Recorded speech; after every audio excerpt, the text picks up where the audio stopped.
Yo.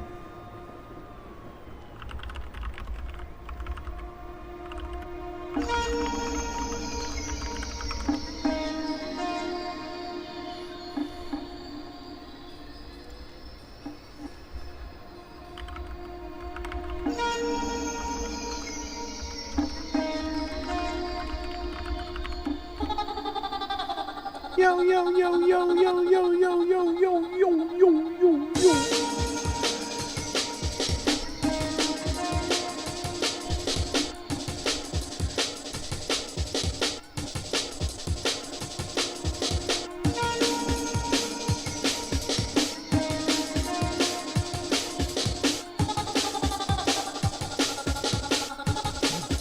What up, what up, what up, what up, what up, what up?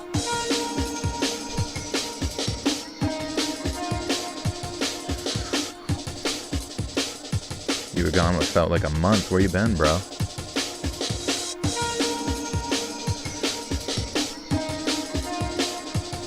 Someone in the comments last video was crying because we know your name.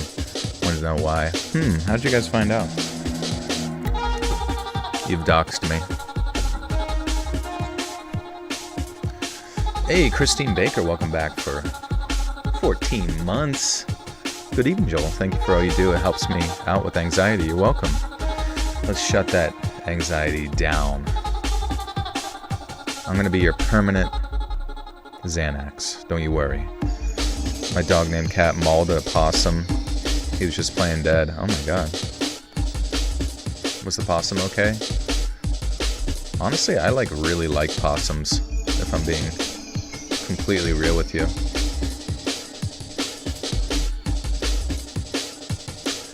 You went viral, Natalie. How'd you go viral?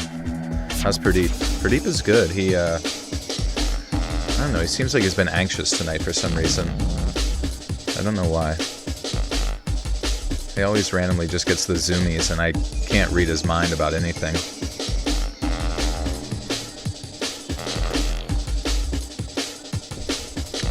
Freya cat.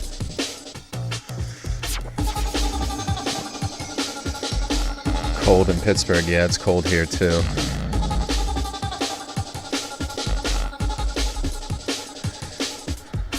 Turns out it wasn't the stomach flu a few days ago. I'm currently in hospital for kidney problems.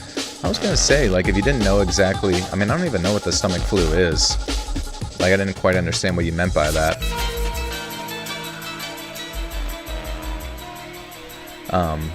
So I was kind of curious. Something to do with the Aurora.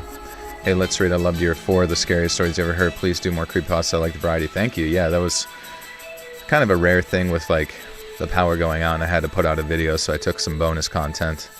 Hey, Deshay, what's up? But I'm glad you like that. Honestly, I like the creepypastas too. I genuinely sometimes kind of wish my channel was like all creepypasta, just because, you know, you never know what you're gonna get with some of those stories, and I just find them to be some of the more interesting ones. My raccoon population raids my damn mini fridge in the sunroom and gets stuck in my garbage can. Do they really come into your house? What's up, Iris? AKA Diabolical Baby in the chat. Oh yeah, attention anyone. Now that, for whatever reason, YouTube is doing the ats for people's names, you just have to go into your channel settings and change your name back to what it normally is, just so I don't lose track of ya. Yeah. Iris, yours is easy to remember because the PFP. Joel, your voice is anxiety reducing. I got you, bro. Anytime you have to go to the battlefield, just put some headphones in. I kind of wondered that too. You know what I mean? Like, you think about like the trenches of World War III, aka Ukraine. I wonder if they just have like headphones in, listening to like streamers while they go out and do whatever it is they do out there.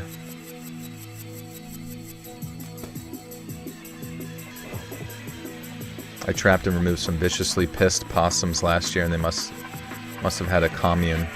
Yeah, I don't know what it is. Possums are just so cute, bro.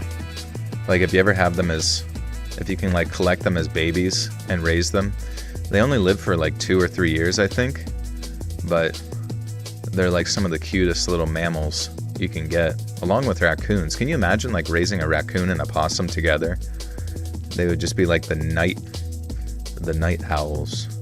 What did I have for dinner tonight? I had some stir fry. I went out to dinner with some friends and have a wee bit of stir fry. Biona Uhat. You missed me. It's good to see you. I missed you too. Joe, I always wondered, do you go to your own gym or do you use just a random one? I think I talked about before, I kind of stopped going to my own and just like got a trainer at like a random one, just because they have like, you know, machines there and stuff. And I don't know, machines are just like way safer than like free weights. Obviously, I think early on in your like lifting career, you should try to do like free weights and learn those proper form and get strong with the major lifts. But then like beyond that, if you're trying to like think about longevity for your joints and avoid herniations of the discs and any other injuries, I would say machines are like awesome. I fucking love machines. You have an idea for my outro, Carol? What is it? What is it? I must know. What's up, Eugenia? I'm doing really good, honestly. Valley Heart, what's up, Valley Heart? What's up, everybody? The story where MC is in a remote Scotland location, middle of nowhere, and a guy, while he was away, left a piece of tied up grass in his coffee cup. Does anyone remember the title of that video? I feel like that was like maybe from the last Middle of Nowhere episode. If you type that into the channel search or just that Middle of Nowhere, let's read. I feel like it was one of the more recent ones because that sounds so familiar. You want some oats? I got you, bro. I got some overnight oats waiting for you in my fridge. It's been a dream of mine to have a miniature farm. What's a mini farm? Just like a chicken coop and like one cow or something like that? Have you played Silent Hill? I have not, no. I don't know, should I play it? I haven't even thought about it, to be honest. What's up, Punky? Weeble wobble, but they don't fall down. It's an old commercial from the 70s, my life's motto. Why is it your motto? Is it just kind of like a nice mantra to say to oneself? Need more ghost stories.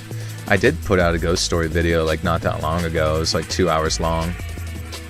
So, and I do have some come up in the bonus content in the pipe here at some point.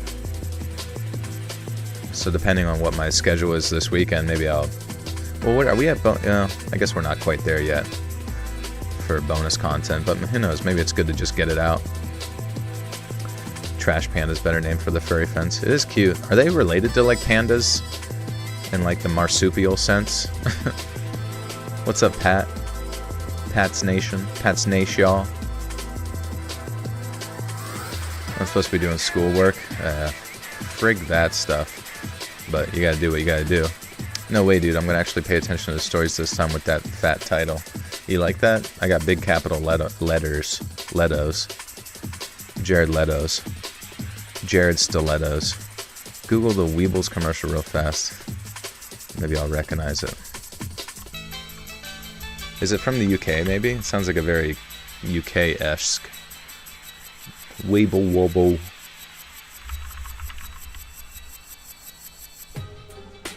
It's got that kind of like old aesthetic. Oh, I know those. Oh, I've seen the Weeble Wobbles. I used to have those. Or like, you know how like when you're younger you go to a, I don't know, you're at like a daycare center or just like some random place and it's just like there's always some toys from like 20 years ago like hanging around. I feel like the Weeble Wobbles were always one of those ones. What's up, Zella? Playing some Fable, tuning in. You ever play those games? Yeah, Fable 1 was amazing. It was like, and then Fable 2, I played the shit out of it, but I was genuinely so disappointed how like fast it went by. It was like one of those RPGs where it just like went from like one mission and then you zoom to like adulthood in your character and then it just kind of like is not far from being over at that point.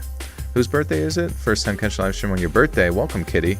Yeah, for anybody new, we just chill. We record the stories for tomorrow's video and we just be saying stuff, you know. Anything you want to talk about, I'm Down skis. My friend had a whole family of raccoons destroy the ceiling of the detached garage. Goddamn. They're just in there deconstructing, taking the minerals. What's up, Beth?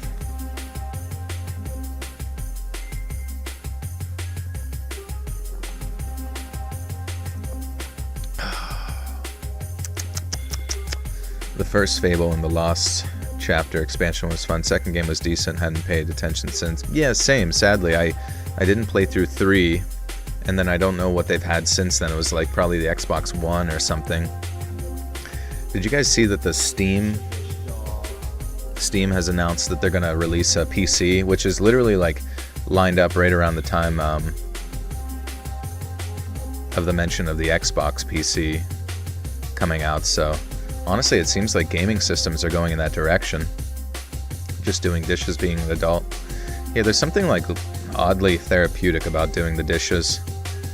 I like dishes way more than like laundry, because you can do them, put them in the machine, and then you can just grab them as you need them.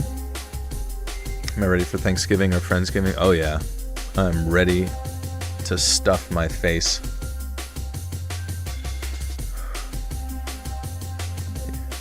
You don't have a dishwasher? I do. I have a dishwasher, yeah. But it's nice to just throw them in there. Steam cubed. Is that what it's called? It does look like a cube. Thoughts on Penny? Who's Penny? I'm doing laundry, preparing for my lunch for work tomorrow, and I'm going to do dishes when I'm done. I'd say, honestly, it's like if I'm going to be doing chores, I got to have my, like, have some freaking headphones in and just get locked in. Like, there's something really nice about, like, having, like, a phone conversation while you're doing chores, because you're just, like, hands-free, just, yeah. Multitasking. Multitask. Poor sweet raccoon that washes his cotton candy. Oh, yeah, I've seen that. That's funny. It's the time where we gain 5 pounds plus in a night. I know, right? All those carbs hanging on to all that water weight. It's like the question is, do you do a fast the day before Thanksgiving, or you do a fast after Thanksgiving? What's the approach, y'all? How do we spare our bodies excess energy? Or do we do some crazy workout the next day? The penny will no longer be produced by the US Mint. Oh, I think I've heard that, yeah. Do you remember, like, during COVID, it seemed like they were, like, trying to phase out pennies out of nowhere. Do you remember that? That was, like, the most random thing about COVID. They're like, there's a virus. And then you just see signs up saying, like, due to a shortage of pennies. It's like, what the fuck is a shortage of pennies? Why is there a shortage of pennies? But it does make some sense. The night before Thanksgiving and all day till dinner. Hell yeah.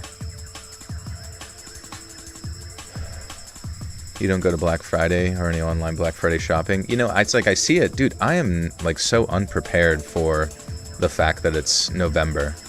Like, I don't know.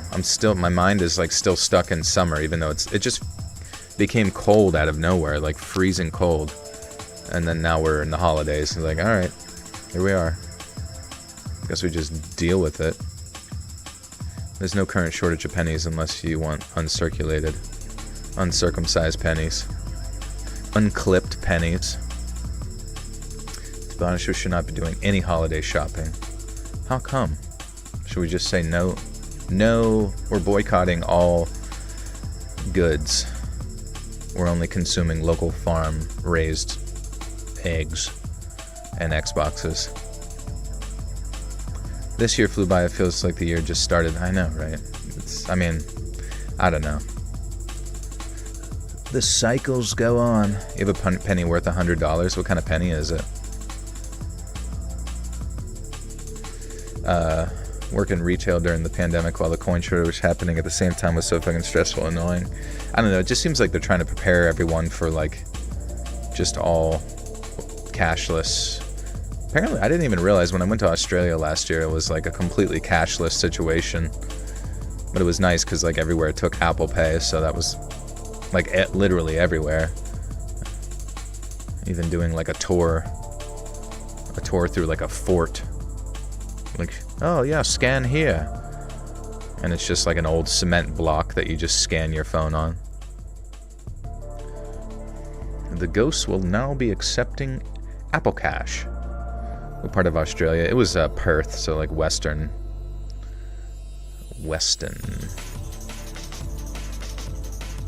Australia. There's almost a foot of snow. Last Friday was none. That's crazy. Yeah, we've gotten some flurries here, but... Alright, what's new? Federal Reserve rate cut debate. Reuters poll shows 80% of economists expect the Fed to cut rates in December amid a weakening job market. Why it's interesting, it opens discussion about inflation, jobs, what normalizing the economy means, and whether consumers will feel the effects. Fed officials push back on rate cuts. 2 Fed officials publicly opposed a December cut, citing inflation and data reliability issues. Angle highlights internal conflict and policymaking. You can bring in the human side of what data the government uses and government shuts. ChatGPT is giving me ideas of what to talk about. Okay, long U.S. government shutdown ends. Is this true? Is this true, folks? Can we confirm this? The U.S. House passed a bill today to end the shutdown after it became the 3rd longest in history. Sup, y'all? I'm 3rd longest. I put caps over my cat's claws when she's trying to eat them off her feet. Can't you just clip her claws?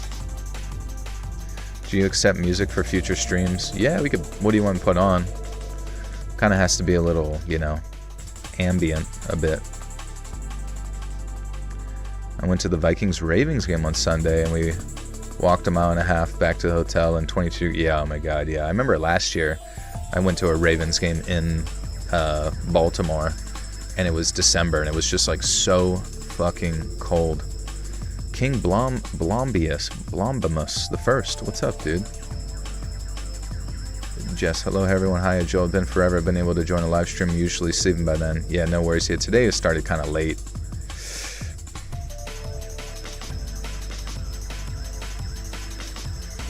It seems like everyone's been talking about like AI is like one of the biggest bubbles. Like right now, like the estimated value of like certain AI markets is like 500 years in the future or something insane. Like something crazy. I don't even know how to describe that. Let me see. Are they overvaluing AI stock to 500 years in the future? Question mark. Investors often price transformational tech based on total future potential, not current earnings. Right now, valuations reflect the expectation that AI will become the backbone of every industry. A few companies like NVIDIA, Microsoft, OpenAI-aligned firms will capture enormous market share. Growth will compound for decades without major setbacks. This is why people say AI stocks are being valued 500 years in the future. The models assume almost unlimited future profitability, similar to how early internet stocks were priced in 1999. Well, I don't know if you saw, I saw like somebody like shorted NVIDIA by like 13% or something. And so I don't know if we're gonna anticipating to see like a massive drop in like NVIDIA stock here soon. Some funds justify the insane valuations with AGI, general intelligence, productivity exploding, automation replacing most knowledge work, AI becoming a commodity used in everything. If any of the following happens: supply chain limits, regulation, energy cuts, model stagnation, public backlash, AI safety restrictions. Right. I don't know. So apparently that's like a pretty big bubble. We'll look that up real quick and we'll get started here.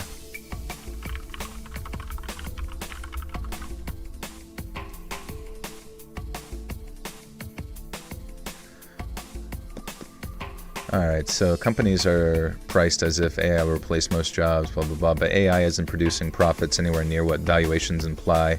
This mismatches the bubble. Okay. AI stocks like NVIDIA are the prime example, as trading at valuations that assume continuing dominance for 50 to 100 years, zero major competition, infinite demand for chips or compute. Stocks are being priced based on future fantasies, not present fundamentals. Gold rush behavior, infrastructure bottlenecked. AI needs insane amounts of electricity, water, rare materials, specialized chips, data centers, but the world cannot build those fast enough, so companies are valued based on future that may not be physically possible. What happens when the bubble pops? Burp bubbles. This guy with the two, stay cool cat. Thank you. Would you prefer to fart glitter or burp bubbles? Probably burp bubbles, honestly. Because if I'm farting glitter, that's pretty much like shitting your pants. Just like poop-covered particles coming out of your ass. Happy Wednesday. The AI darlings to collapse first: NVIDIA, AMD, Supermicro, AI-heavy EFTs, or ETFs, cloud compute giants backed on AI demand. Take double-digit hits in weeks. Think .com crash, not a gentle dip. Companies' value on hype versus revenue fall 60 to 90%. Interesting. So you guys, this isn't investing advice, but maybe we do a little shorts on NVIDIA and AMD. Thousands of AI startups run on the venture capital model, can't raise new rounds, get acquired for pennies, lay off employees, or just shut down overnight. Ah, okay, so is that how they're gonna like centralize most of it? And who knows, maybe the bubble breaks and then they centralize it to government at that point. Big tech cutbacks, companies like Google, Microsoft, Meta, Amazon, freezing hiring, shut down experimental AI divisions, kill moonshot projects, consolidate models instead of releasing more, slash R&D budgets. Chip and hardware demand collapses. NVIDIA GPUs, data center builds, and hyperscale server farms are being built at the assumption that demand will keep increasing forever. When demand flattens, chip orders get canceled, data center construction halts, suppliers go bankrupt, and hardware pieces crash. Power grid projects stall. A ton of U.S. infrastructure spending right now is built around AI data centers, grids. If the bubble bursts, the funding dries up and these projects halt mid-construction. The job market flips, regulation swings in harder, everyday people feel it too. Index funds, retirement accounts, tech-heavy ETFs, crypto exposure, AI startup equity. What survives after the crash? The internet. When the bubble bursts just like that, who survives? Companies with actual revenue, models used for enterprise work, chips with stable long-term demand, tools that solve real problems, not hype. Then a second wave starts. After 2 to 5 years of cleanup, the real AI era begins. Fewer players, sustainable business models, regulation in place, real deployable tech, slow but stable growth. This is always happens after bubbles. The hype phase ends, the useful phase begins.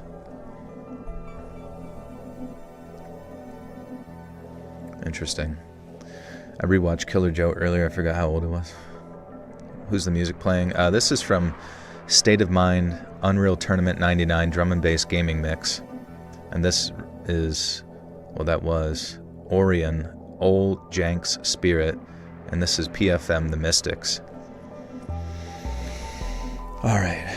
Solar flare would just stop all the BS AI future. That's a good point. Yeah, we might get one of those. I thought we were going into a solar minimum, but other people are saying we're starting to see more solar activity, which means we'll start to see more earthquakes and things like that. Did you guys know that whenever like the sun shoots like radiation through space, like those coronal mass ejections, that when it interacts with our atmosphere, it causes like tectonic seismic activity? Isn't that crazy? Would you prefer your teeth to be made out of enamel or iron? I think we'll just keep it as is, huh? How's the sun's atmosphere hotter than the sun's surface? I have no idea. Did any of you do out and look at the northern lights? They were busting last night. It's supposed to be tonight too. Is it just like up north, like Minnesota north? Got northern lights in Missouri from a solar flare. Damn, dude. So the sun is, I mean, that shit is pretty abnormal, right? All this like sun activity. It's kind of awesome and scary at the same time.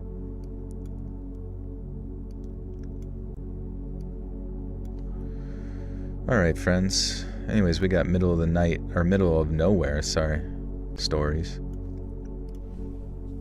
Let me turn on my orange glow.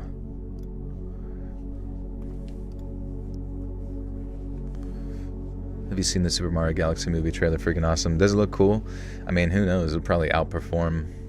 It must be sick to be Jack Black right now, just being like in every like $1 billion movie conceivable. Wonder how much he's getting paid for these. Hopefully the big bucks.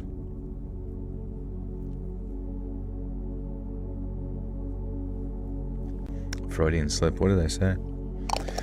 We had Northern Lights in CT last October. We get it occasionally strong enough to see it all in the glory. Yeah, I did see it last year around here in Pennsylvania. It was insane. It was like green and red. Like green and red lights just in the sky. It like looked so surreal.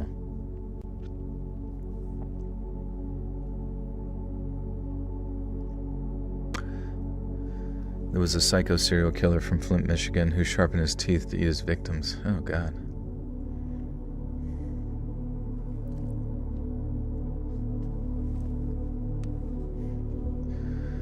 All right, friends. Thanks for being here. Click like, click share. We'll get this started.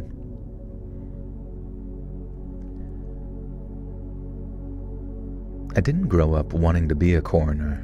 No kid does, I guess, really. I actually wanted to be a doctor, but since I didn't have the grades for medical school and I still wanted to turn my love of anatomy into a career, I decided being a coroner was my best bet. Now, for those that are unaware of what a coroner does, I'll just break it down Barney style. Whenever someone dies, and we aren't super duper sure how they died, it's my job to take a look under the hood, as we say, and figure it out.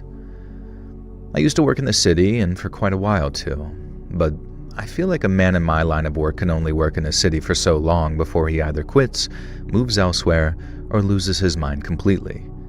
Me, I decided to move elsewhere, somewhere quiet and calm, which is how I ended up in Polson, Montana.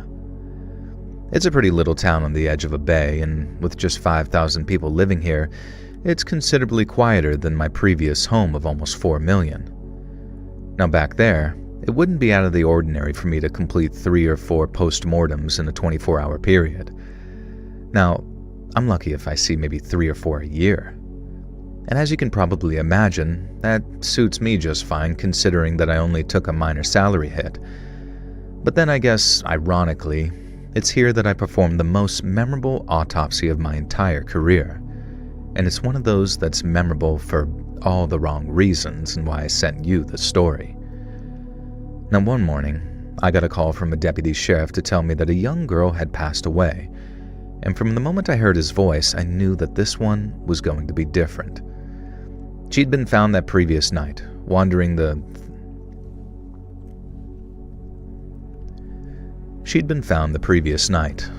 around on the 35 in her bare feet, and the driver that spotted her turned around to see that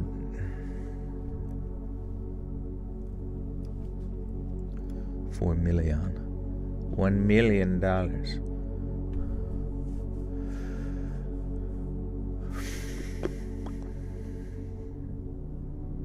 you go with the astronaut? I think at the time I was reading horror and science fiction, so it was kind of like a perfect in-between of like sci-fi horror, you know what I mean? What's my game of the year? That's a tough one. I mean, like, can you list some ones out in case I've forgotten any? Sometimes you like always forget the ones that came out earlier in the year, but I would say like right now, like Ark Raiders is kind of like taking everything by storm. But I'll be honest, like, I like the game of Ark Raiders. I like going in with friends and all that kind of stuff. I like the random interactions that I have, but I don't know. I don't really feel like I have like a workflow, if that makes any sense, to like get what I need to make the stuff I want and to do it efficiently. Like more often than not, I'm finding myself just like not having enough resources to do anything. And I don't know, it's just kind of annoying. Have you seen the Frankenstein movie? I watched a little bit, but I ended up getting pulled out to something else, so I only made it to about the part where he was like a little kid. Frankenstein's monster. Oh yeah, Expedition 33. That's true. That probably will be one of the game of the years, honestly. I mean, I've heard amazing things. Same with Silk Song. I mean, my one friend says it's amazing, but I really didn't like Silk Song at all. I thought it was kind of just like, I don't know, the movement and everything just felt very generic. What's my favorite game ever? I mean, I felt like such a good feeling whenever I played through Animal Well, like last year or whatever, for the first time. But yeah, things like that. I liked Fez. Fez was great. What the hell else? I mean, Celeste, if you played Celeste, that's like one of my favorites. I don't know, there was just some sort of like continuous forward linear momentum that I just really enjoyed.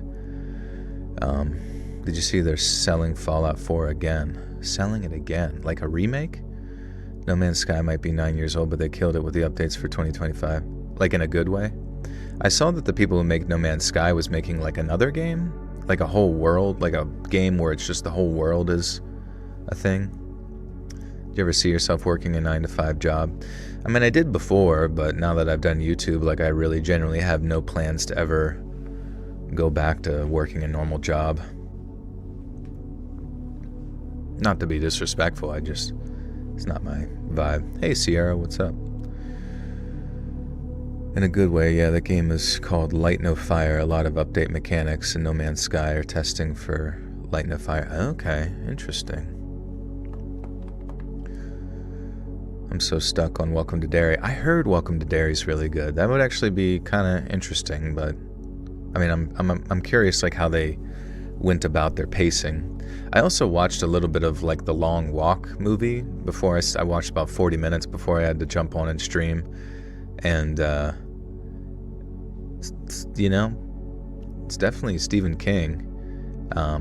Just the way the dialogue is. I don't know why, but like in Stephen King, just like dialogue, it's always like, "What's up, fuckhead? Fuck you guys. Yeah, eat shit. Okay, buddy. Yeah, what's your story, fella?"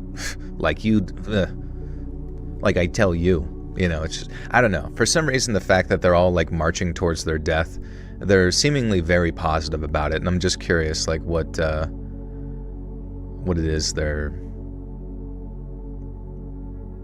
why they're like that. You know, think you could last on the treadmill?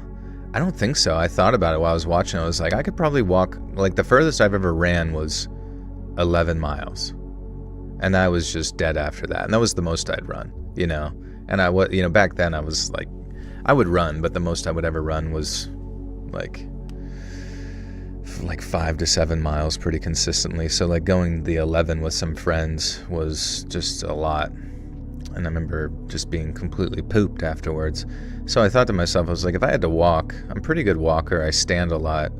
Maybe I could walk like 30 miles before I'm just like, holy, because I'd looked at those kids' outfits and they've got like jeans like digging into their crotch.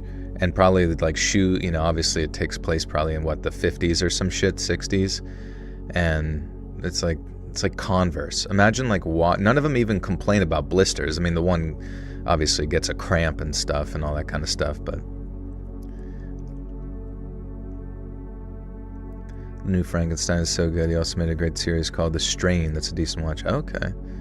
That's not being disrespectful. What you do is more than enough. It's hard, Yaka, but most of y'all make many V happy. Please do the Vincent Price. What is Vincent Price? You're in for a scare. I don't even remember. I forget what Vincent sounds like.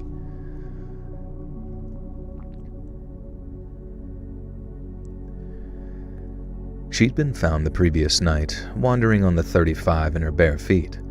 The driver that spotted her turned around to see if she needed any help, and found a young girl on death's door. She looked terrible, starved and beaten, and was mumbling all kinds of gibberish till she eventually passed out. The driver tried to keep her awake and talking, and then when he realized that she was probably slipping away, he even tried performing CPR. But unfortunately, the poor thing passed away before the emergency crews could get to her.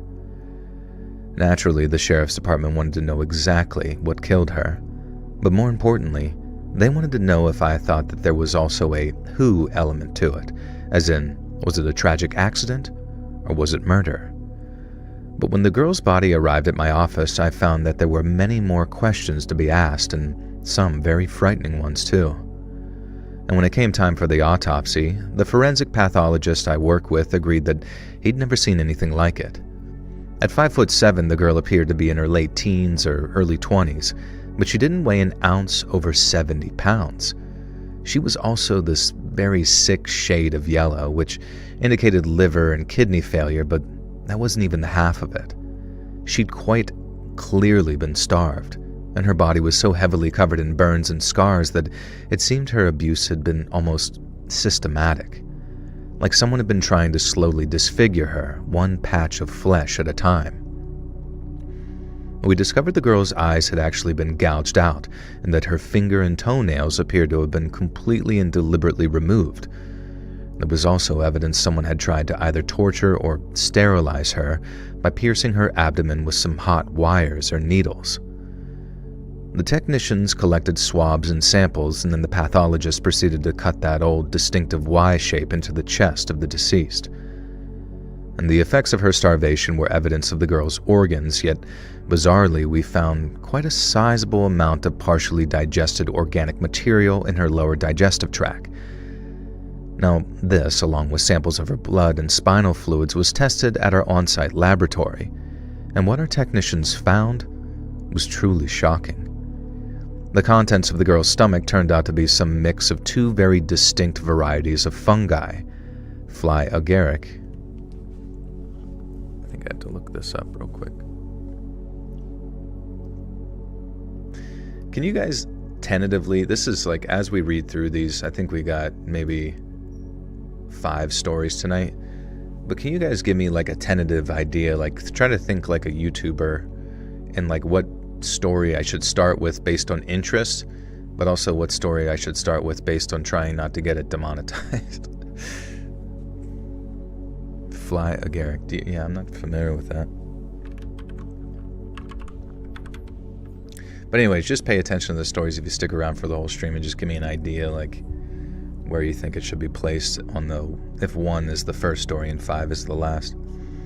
Hey Skibbity Daphne, what's up? What's up, Carol? Woo, Natasha. Sky agaric. Or maybe just agaric.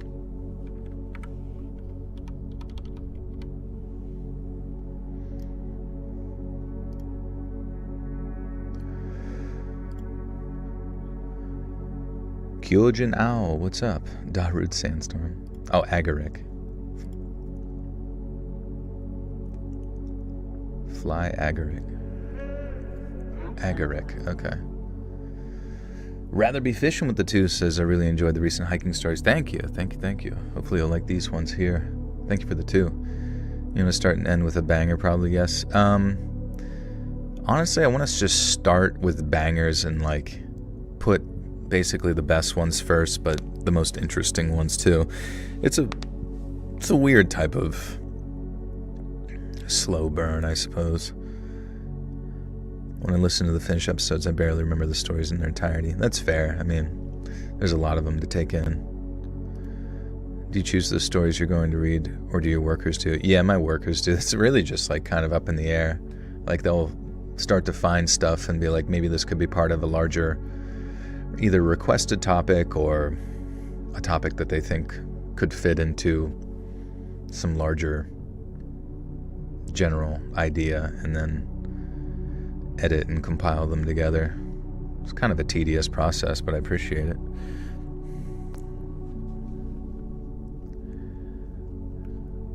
The contents of the girl's stomach turned out to be a mix of two very distinct varieties of fungi, fly agaric. Fly agaric, and the suitably named death cap.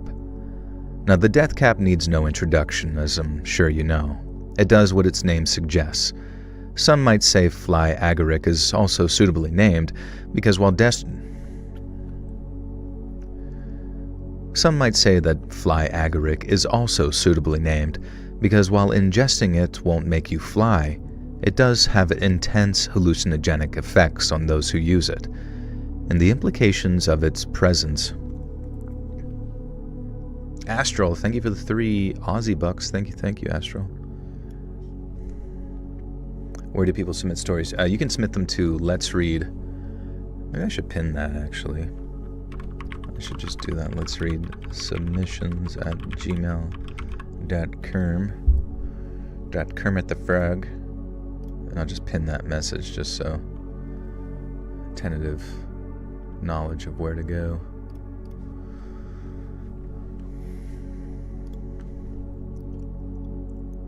How long does the process take? Weeks, months to have a story read? It could take months, sometimes going back stories from like years previous. Just depends if it fits within like what they're looking for at the time.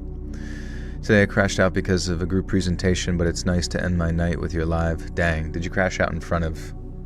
Yeah, it might take decades. It might take 100 years to read a story, just like real life. Yeah, did you crash out of your group presentation like during the group presentation or just like about it? Did you fix the grammar, Joel, when you receive the submission? They usually do their best, but sometimes if they're in like, we're trying to get content out, it's not always going to be like the most perfecto. The implications of its presence terrified us. And when it came to writing up the post-mortem, we almost didn't want to believe our own conclusions. Judging from the bruises around her wrists, ankles, and neck, someone had kept the girl prisoner, and the level of starvation suggested that this been a... And the level of starvation... Know about it, with my professor acting as a mediator. Were they just like not doing anything? I will say it's a valid crash out. Yeah, I mean, there's always like somebody in the group that just like doesn't carry their weight. It's like you almost need to like specifically assign everyone to their individual tasks as like a leader and then check on them like at least 2 or 3 times throughout the week to make sure that they're staying on Taskington. It's annoying. I don't know. But I guess you kind of get used to it. At least you know that, I don't know. I mean, what is the point of a group presentation, really? Like, I haven't done any group presentations in my life since school, but at the same time, I will say I've definitely worked with groups, and I realize that a lot of the times, like, those interdynamics with people is pretty much just similar to having, like, friendships, relationships with people. You just have to, like, know what incentivizes them, what moves them, what their, workflow could be. What I did, a good thing. I hate documentation. You know what they say, if you didn't document, it didn't happen. Oh, it was a nursing thing. Okay. That's funny. Yeah, nursing group presentation sounds annoying. You wouldn't count YouTube collabs as group presentations? I mean, thankfully it can just be like, hey, send me a story or I'll send you a story, and then, I don't know. When it comes to like the real world, especially in this realm of like YouTube, I wouldn't say it's the real world by any means, but it's, everyone aiming towards producing some degree of a product with the end goal of like making money or whatever, or entertaining people. I don't know, you tend to find most people, including myself, get their best work done under pressure, which is how I was in school, I'm sure I've heard him curse at it. Just been a while since I actually listened, not fall asleep to his reading. I say fart and floop. Just popping in to say, hey, I can't stay because I'm making a succulent Japanese meal for me and my roomies. That sounds amazing. I would like to have that. What's up, Lucy? Group dynamics can be frustrating. Yeah, for sure. I totally agree.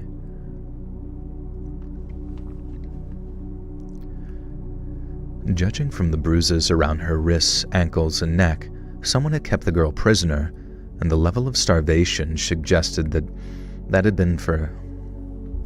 Level of starvation suggests... Okay. Procrastinate, yeah. And the level of starvation suggested this had been for a considerable amount of time. During this period, she had been systematically tortured and maimed by someone exceptionally sadistic. God damn it. I'm like developing a speech impediment as I read this shit. I really don't being like the leader in those situations, but I can rise to the man. Yeah, it's really just like anything. It's like shooting your shot in a basketball game. You do it 1,000 times. You gonna send your ghost story in email? Heck yeah. Don't haunt my email though, please.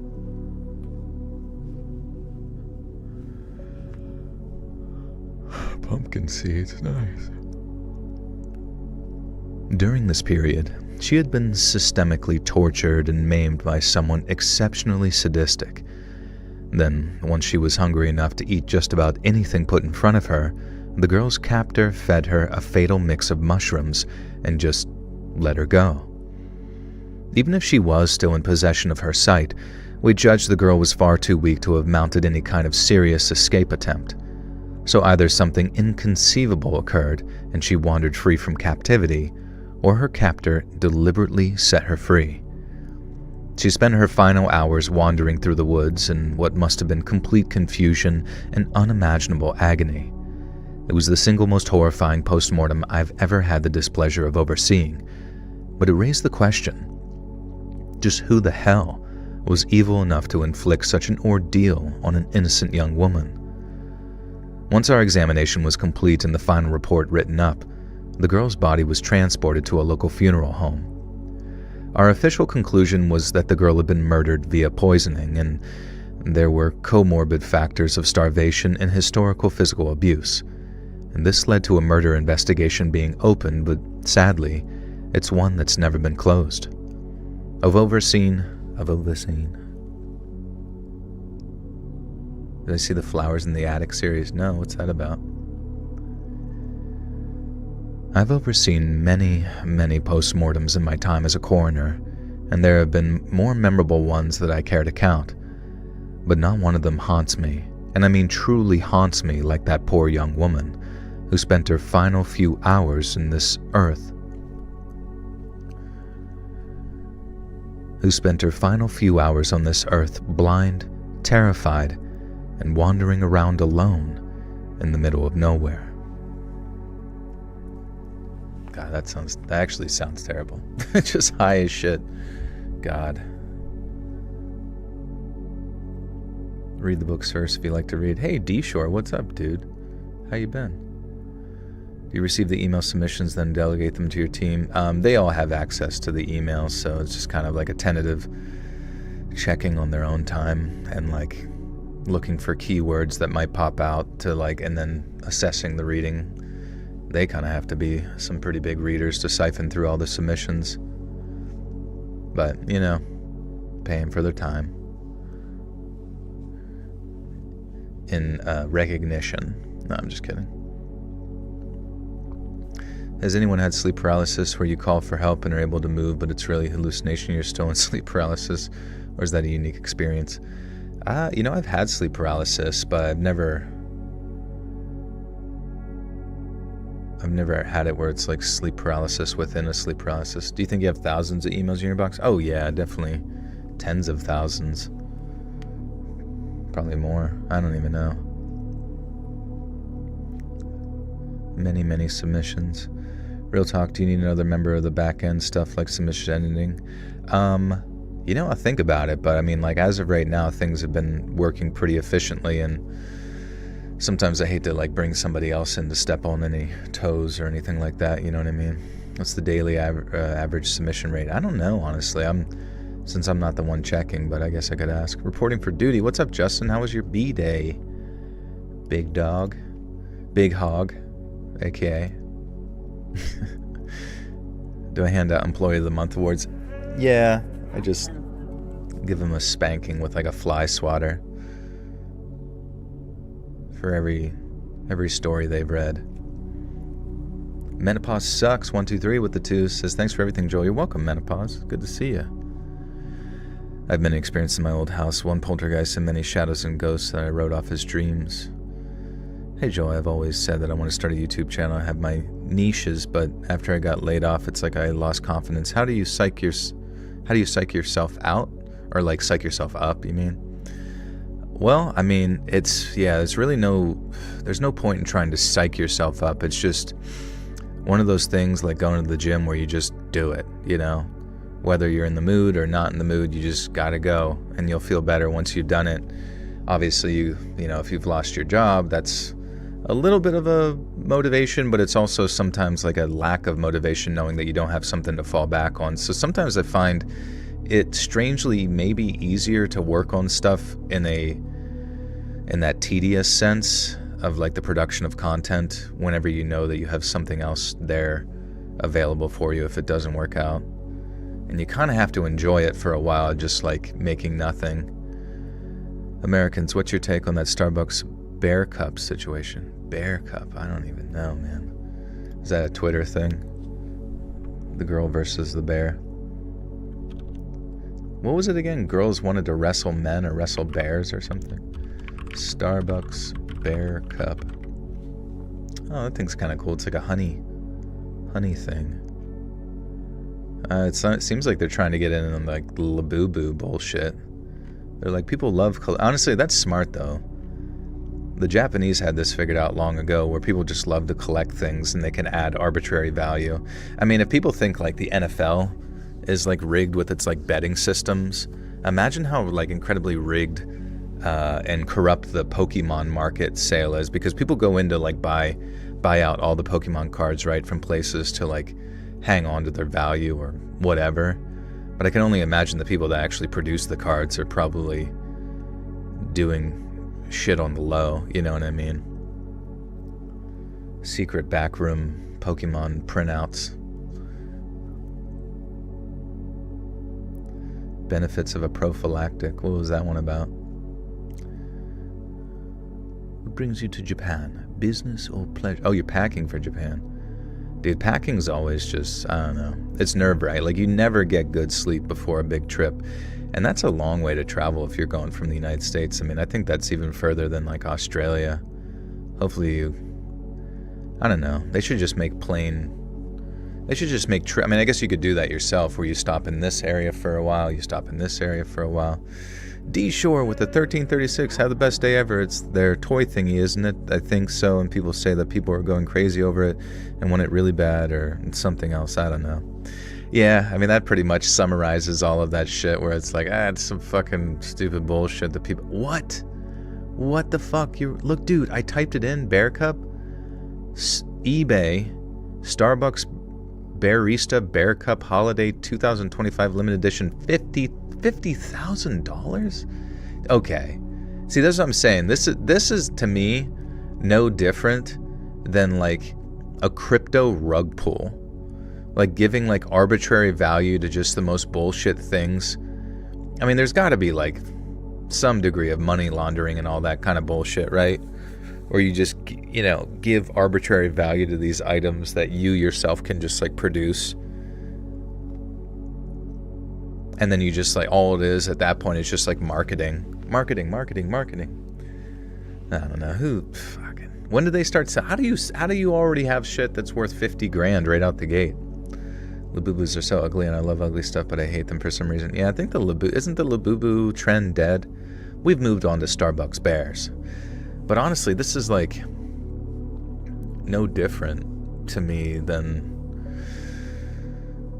those cups. There's always just like there's like a Stanley Cup, and then there's a cup and then there's a Moogle Woogle Cup, and then there's a Freyrange Cup, and then there's the a Jefferson's Cup. It's just they just make up a new fucking name for a cup and then wait for women to go buy them.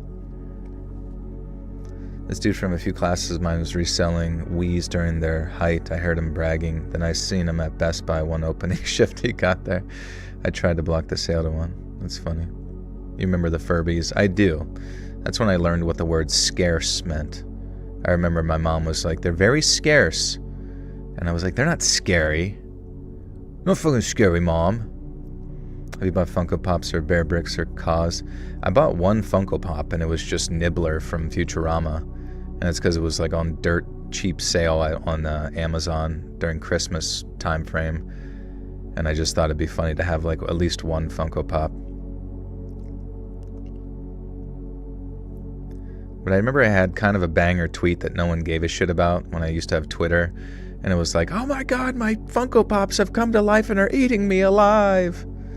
Something of that nature. And I don't know, the idea of being eaten alive by your Funko Pops was very funny in my head, but I don't think anybody else appreciated it. I remember Trolls or Tamagotchis. Yeah, I used to have Digimon. I remember like Digimon were just like the Tamagotchis. And I do remember like the Trolls with their little hairy naked butts. I forget if they had like hairs on their pubes or they had hair on their head. Why did I delete X/Twitter? I don't know. It was around the time I remember like Mudahar, if that one guy like was saying he deleted his because of like toxicity, and I was like, you know what? Every time I get on this website, nobody ever likes my tweets. I don't get any promotion. I get no followers. Nobody gives a shit. And all it is just a bunch of like dumbos arguing about nothing, and like the website itself just sucks penis. Like it says the most disorganized like message board you could ever imagine. And so I was like, whatever. I don't need this silly place. How am I supposed to send you slop now? You can send me slop anywhere. I don't care. Did you send me slop on Twitter? I don't even remember that. Did you ever just walk into HomeSense and feel the need to scream? I've never heard of HomeSense. It's all grifters and circle jerks. I mean, like, what even is it, bro? Like, you just go on there and you're like, the world is actually ending and it will end, like, tomorrow. You might as well just say that every day on your Twitter. And, like, what's the, oh, cool, you said an idea that resonated with 50,000 people. Who fucking gives a shit? They're literally going to forget your, 13 words tomorrow when they find the next thing to either be mad about or the next thing to, like, jerk off to. Who remembers Club Penguin or Mayan? Unk. You're definitely Unk status for show. No, I'm just kidding. My nephew used to play the shit out of Club Penguin. Are you gonna watch the second Five Nights at Freddy's movie? Probably that. Probably Mario all in one night. I'm gonna watch. Just know that I'll watch every movie ever, eventually. Did I get rid of it before or after Elon Musk bought it? I think I got rid of it after he bought it.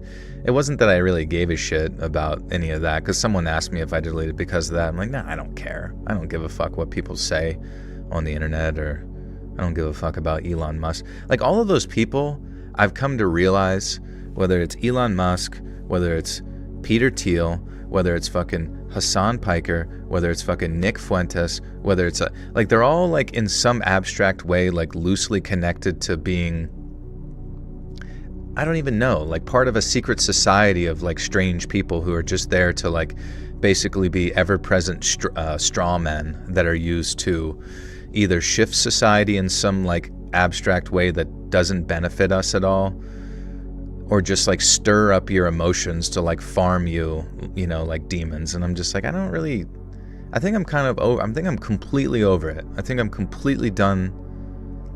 I mean, I'll bitch about it here and there, just like everybody else. But I honestly wouldn't be surprised if all of this is just, like, some strange, abstract, permitted, dark magic. You know what I mean? Like, just some old Babylonian order that's just been pushing things for so long, and they just need these particular characters to exist as, like, the furthest extreme of so-and-so, the, epitome of, like, straw men, so they can justify, like, because you know what I mean, you have those characters, and what happens? They end up getting brought up in some congressional meeting, and then guess what? Now you can't say Israel's bad on the internet anymore, or something like that. That's how it always goes. There's always just some straw man who's, like, set up as, like, the perfect pawn, and then they just, like, they use them for what they're good for, and they don't actually accomplish anything, and then that's fucking it. Are you gonna watch the new Ice Age Toy Story movies? I don't know about Ice Age, but definitely Toy Story. I don't know if I saw 4, though. Isn't it a 5th one coming out? I have no idea what politics are, and they're so refreshing. That's why I'm canceling my subscription I have for years and jumping on the Let's Read train. That's what I'm saying, bro. Let's go. Watch Fantastic Four. Probably not that one, honestly. I don't really give a shit. I will watch Superman. I heard Superman was good. Zootopia 2? I've already seen Zootopia. I'm writing Zootopia 3 right now. Let's write it in the chat. Guys, what are your ideas for Zootopia 3? What allegories can we generate? I'm only on any of the social media for the cats and dogs and animal videos that, I mean, screw the news and all of that. I just want to see cats. Yeah, dude, yeah. I mean, that's what's better on Instagram than seeing, like, the most offensive joke you've ever seen, and then the cutest motherfucking cat who's, like, laying on its back, like, dreaming that its little paws are splaying open and it's trying to make biscuits on an invisible cloud in its dream world. That's what I want. That's what I want every second of every fucking day. Supergirl with Millie Alcock. At first I thought that it said Chocolate Milky. Are you guys gonna want to watch Supergirl with Chocolate Milky? The deeper part of it all is they want your attention, as attention is the new currency and data is needed to help them learn to control us. I guess that's true, yeah. I mean, you definitely gather. I mean, because you really have to sit there and wonder, why are there certain things permitted on social media that weren't permitted, like, 2 or 3 years ago? Like, why all of a sudden are we seeing all of this shit now? Like, is it preparing you for something? Is it trying to condition your mind? Is anything you see in your algorithm, no matter how many times someone sits there and says, brick by brick, brick by brick, brick by brick, I built this, and it's like, no, you didn't. You did not build this algorithm. That is not you that told you what you should think about current thing that they're being like spoon-fed into you every, for 3 fucking seconds. Like, that is baloney bajoni. I remember my 5th grade teacher asked a boy if he watches the news, and he said no. She said, that's so sad, so sad. Girl, we are 10. Yeah, fuck that teacher, dude. Why? Like, what is a teacher? Like, literally your teacher was just like, hey, have you watched the propaganda box, the sad box, the thing that makes you, like, angry? There is no reason a 10-year-old should be angry at Donald Trump. There is no reason a 10-year-old... The only thing a 10-year-old should be doing is playing, like, in the dirt with mud and a stick. That's all you need to be doing, and hanging out with your friends and laughing. I feel terrible for a lot of kids, because I remember I was spared the realm of politics. Like, I knew about it, but I always thought it was just nerdy shit. I was spared the realm of politics until, like, college, and even then I thought people who were obsessed with politics and stuff were just nerds. And I think it's because a lot of the times if you got into politics back in the years of 2008 to 12, you were a nerd. Like, you actually kind of had to dig into it a little bit, and that was fine. I was like, okay, yeah, they really like fucking corn gas or something, I don't know, as an alternative fuel source. That's awesome that they're into that, but I do not give a fuck. But that's a hot hippie chick that I would like to, kiss, so I'm gonna keep pretending like I care, but then now it's like politics has just been debased down to the most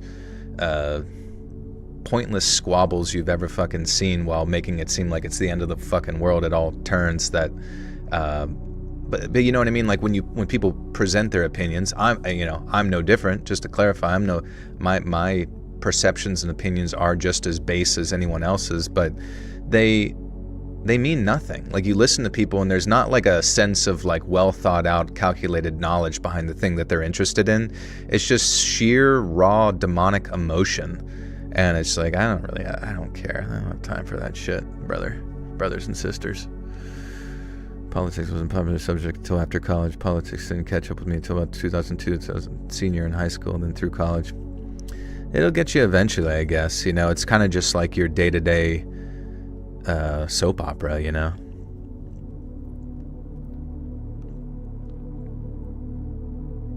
Don't worry, it gets worse.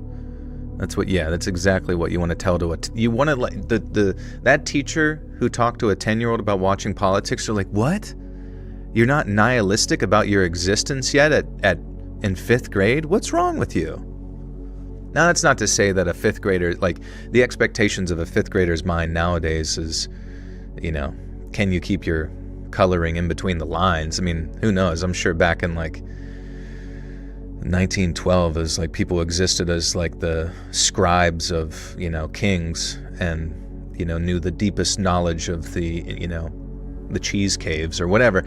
But it's like, so the mind of a 5th grader is clearly very expansive and, can contemplate pretty much all 8 Harry Potter books at one time. But I don't know, at the same time, I feel like in this modern sense, maybe just let them enjoy Roblox for a little while. Do you regret not doing YouTube right after high school? When I look back at my YouTube vibe, I look back and I'm like, fuck, dude, I wish I would have jumped on like the true scary story phase, the trend, right when it popped off with like Mr. Nightmare and like B-Busta and all those guys. Now B-Busta, like, because YouTube is very like momentum based, and it's clear that like Mr. Nightmare kind of like created that realm, stuck with it, and has maintained his large, sum of views for quite some time. And I think that's awesome. I think that is, like, if you find your niche on YouTube, you gotta stick with it. Don't take any breaks. I mean, obviously take some breaks mentally where you need it, but just plan out your content. Queef Sweat, thank you for the 2s. Have a beautiful day, everyone. Thank you, Queef. Good to see you. Herr Joel, thanks for the live. Getting off the 476 Turnpike, fighting the flu. Shouldn't have taken the Theraflu. Pray I park this semi-safely. What's that stuff called? I just got it on I heard it really helps. I haven't taken it yet, but let me look it up on Amazon now. Maybe you've probably already heard of it. It is called Zicam. There's this stuff called Zicam, Z-I-C-A-M, Zicam, cold remedy, zinc, rapid melts, citrus flavored, 25 count. And I heard that as soon as you start to get those symptoms of sickness, it can potentially help to like decrease the period of time in which you're sick. So I don't know, maybe that's worth giving a whirl if you're feeling a little poopy. Emergency, yeah, just like absolutely boosting the immune system and getting some sleep. And meth, yeah. Zicam sounds like a nicotine. Yeah, it's around the same range. What do you consider to be your niche? Would you narrow your focus to a very specific one? I mean, I would say my niche is just true scary stories. People are relatively familiar with it. It's, you could call me a horror narrator, whatever. But it kind of covers a little bit of a gamut of quite a few things. I do sometimes wish I could experiment maybe a little bit more with maybe posting something where it's like the creepiest, I don't even know what you want to do, like creepiest Reddit threads or creepiest, I don't know, just something where it's like a little bit more documentary-esque style stuff. Or like, kind of like Nexpo does like this scary, disturbing videos from around the internet type stuff. I feel like I could probably get away with doing that and see a jump in a view long term, maybe. Personally, you recommend Ativan. You'll still be sick, but you won't care you're sick. Yeah, both of them very addictive, huh? What's holding you back from doing that? I don't know. You get into your niche and you get a little worried that like if you put out one bad video, you're just like cooked. You know what I mean? I prefer watching you do those. Yeah, that'd be fun. You know what I mean? I don't know. I'd have to check out his style and see if maybe I could emulate it. Because I remember I did that, like, disturbing videos once. Let's see. This video actually did well on the channel. I'm going to look it up on the internet. Videos. So this one, 5 creepy videos with disturbing backstories. So like that had the visual elements, it has the backstories, all that kind of stuff, and that video has almost 3 million views, 1 million views from 3 years ago. And the unfortunate thing was I included footage that was like copyrighted from one of them since it was a news broadcast, and that completely demonetized the video, which, whatever. But yeah, I mean, it's clear that people do desire video content on a video website, so sometimes I'm just like, fuck, I should get back on that somehow. Sometimes people rehash the same creepy videos audio whenever we've already seen. That's true too, you just kind of see it recycled between everybody. I wonder if you did the documentary style, would you narrate it in your live stream? Yeah, I guess if I'm doing it for a solo video. Well, that's a good question though, because then I'd have to show it. Oops. Hyper DP.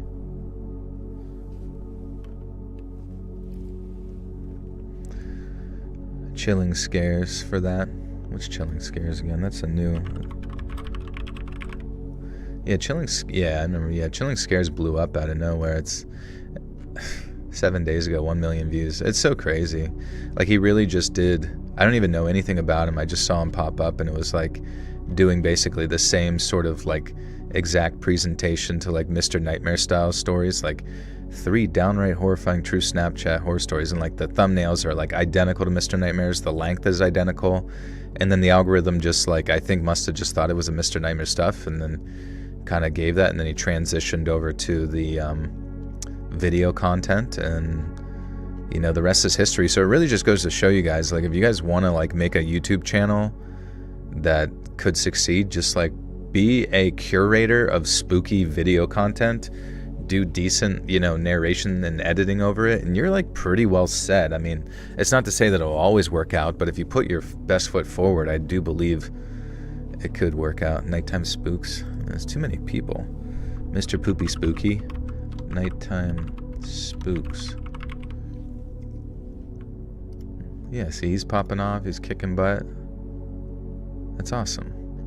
I'm happy for everybody. You just gotta give it a whirl, Hey, before I forget, we should do a Let's Read trivia one of these nights. I think I'd win. I'd listen to every old episode. All you have to do is read part of a story, and I can tell you the content. Hell yeah. What about like trivia about myself? Would you be able to know if I asked you a question about myself? Would you know it? You ever forget to take off those sticky things when you have an EKG? Like you leave them, you just left them on forever? I feel like your skin would start to rot.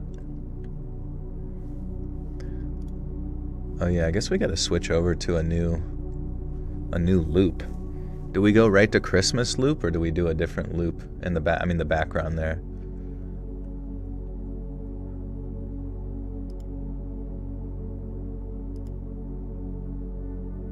What do you guys think about that?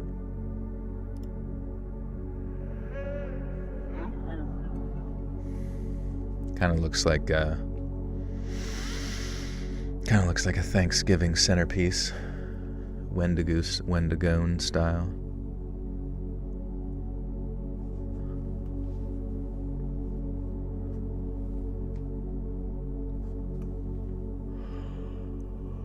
Oh, does it gobble? I hope so. Just when you shake it. Is it supposed to be a deer? I don't know. Robin made that one, but it's like weird. It's like, it's supposed to be a Wendigo of some sort, but it's just like its skull or trophy, but like on a mound of grass, and in like the strangest way though, it just like kind of makes sense. Like it's abstract, but it makes sense. Haven't played Repo yet. No, I haven't. I've been playing. You know what game is that? You know what game is really fun that I didn't realize would become like so addictive to me, but initially I didn't like it, was that Ball X Pit game. I initially like just didn't like it. I thought it was too difficult and kind of frustrating and like not that great, and then the base management system was kind of annoying, but now that I've got it figured out, it's just so fun. Hey Joel's first time coming to the stream. Do you have any favorite movies? Yes, I do. You guys know it. You guys know my favorite movies. Do I play Roblox? I don't play Roblox, but whenever I go over to my buddy's house, he has daughters, and they want me to play Roblox with them, so I'll play like stupid. They have me play like random like the RP, like stupid RP servers. The one was insane. It was like you literally have TikTok within Roblox. I was like, you literally can like make your character take a video of themselves and then post it to a hypothetical social media within Roblox. And it was like, I don't know, I was like, holy shit, these like people are made like full-on games, full-on social media within a game. I don't know, kind of blew my mind. Flight of the Navigator was your favorite movie as a kid? Never heard of that one.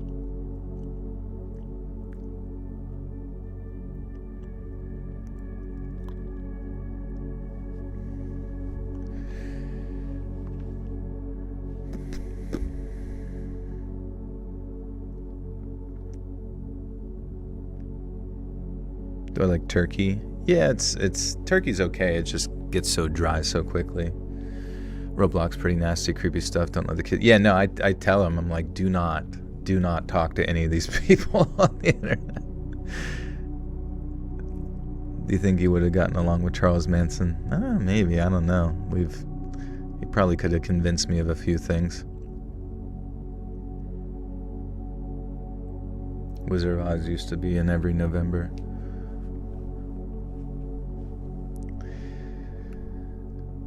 You might find this a very unusual submission, but I think it's one that you and your viewers might enjoy, and while I'd prefer to remain anonymous, I can assure you that it's actually genuine. Now, without giving you my entire life story, I grew up in the United Kingdom, but my parents are Greek and Iranian. They met in London after emigrating, worked hard to make a life for themselves, and then had me. They pushed me to do well in school, consoled me when my attempts to become a footballer failed, and then were pleased as punch when I accepted.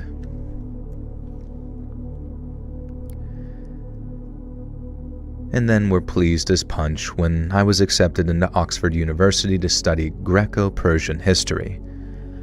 Dad liked the idea of me staying in academia. Mom agreed, but thought that I should study medicine. Yet not long after I graduated, I got a letter from an institution known as the Government Communications Headquarters, who invited me to attend a job interview. Now, to the untrained ear, Government Communications HQ might sound rather boring, but let me assure you, it is not.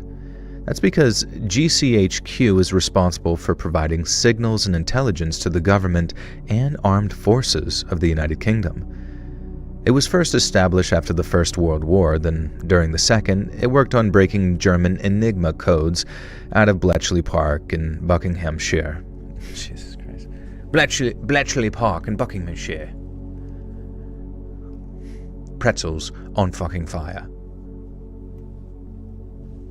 You don't think you've ever had turkey? Really? Not even just at dinner? Get some seasoned rotisserie chickens and cut them up before you serve them. You'll have everyone compliment the moist cuts. Oh, that is actually hilarious. Yeah, I don't think they'd probably be able to tell the difference between chicken and turk. My friend just finished waxing his car one time, and a huge wild turkey came out of the woods and started attacking the reflection of the car. You can still see the damage. Yeah, turkey are supposed to be one of some of the smartest things that you can eat. Hey, Sam! Welcome back for 5. Hi, happy Rapture Day. Oh my god, I forgot. Yeah. We said the Rapture... Did we say it was the 12th or the 13th? Either way, we missed it. Do you think they came and... Is that why there's not as many people at the stream right now? They got taken?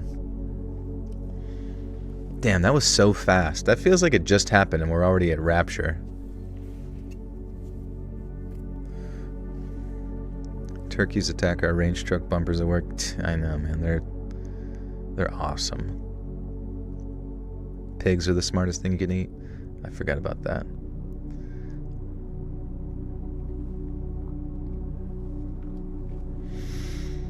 Thank you, Sam. Welcome back for 5 moons. Moonties.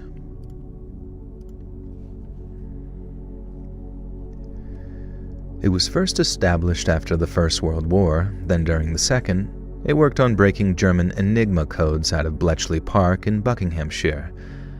Now, getting hired by them didn't make me some glorified IT guy. It made me, for all intents and purposes, a spy. And I later found out that I'd been headhunted by their recruitment team while I was at university, partially because of my academic and sporting performance, but mainly for my language skills. I spoke a little bit of Greek, but my mom's side of the family were very involved when I was a kid, so while I wasn't completely fluent in Farsi, I knew much more than about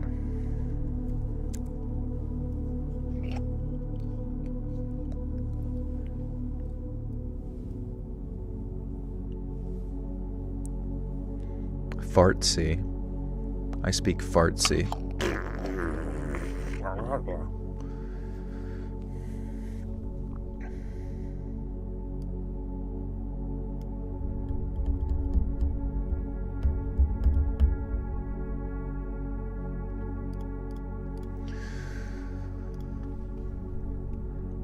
So while I wasn't completely fluent in Farsi, I knew much more than most about Persian language and culture and could easily pass as Iranian. And this made me an ideal candidate to spy on the Islamic Republic.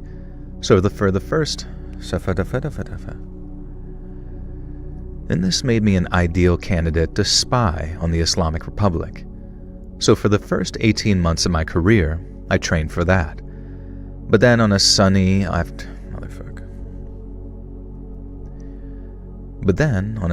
afternoon, UK time, in September of 2001, 19 hijackers changed the course of history, as you know.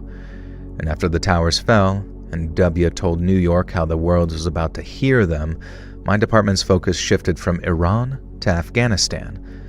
But seeing as the two countries have very similar languages, in Dari and Farsi, it made me a highly rated asset, and one that was itching to be deployed.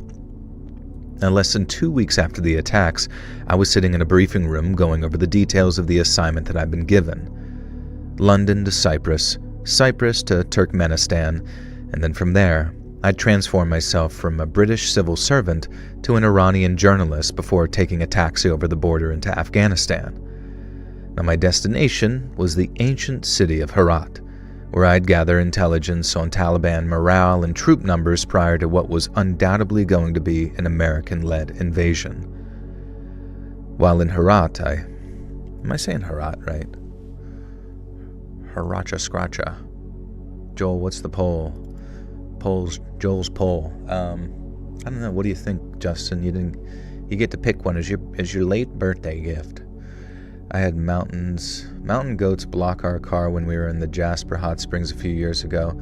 They just nap behind it and beside it. That's awesome.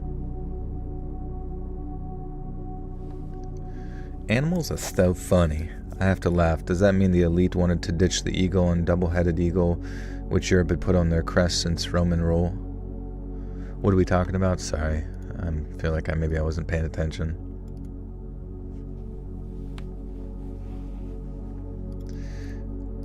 Herat.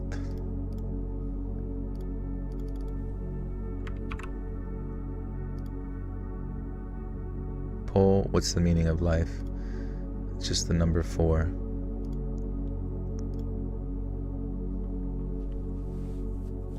Saw a coyote just strolling down our neighborhood street the other night when I was taking out the trash at around midnight.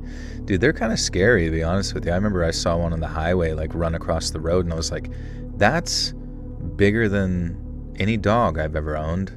Like, it was genuinely like a very, almost like wolf-size creature.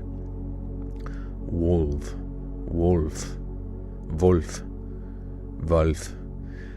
Jim Tan Landry.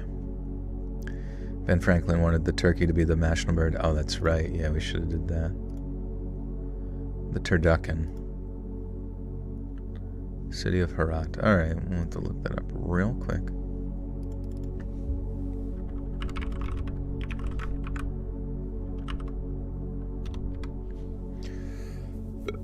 I'm glad you didn't see me. I thought it was German Shepherd on the loose at first. I know, right?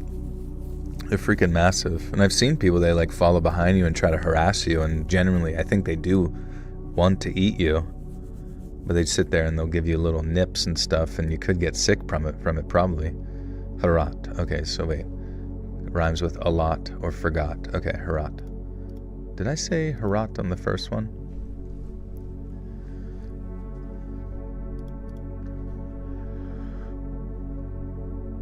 While in Herat, I learned that many Taliban fighters had been sent to the mountains around 30 miles southeast of the city. There, they were digging in, stockpiling munitions, and preparing to resist coalition forces. So, that's where I went. I was advised to hire a guide to escort me through the wilderness and towards the mountains. I didn't want to get lost, but neither did I want to attract too much attention to myself. So I hitched a ride to a small village within 2 days' walk of the mountains, then did just that. Walked. Getting up into those mountains made for the toughest hike of my life. Then following one particularly grueling climb, I was relieved to see a gently sloping valley that led deeper into the mountains. It was beautiful in its way, like a little slice of Shangri-La. Shangri-La. Shangri-La.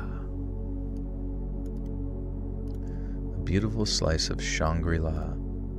What the hell is that? Some sort of dessert? A little bit of a sweet treat. Sweet treat. A sweet treat. Shangri-La. Oh, Shangri-La. Shangri-La. Why damn pumpkin seeds hurt my stomach. Did you cook them first? I would love an English goose as a pet. Shangri-La is a mystical realm. I thought it was a little snack. It referred to a fictional utopian paradise from the novel Lost Horizon, a real city in China renamed to attract tourism, or the global hotel and resort chain. Nice. We gotta go there, bro. Welcome to Shangri-La. Shangri-La. It's the one zombies map. Let's go. Let's freaking go, boys. Where we dropping? We're dropping in Shangri-La.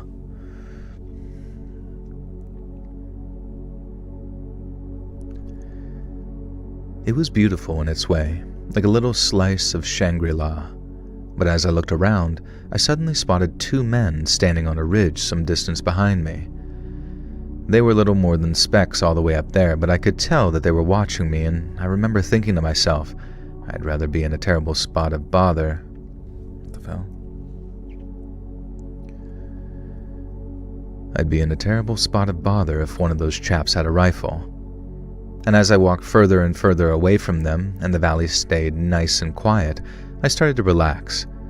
I started thinking that they were just two curious shepherds, but no sooner had they thought. I'm excited for the new COD. I am not, no. I think Call of Duty sucks butt, and I hope like a million other games come out that just replace it, and that they can't keep up. Oh, you know what? I hope that so many good games come out that take up other people's time, that they eventually actually make a new engine for their Call of Duty instead of just recycling the same engine, and we actually get some like new, I don't know, just new, like a new physics system. Would be so nice. Hey Joel, serious question. If someone in the woods is doing it and they get interrupted by a... If someone is in the woods doing it and they get interrupted by a Wendigo. Wait, was that a question? Am I a Battlefield fan? I liked Battlefield, but like I've already kind of immediately... I didn't really play it, and I was going to. I feel like if I wanted to build a new PC and then play it, but I haven't... I don't know. I feel like it's kind of fallen off too because everybody was moved on to the next thing or whatever. And then even its Battle Royale mode, I don't know how interesting that is to most people either, since they've all kind of moved on to the Ark, but maybe they'll be back to Battlefield. Battlefield is one of those games where you're just into it or you're not. But it seems like some of their games are almost like so good that people just stick with them for years. Like they hardly ever migrate to the next one. But I guess didn't they have something in their system where you can kind of integrate with all the previous games or something like that?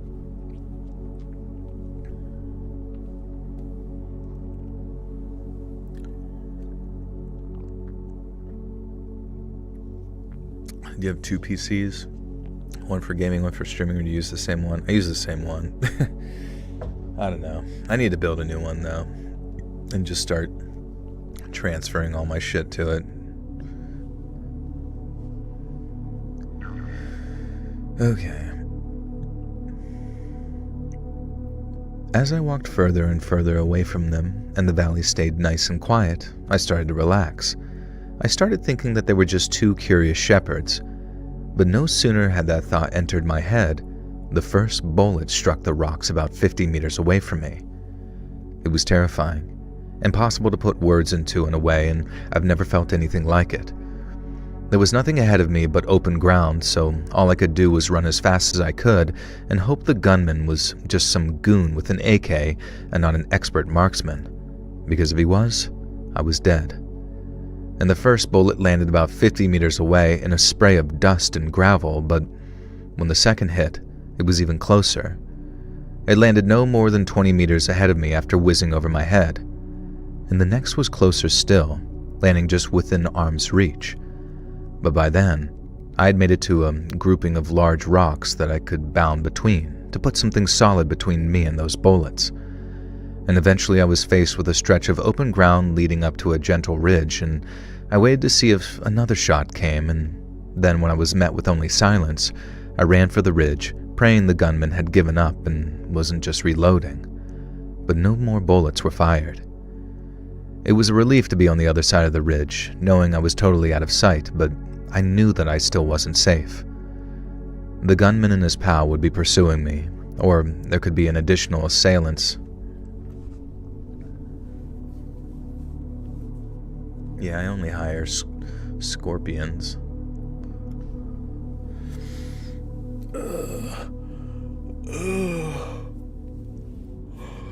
You wish Titanfall 2 wasn't castrated on arrival. I know, we need like another Titanfall or something. Though I will say when I played Titanfall 2 a little bit, I was like frustrated where I would like actually have a lot of fun being on the ground, and then once everybody got into their no, where did you start? You started with your robots. Or did you start with your No, it was like something about it like switching to two robots almost made the game not quite as fun, I guess. I don't know. My favorite game's Overwatch. I never heard of that game. Is it fun? Can you play as a girl in that? Can you play as a gay monkey? Is that possible? Banana. The gunman and his pal could be pursuing me, or there could be additional assailants waiting ahead. And with no choice, I pushed on as fast as I could until I suddenly spotted a plume of smoke rising in the distance. It wasn't until I got much closer that I realized that it was a tea house, and that was another huge relief, because with the sun beginning to set, it was an ideal place to bed down for the night. Most Afghan tea houses serve tea and simple meals, but many feature side rooms or second floors that function as guest houses. Guests are packed into one large room with nothing but a mat to sleep on, so it's not exactly the Ritz, but they serve as a wholesome shelter for travelers during the longer, colder nights and when the passes are blocked by winter snows. I drew some stairs after making my way inside, but after the owner rather loudly asked where I was from, my cover story seemed to lessen the tension. There was a clear interest in me, but I was left to eat and drink in peace. After a few hours of nursing cups of tea.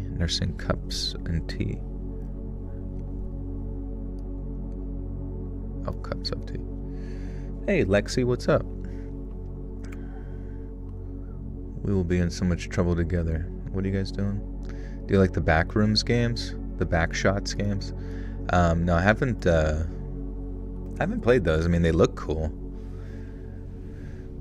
There was that one game. What the hell was it? It's called like Body Cam. Do you remember that video game? Came out like a year ago. It didn't have a lot of like staying power, but man, it looked very realistic. If it had any degree of just longevity to it, I probably would have kept playing it. And then they released like a zombie mode that looked just, I don't know, it basically felt like you were playing like a super realistic VR game, but just with the regular controls. Hey guys, love the channel. I'm from the Bahamas. This is my night ending. What's up, Travis? Good to see you. How's the Bahamas treating you? Hopefully no hurricanes. Can't wait for the Jonely fans. Ron. We'll get there. Don't worry. What's up, Taryn?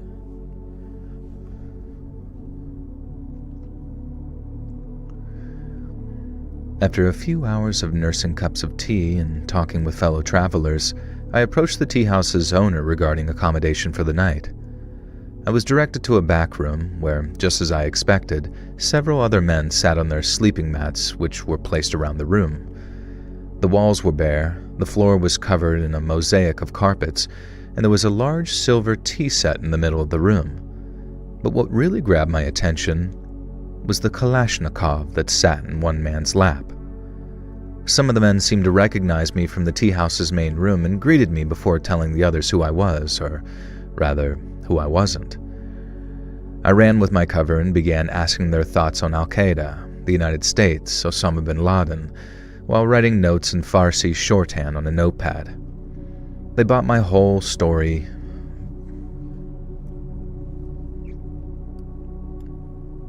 I just fell into a Wi-Fi's habit hole. Glad I crawled out in time for your live stream. Rabbit hole. That's all. Which one was it? What did you watch? Also, my I bought a hecklefish. Oh God! From the Wi-Fi's, and I got it up on my mantle. It's pretty freaking sick. Guys should get one. It's beautiful. They bought my story wholesale, and in line with Afghan hospitality customs, they promised to do their utmost to look after me during my stay. But then, after one of them asked me how my stay in Afghanistan had been, I couldn't help but mention the unfortunate shooting incident which had occurred earlier that day. Some of the men tutted and shook their heads, muttering "Badmashi," which means like criminals or gangsters.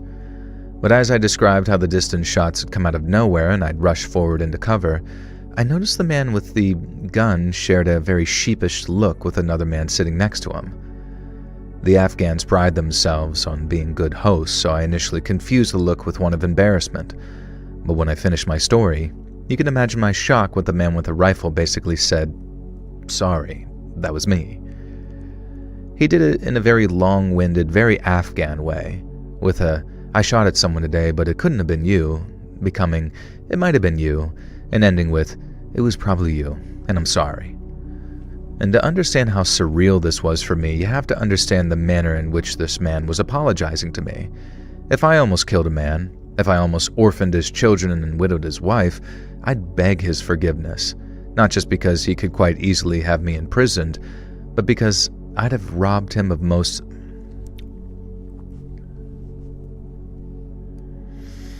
Hey, serious question. My last post got cut off. If exhibitionists are in the woods doing it and they're getting spied on by a Wendigo, is it Wendigooning? I do believe so, yeah. Just waiting to blow his magic load. Simulation versus dead internet compilations. Oh, yeah, yes. That would make a lot of sense. I mean, in many ways, like, in the same way we were talking about the algorithmic nature of the internet and how maybe most of the things that you're presented with aren't necessarily things you'd be interested in, even though they are, but more so just like leading you down a very specific pipeline of info, you know? And therefore it's not necessarily your entire thoughts or your entire self, but like maybe a certain lack of self within you and like a perceived sense of community to something that's not even necessarily real. Which then, just based on the fact that it's so repetitious, it ends up like almost making it real by everybody kind of perceiving that it could be, I suppose, in real life, even though it's not. What does the layout of my room look like? It's kind of like open, because I'm on the bottom floor. It's very like open, but I got like curtains around me that I made a track drilled into the ceiling. 30% bot population going to start creating content to keep us online and in line. 30% bot population. Do you think AI is going to get good enough that it'll be able to trick us that it's not AI? I was in chat today and someone asked what gooning is. Some other person told them to Google it a bit later. We learned the person who was, oh god. Yeah guys, try not to lead anybody down that route. Yeah, I'm currently in my bunker in space. I'm hanging out in Antarctica with Bill Gates. What's up, Audrey? What are you doing? Have you ever been in an awkward sauna dilemma?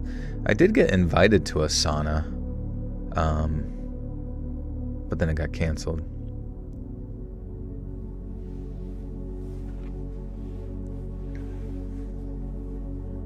Hey, what's up, Emma?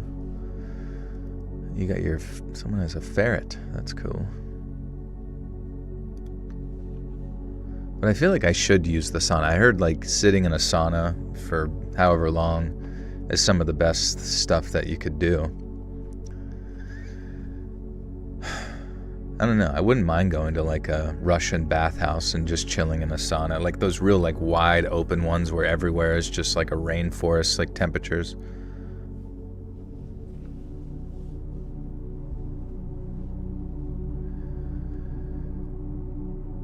If I almost killed a man.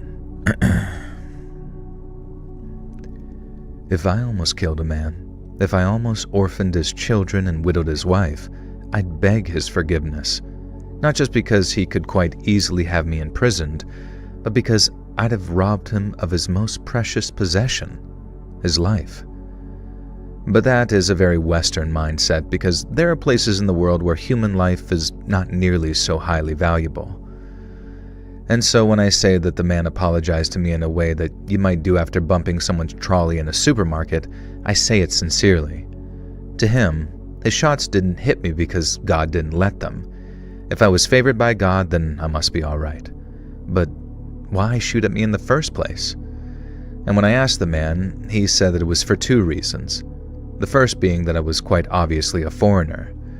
And this utterly confounded me as I'd spent months preparing and was knitted out in authentic and well-worn Afghan attire. Afghan attire? What the hell?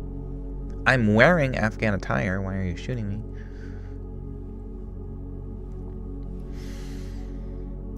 It was the Bob Ross live stream.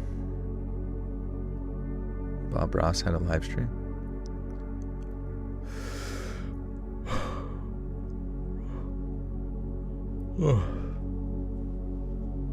You're power washing right now? Oh, he's a power lifting at first. I was like, oh shit.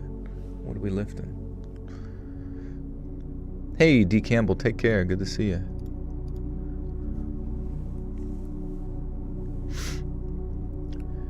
This utterly confounded me, as I'd spent months preparing and was kitted out in authentic and well-worn Afghan attire. I can't read it all. This utterly confounded me, as I'd spent months preparing and was kitted out in authentic and well-worn Afghan attire. Yet according to the gunman, he knew that I wasn't Afghan because, and these are his words, I didn't walk like it. And then since there was a good chance that I was some kind of American infiltrator, not far off, boys, the gunman decided that there was no harm in shooting at me. He says this to his companion, but his companion laughs and then says something to the effect of, "You'll never hit him at his distance, you're a terrible shot," to which he replies, "Oh yeah? Watch me." It was a bet.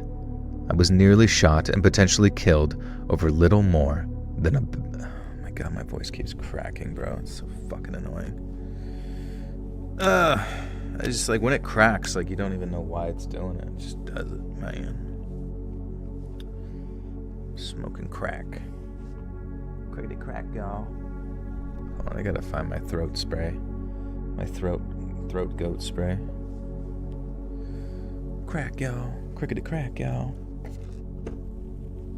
Oh. There she blows. Jealous of you all. That gets to stay on 12-hour shift, starting at 6 hours, catch you on the flip side. Joel, I like you more than a friend. Oh, thank you. Have a good shift. Quick to crack, y'all. Crack, y'all. ASMR.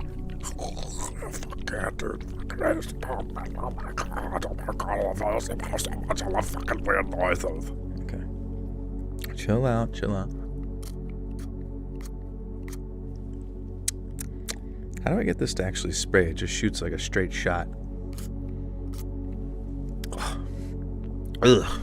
It's a little concentrated. What time is it? It is 1 a.m. Can we get more ASMR gargling, please? Yes, one sec. Well, remind me. Remind me.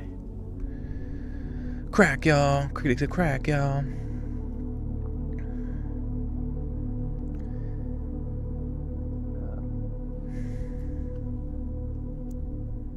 It was a bet. I was nearly shot and potentially killed over little more than a bet. The perpetrators were deeply apologetic and claimed that they'd never have shot me if they'd known that I was an Iranian Muslim, but it was still a very strange and very bitter pill to swallow that I'd nearly been killed to prevent a man losing face. And it was also a reminder that if they found out who I really was, I'd be in a hell of a lot of trouble. So instead of showing what I really felt, which was a mix of terror and relief, I acted calm as you like and told them God obviously had a plan for me. And both men were very pleased by my veneer of fatalism. But it was just that, a cover, as deep down I was more frightened than I'd ever been in my entire life. Yet thanks to my training, I'd learned not to show it. The group and I talked until the wee small hours of the morning, and I made notes on anything and everything pertinent. The two men even offered to walk me further up the mountains so I could reach Taliban positions in safety, but I departed before the call to dawn prayers while everyone was still asleep. I reached the Taliban positions, conducted a few interviews with their lieutenants and commanders, and all without having ever...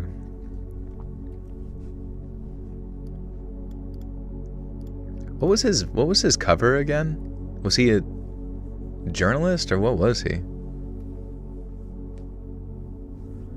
He was a crack addict. He was dressed as Patrick Starr. I saw a video by a guy who's a blogger who went to Afghanistan. He only stayed 24 hours after he was afraid of being arrested or worse. Yeah, it doesn't sound great. Maybe just stay home, guys. Hey, what's up, Hawk? How you doing, bro? The real OG Spook Lock. Let's go. Welcome to the Buttersock Cult. You now have access to bonus content. Is this a channel? Oh. A burgeoning channel. That's awesome.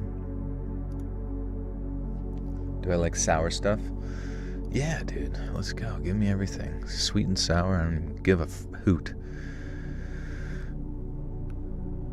I reached the Taliban positions, conducted a few interviews with their lieutenants and commanders, and all without having my cover even close to being blown. And then just a few weeks later, American B-52s were dropping bombs on them, all based on my intelligence reports. And I sometimes think about that tea house and I hope it survived the American bombing. One day, God willing, I can go back there and be a traveler under some very different circumstances. Yeah, let's go back to the place I inadvertently had bombed. He was undercover as Bachabatsi. Who's that? Sweet, salty, sour, spicy. I'll take it all.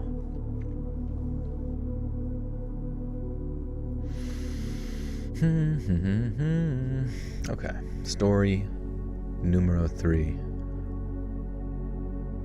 The Official Sparkly Pig. Is that a YouTube channel? I don't know why. I see people's names and they just seem like they should be channels with subscribers. Hey, 3.3K, that's good. But a video from 8 years ago. Damn. Whoa. Most popular video, 4.7 million views. That's crazy. The Murder of Baby Brianna. Graphic. Update with sentences and description. Damn.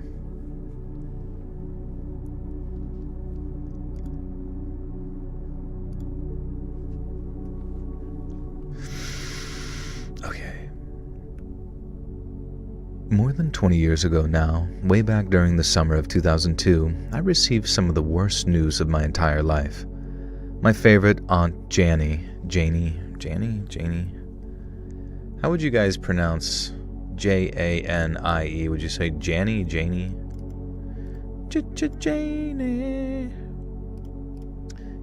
You got your mama smile, but you yesterday shine.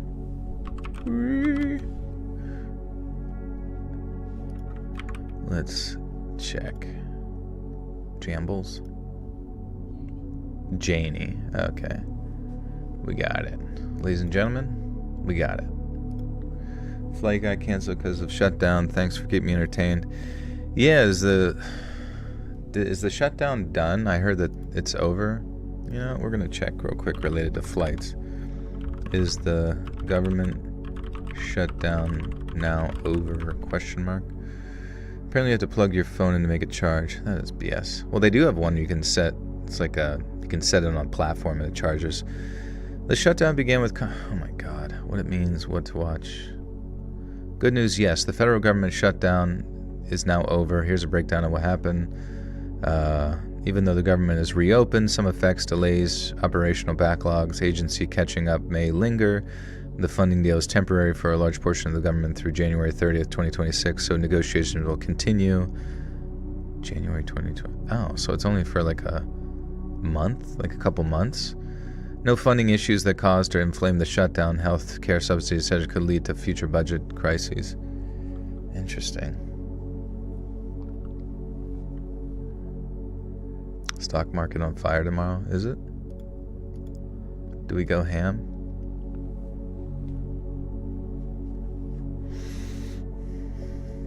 They closed down the government in order to dance their annual CERN ceremony.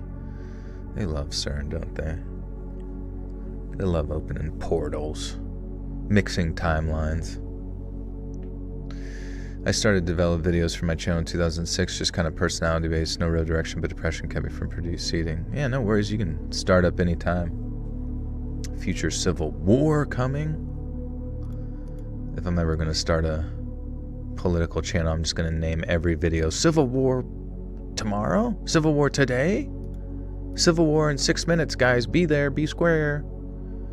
Civil War lunch break. Wait, how do you say this person? I forgot already. Janie, okay.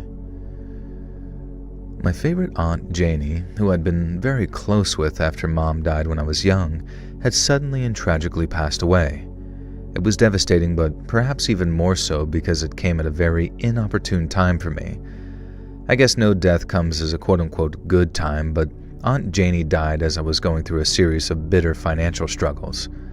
I moved across the country a few times before to pursue my dream of... I guess that's not entirely relevant, but let's just say that it wasn't going well, and I barely had 2 quarters to rub together. I couldn't afford a flight, and I really didn't want to leave my car alone for days because it had almost certainly been stolen by the time I got back. And so, not wanting to miss the funeral for fear of forever regretting it, I decided that I was going to drive almost 3,000 miles from Newark, New Jersey to my hometown of Sacramento, California. And sometimes when I look back on it, I wonder what in the world I was thinking, embarking on a 6,000-mile round trip. But at the time, it made perfect sense. I hated living in Newark.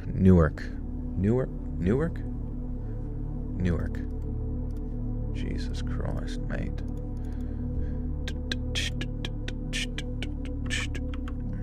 Newark, New Jersey.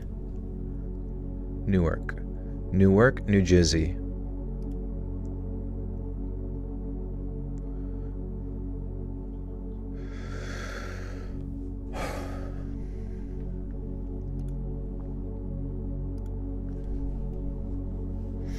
Is Matt drunk? My bed is like, over there, I'm over there. There's too much of a journey for me right now. Are you laying on the ground? Hey, cool aunt, what's up? Okay. I hated living in Newark so bad that I'd have done anything to get away for a while. Now, nothing against the city itself, it's not nearly as bad as some people make it out to be, but my living arrangements left much to be desired, and for multiple reasons, too. I also figured that since I hadn't really seen much of the country I lived in, it was a great excuse for a road trip. And then, and this is probably the craziest part, I figured that I might buy an RV while back in California, assuming that I got some inheritance... What's up, Harley? How goeth it? Janie. Sitting on the ground, not drunk. Oh. Just a comfortable ground set. You're grounding yourself. You're doing grounding. Connecting with all the crumbs on the floor. How Pradeep and me doing? We're doing good, honestly. Like, we're literally killing it lately. Like, you know how they have, like, people go hawking? They, like, go hawk hunting where they put, like, a blindfold on their hawk and send it after small game. I've been doing that with Pradeep. Put a blind on his head, keep him on his shoulder, and I just launch him after a chipmunk. It's so funny whenever I look at him. He's just curled up in a ball, but you can see his little sharp teethuses sticking out. It's funny. Cats just got it figured out. Am I romantic? Yeah. Yeah, for sure. Making me feel romantical. She's in the bed. She's also asleep. She's got to work tomorrow. Your cat? Then, and this is probably the craziest part, I figured that I might buy an RV while... Might buy an RV? What the fuck? Then, and this is probably the craziest part, I figured that I might buy an RV while back in California, assuming that I got some inheritance money, and I'd drive that back to Jersey instead. And like I said, I'm not really sure what I was thinking, but my idea of that road trip and the reality of it would turn out to be very different. On the 3rd day of my journey, I'd reached the western side of Wyoming. I'd just stopped in a little town called Lyman for a...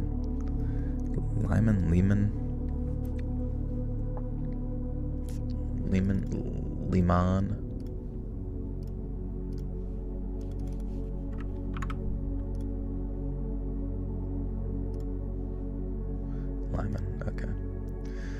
Your cat just pooped? Hell yeah. You can smell it in the air. What's up, Nasty Nate? How you been, dude? What is the good news?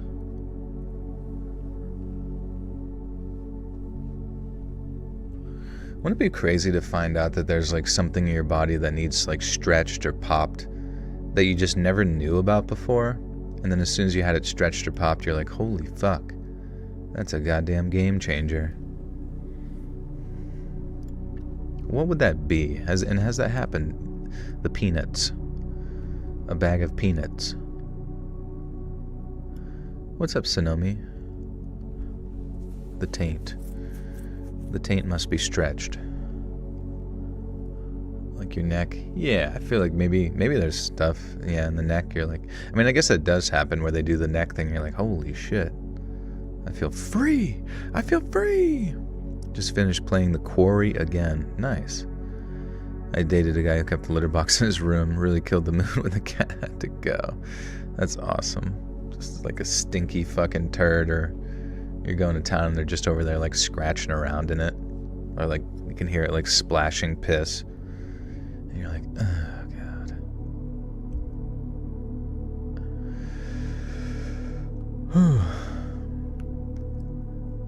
I just stopped in a little town called Lyman for a light lunch and then planned to stop for gas in a place called Evanston before crossing over into Utah.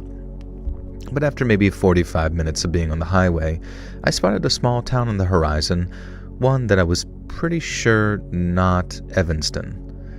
And I remember slowly as I reached the town limits while thinking, well, might as well top off my tank here if possible, and I started looking around for a gas station. But then, rather than wasting time driving around in circles, I figured that I'd just ask someone for directions. The place had a sort of old-timey vibe to it, and a bunch of stores had signs that looked like... God damn it, man. Why do I even... I honestly, at this point, I don't even know why I trip up on words. Like, whilst reading, I don't even know... Like, why not just read it? The words are right there. Just read it, mouth. Mouthy moo.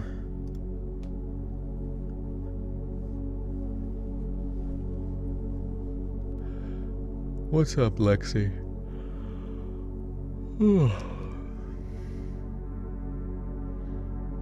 English is my first language, so it is tough.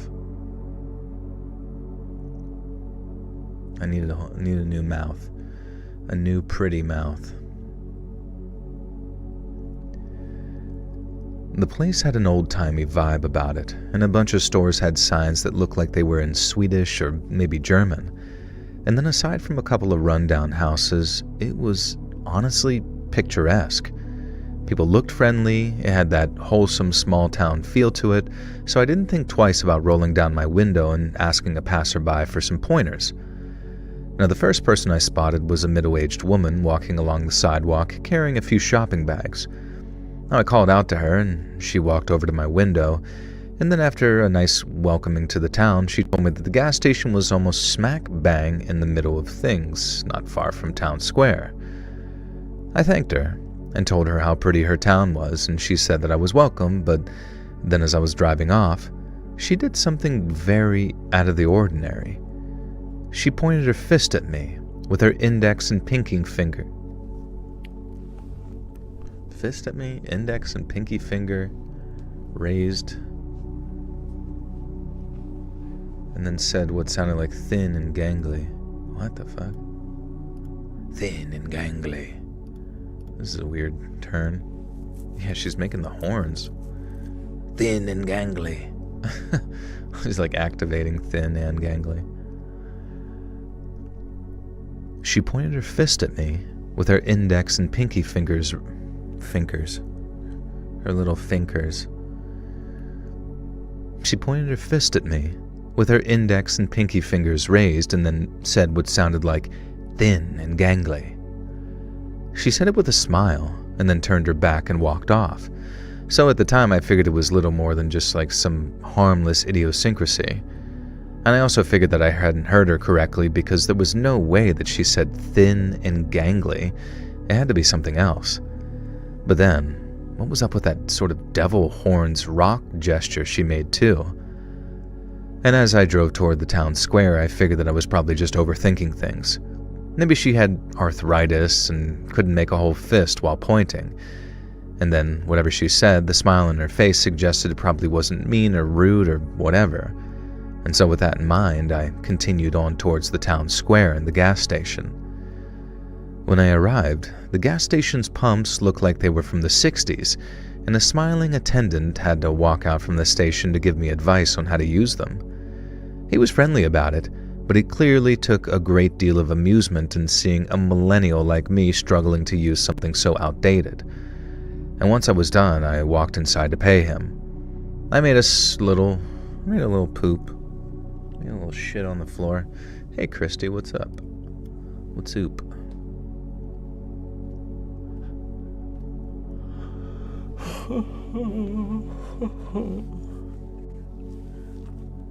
We do more Thanksgiving horror stories. I should probably have people looking into that right now. When the hell is Thanksgiving? 2 weeks from now? 2 weeks. 2 weeks. I don't know, I feel like stuff about the national parks and woods just have an element of mystery and danger that make your primal senses get activated. Hiya!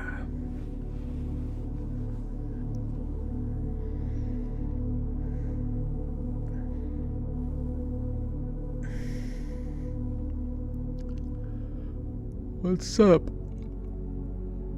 Marianne? Thanksgiving with family is definitely interesting at all loud Italians. That sounds fun. Lots of arguments. Good. We need to yell at each other all the time. The mirrored men spook me to my core. What's the mirrored men about? Is it like a doppelganger type thing? He was friendly about it, but he clearly took a great deal of amusement in seeing a millennial like me struggling to use something so outdated. Now, once I was done, I walked inside to pay him.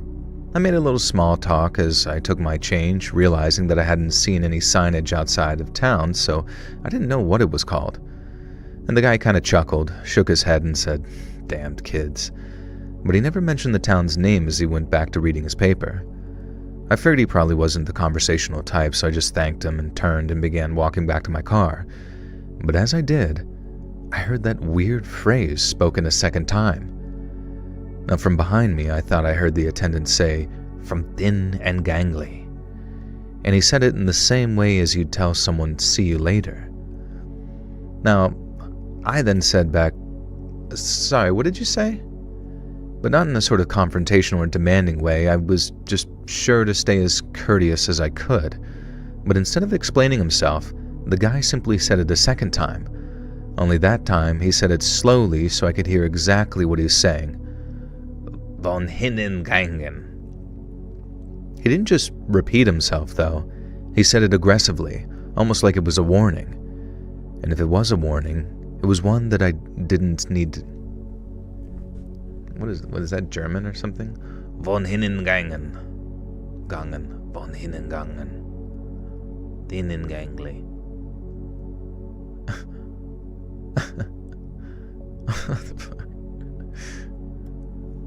The ancient curse has been muttered. Wait, Justin, are you going to Japan to be a movie star, or are you going there to just bang hot Japanese chicks? What are you doing? Or sumo wrestle? Or both? Or all three? Hey, I mean, honestly, would not blame you. Justin is an in-house passport bro. Last time we all had Thanksgiving together as a family was years ago. My cousin and something had a shart, and one of my aunts needs to know what a shart is. That's awesome. You really haven't lived a proper man's life until you've sharted more than once. But instead of explaining himself, the guy simply said it a second time, only that time he said it so slowly that I could hear exactly what he was saying. Von hinnen gangen. He didn't just repeat himself, though. He said it aggressively, almost like it was a warning. And if it was a warning, it was one that I didn't need to be given twice. I walked straight back out to my car, intent on getting the hell out of town. Something weird was going on, and I suddenly felt very unwelcome. When I stopped at some lights at the edge of the town square, I noticed someone gesturing to me from the sidewalk off to my left. He was waving gently and had a smile on his face, but by then I was so wary that I wasn't convinced his intentions were pure. I waved back cautiously, and then he started moving his fist in a circle as if to say, "Roll your window down." I didn't roll it down completely. Like I said, I was still kind of wary, but as soon as he saw the gap in the glass, he started pointing at me with his index and pinky finger, just like that lady did before yelling out, "Von hinnen gangen!" I rolled my window up again, wondering what the hell I was thinking and rolling into... What does that mean? It means join the gang, twin. What does mean?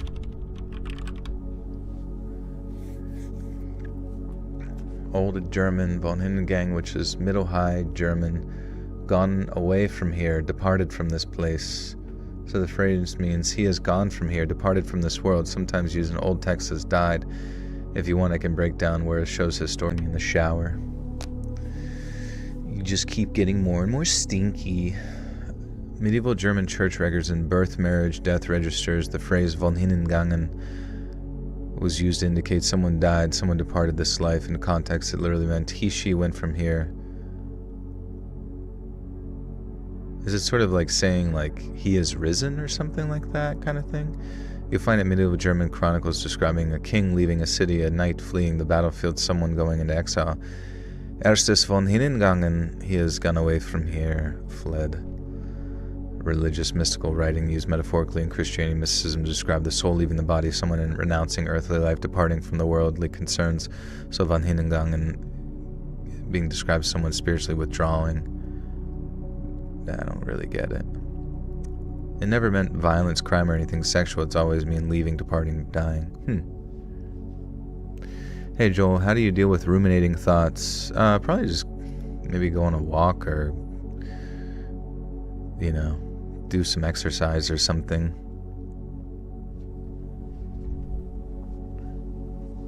Maybe you can do 20 push-ups, 20 air squats, 20 sit-ups.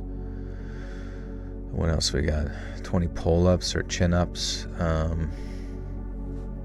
don't know. Probably just need to get some energy out of you.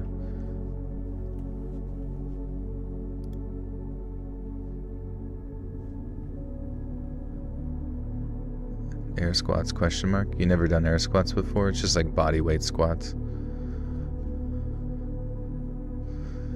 I think English and Aussie have the most attractive accents. Do you agree? Yeah, it's not bad. It's not the worst. It's a bit... makes you want to get hot, you know, all hot and bothered in the collar, yeah? I don't fucking know. I don't know, what is a hot one? Irish? No. French? The French accent. Hell hath followed me. What's up, Ollie? Child dog. What up, Joel? Do you know any way of fixing a hunchback? I'm working on it. So far I can breathe slightly better, but it's a long way. Fixing a hunchback? Man, that might take... my instinct tells me it's probably like a surgical intervention of sorts to fix that.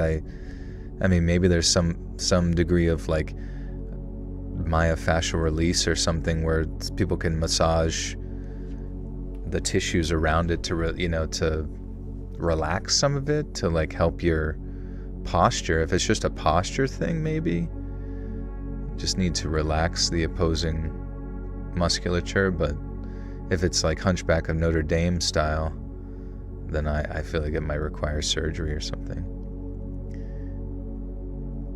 Quasimodo type shit. Can you go to a chiropractor to fix your back? I mean, a chiropractor can like do some mild shifting of the spine, or like if the muscles are tight, then the bones kind of pull. Like chiropractor can kind of like push things sort of back into position, but it's only ever temporary, right? It's like cracking your knuckles in your hands.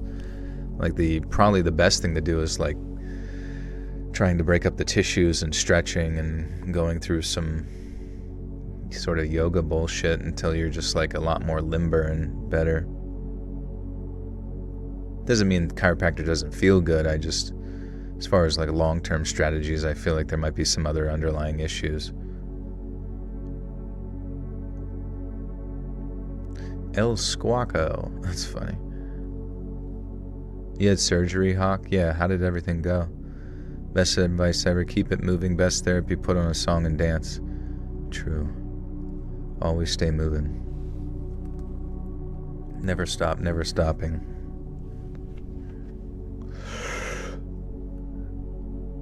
I rolled my window up again, wondering what the hell I was thinking and rolling it down a little. The lights were still on red, so I had to just sit there and keep calm till they turned green. But in the meantime, the guy kept on yelling that weird phrase at me as loud as he could, and that wasn't even the weirdest part. There were people walking past him, quite a lot of them too.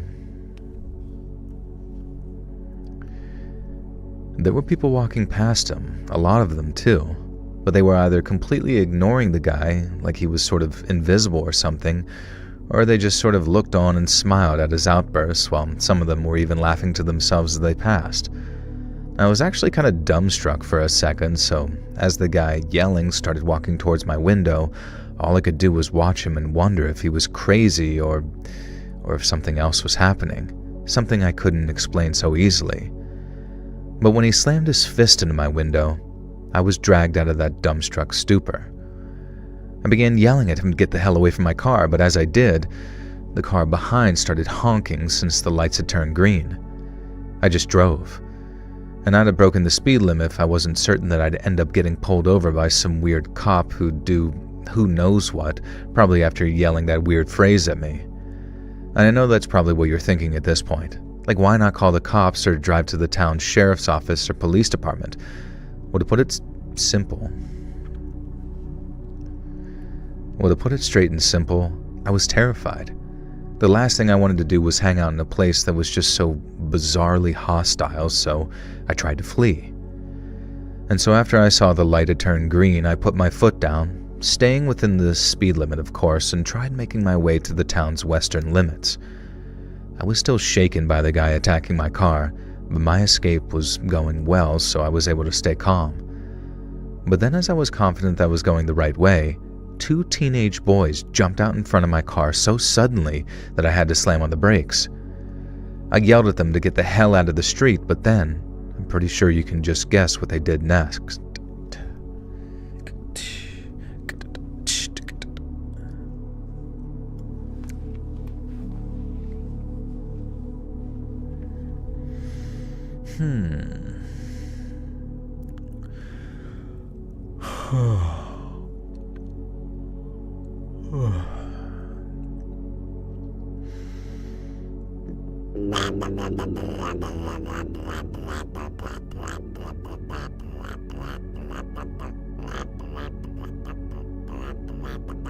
Did everyone see the Northern Lights? Sorry if it seemed like people up north did, like Minnesota and stuff. But I did not, though.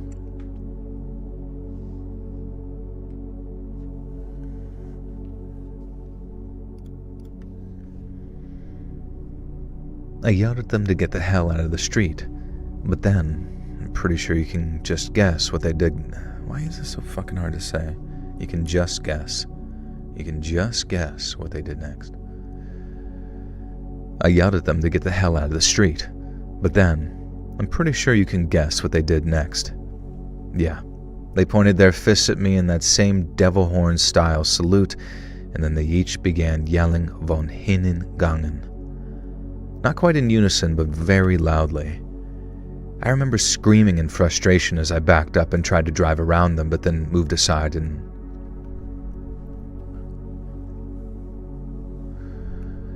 I remember screaming in frustration as I backed up and tried to drive around them, but then they moved aside and blocked me again. I yelled at them for a second time to move out of the way. Dude, I'm getting like hardcore fucking... Oh my god, how long is this fucking story? I feel like there's not much else to say, is there?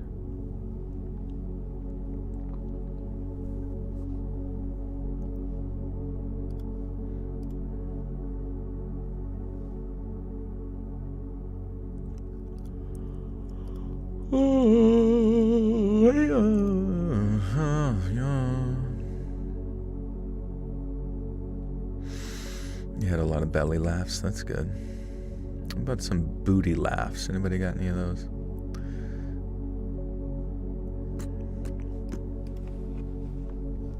Night, Lollipop Kitten. Take care. I yelled at them for a second time to move out of the way, but they just kept on yelling those damned words at me with these big, crap-eating grins on their faces. I knew I'd have to turn around and find another way out of town. I just couldn't run those boys over either. I wanted to, don't get me wrong, but you see my point. But then as I looked behind me to check if the street was clear, I saw a third boy running in my driver's side window, and he's carrying this big old stick in his hands. I knew what he was about to do with it, so I did my best to speed up my attempts to turn around. But it was too slow, and he was too quick. But he wasn't just quick. God damn it. Why is this fucking... I don't know why I'm struggling to read this one. Depends on how far north you are. If you're in Iceland, parts of Alaska, you can see them often. Oh, okay, yeah. Yeah, it seems like they've been dropping lower and lower. Maybe our... I don't know, maybe our magnetic poles are getting weaker or some shit, or they're about to flip. Or maybe the sun activity is just like so fucking strong that it's just like absolutely blasting our ass. Wart.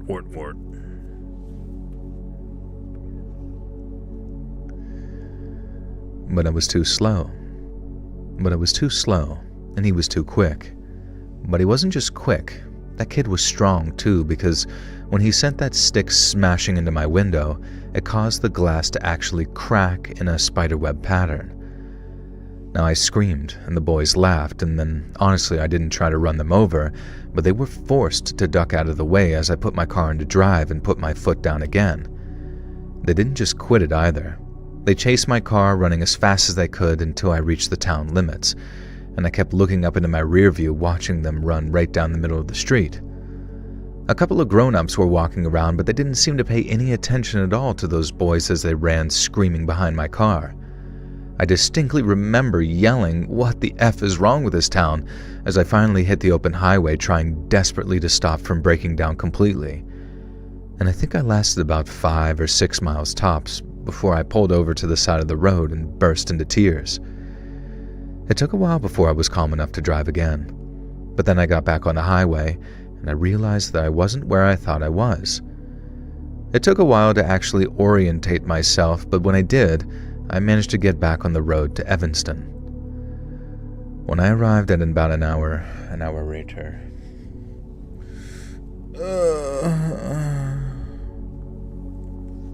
What's up, Effin' Don? How we doing? Oh, we have American sweet boring candy. I want Mexican fun spicy candy. You know what you should do is open up your own fancy candy store in town. You could sell a bunch of interesting stuff.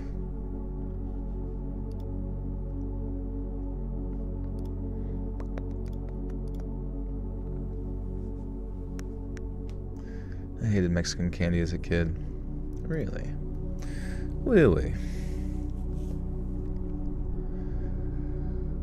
When I arrived about an hour later, I stopped and checked a map to see where the sheriff or police department was. I didn't want to ask any more strangers. I didn't want to risk it. I drove to the police department, and then after arranging to talk with an officer, he led me to some kind of interview room where I told him the whole story. I actually tried to omit the little detail about them shouting weird phrases at me because I knew that would just make me sound crazy. But even so, the way I described the town and the way its people acted towards me, it had the officer raising his eyebrows on more than one occasion. And when I was done, I was practically begging him to do something. He asked if I was okay to wait for a while because he needed to go talk. When I was done, and I was practically begging him to do something, he asked if I was okay to wait for a while because he needed to go talk to the chief. I got ready to wait for a while, because stuff like that nearly always takes an annoying amount of time. Dude, why is this one so hard? I don't know why, the fucking writing is so odd to me.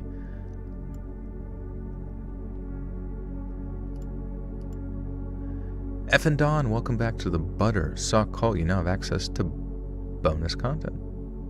Thank you.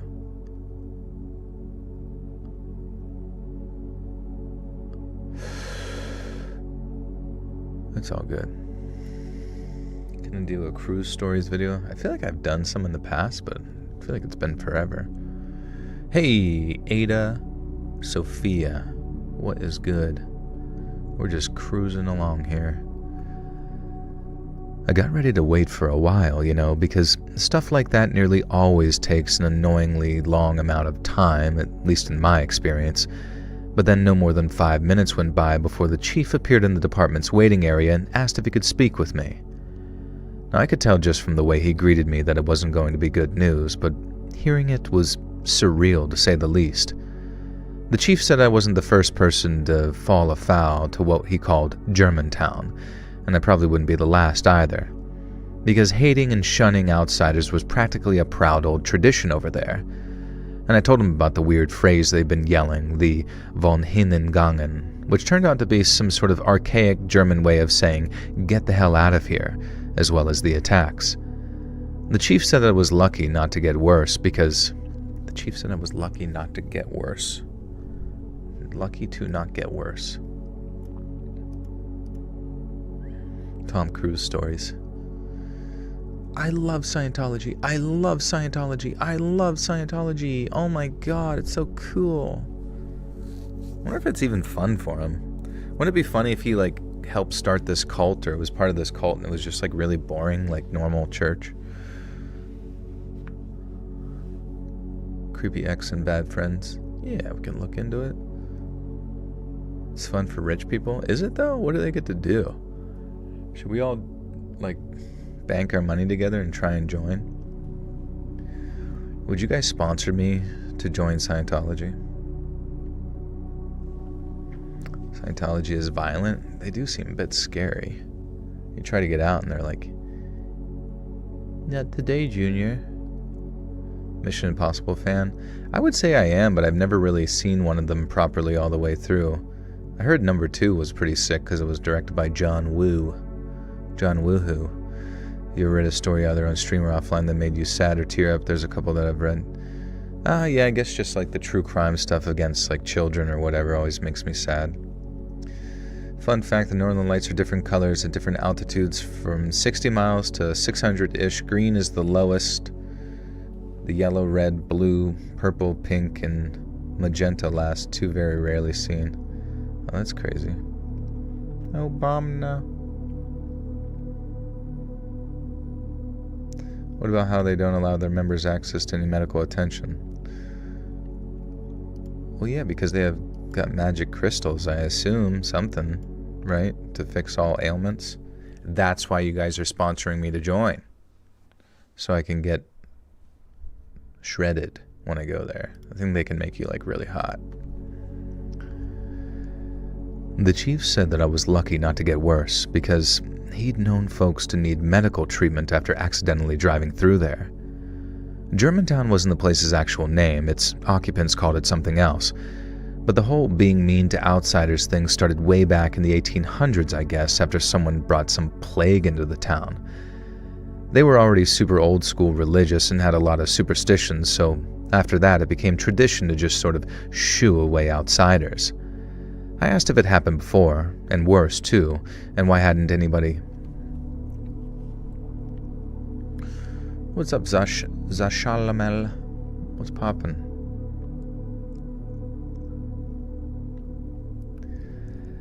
I asked if it had happened before, and worse too. Why hadn't anything been done about it? I thought the answer would be a complicated one, but it wasn't. Because all it boiled down to was a small town banding together and putting up a wall of silence. Most of the county had ever been able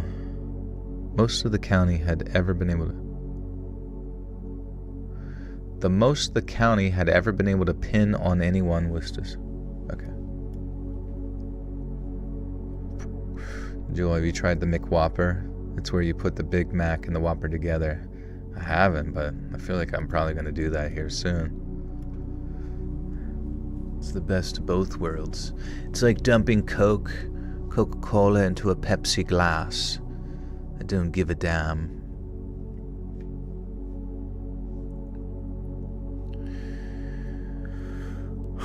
I'm on my 15 trying to fucking get food. Leave me alone. What are you talking about? I saw that from Angry Grandpa and it made me want to try it. Bro, you gotta do it. You gotta go test it out and report back for scientific purposes. Scientology is controlling oriented study of things that can be associated to science. The controlling oriented study of things that can be associated to science. I don't really get it.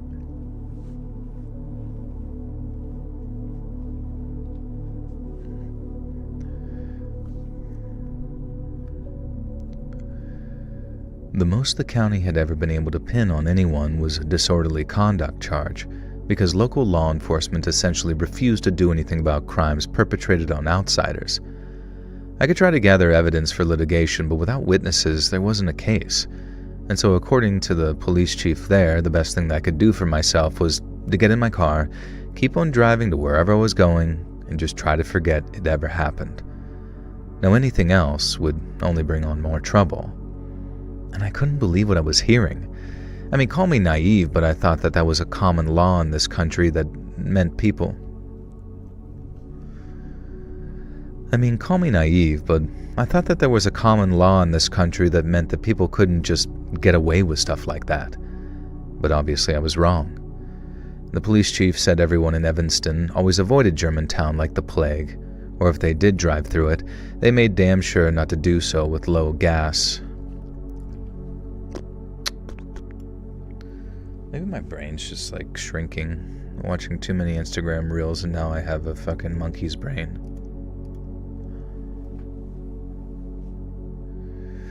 YouTube/content creator, scary stories, maybe some of your own? Perhaps. I need more scary things to occur to me. I need someone to come jump scare me, Freddy Fazbear style.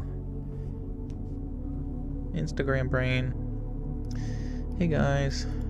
I just got done scrolling on Instagram. Flashing lights of... Oh yeah, that's the one thing on Instagram I noticed that doesn't happen. I don't see as much as like the... Remember how you would be scrolling on Instagram and you would just see like violent things like car crashes and death and explosion? Where the hell's that been?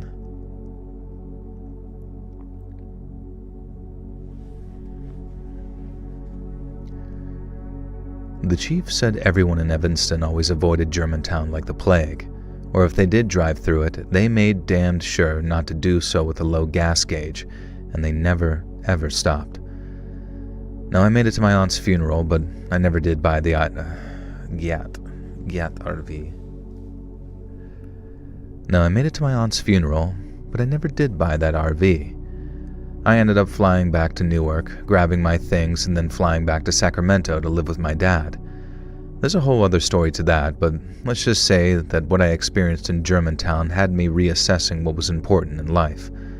We kind of normalize cities as being dangerous places, or just accept certain neighborhoods or streets being tantamount to a sort of no-go zone. And I guess I didn't realize that that same thing applies to small towns, in the middle of nowhere, too. The no-poop zone. How about a nice balance that doesn't make you floozy, but also doesn't make... What are you guys talking about? What the fuck are you guys even saying? I feel like my eyes are burning alive. Tantamount. It was titty mount.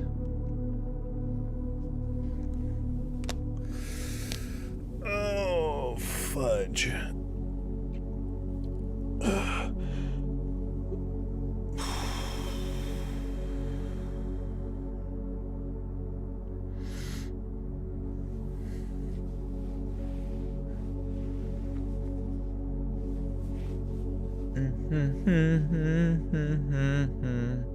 I sound bored. Yeah, you need to antagonize me with your liberal propaganda. Tell me something about how I owe somebody money. Saw the documentary on Sacramento starring the bald actor who was a wrestler, flashes me. Ah, my eyes. My eyes. Go-hoo. Alright, so this is story 4 of 5. How do you feel about book purists who hate movies and TV adaptations of said work? Honestly, I don't blame them really, because like I've never been in this. I don't read enough to like sit there and think like the book was better, but really all you're saying whenever you say the book was better is that like the limitless, no budget imagination that exists in your head related to something, the voices you gave them, the images you transmuted within your imagination somehow doesn't match, the limited budget of like Peter Jackson or something like that. And it's like, you're never going to, like, especially if you read a book and you create these relationships with these characters and then have that same expectation, to the movie, it's just never going to translate. You're never going to like psychically be able to create your exact movie. I mean, maybe one day once like AI can see what you're thinking and then like take those brain waves and then turn it into images or whatever, which it probably already can do, but at least on the commercial usages of that, it's going to be a bit. I've never been a purist in that sense, but Netflix did The Witcher after season 1 was atrocious, writing staff on record saying they're intentionally undermining the source. Yeah, I mean, that to me is just dog shit. Like, there's been so much stuff. I mean, even, like the Lord of the Rings shit, Battle for Middle-earth. What is it? Lord of the Rings? I don't know, where they like made the orcs like have families and shit. Like, what the fuck are they doing? Like, what the actual fuck is going through their head? And the worst part is I think they like fucked up the licensing with the Tolkien estate anyway. So it's like, it's not like, I don't know, they didn't get access to the Silmarillion or something, I think. So, it's not like they could have made anything good at all. Joel, I think the gym is dumb. What are your thoughts? Oh, die early, I guess. If you're not hitting the gym, you're dying like 20 years before everybody else who's like jacked and sexy. Did you watch the documentary about the UFO crash in Brazil in 1996? Also, I'm just kidding. But you should go to the gym, babes. Like, why are you not working out? You should go. You should 100% go. It's fucking sick. Imagine if you could squat 185. That'd be so nasty. For reps. Documentary about the UFO crash in Brazil. I remember like Joe Rogan talking about it, where there was like some goo.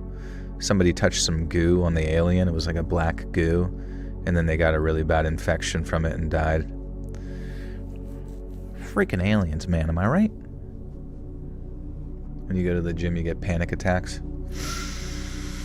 Too much caffeine, first off. Too much pre-workout.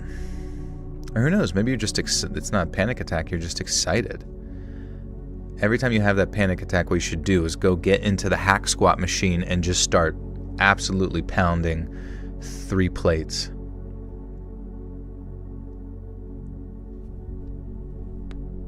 You hate the gym, all those weird people. Yeah, but you become the weird person. And then you just, I mean, even me, I've gone to the gym my entire life. Every time I look around, everyone's not any less weird. It's just that I match their freak now, If you really sit around and just like look at the gym, it is in many ways like abstractly dystopian, where we're all just like trying to like simulate, some type of challenge in a curated zone to maximize an aesthetic for the purposes of, self-fulfillment, longevity, and procreation. Not a terrible thing, honestly, but definitely a bit of a strange hamster wheel that we're just running on all the time. And then if you have one too many fucking cupcakes, you fuck the whole thing up. Sucks.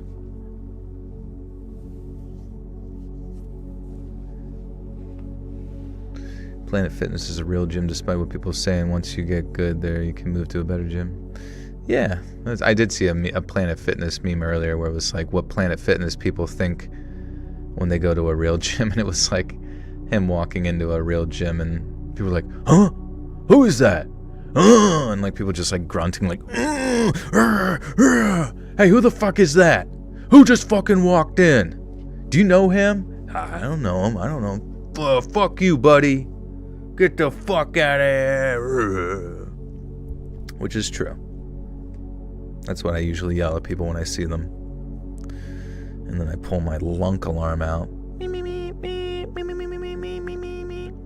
Gym environments are so cold and ugly to me. I wish gyms realize how much plants and fresh air help with the mental part. You can start your own little greenhouse / Gold's Gym. Maybe all the like moisture from people's sweat would make the plants like jacked. That'd be kind of sick. Testosterone Venus flytraps. Planet is cheap and amazing. Get on a massage chair, bed, and tan after, and they also have a red light room with a Vibrous shake plate. So dope. That's cool. What they give you free massages there with your membership? That's kind of amazing. I know, I should start a gym. See, it's so bad, dude. It pisses me off so much, man. Bro, you want to hear like the most brain dead thing that like, remember I told you like I had the business partner that was like the I mean, I love him. Let me just say, I do love him, but he fucking makes some terrible choices. But anyways, I had to like step in and brought other people on or whatever to like help figure it out.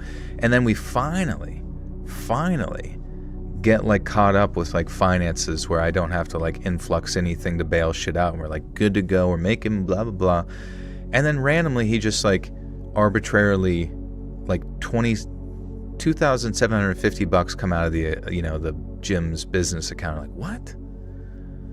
And then it turns out that he just like randomly paid the fucking one of the old power bills that he didn't even tell us we had like a balance on, and had previously just been paying chunks of it, and we were good to like make payroll and all this kind of stuff. We were able to budget everything, and then he just fucking like paid the whole thing and then just like didn't tell any of us. And when we said 27 came out, he acted like he was like surprised. I don't know, the whole thing was so sussy-wussy, even though it's like, it's not like he was using it to pay his own home bill. I hope to God not, it would tell you on the power bill. But it's like, how the fuck do you make that decision? Because now, now we're down. Now we're in like an even more precarious position to like, for like budgeting sakes. And it's just, I don't know. It just needs to stay the fuck away from the fucking checkbook.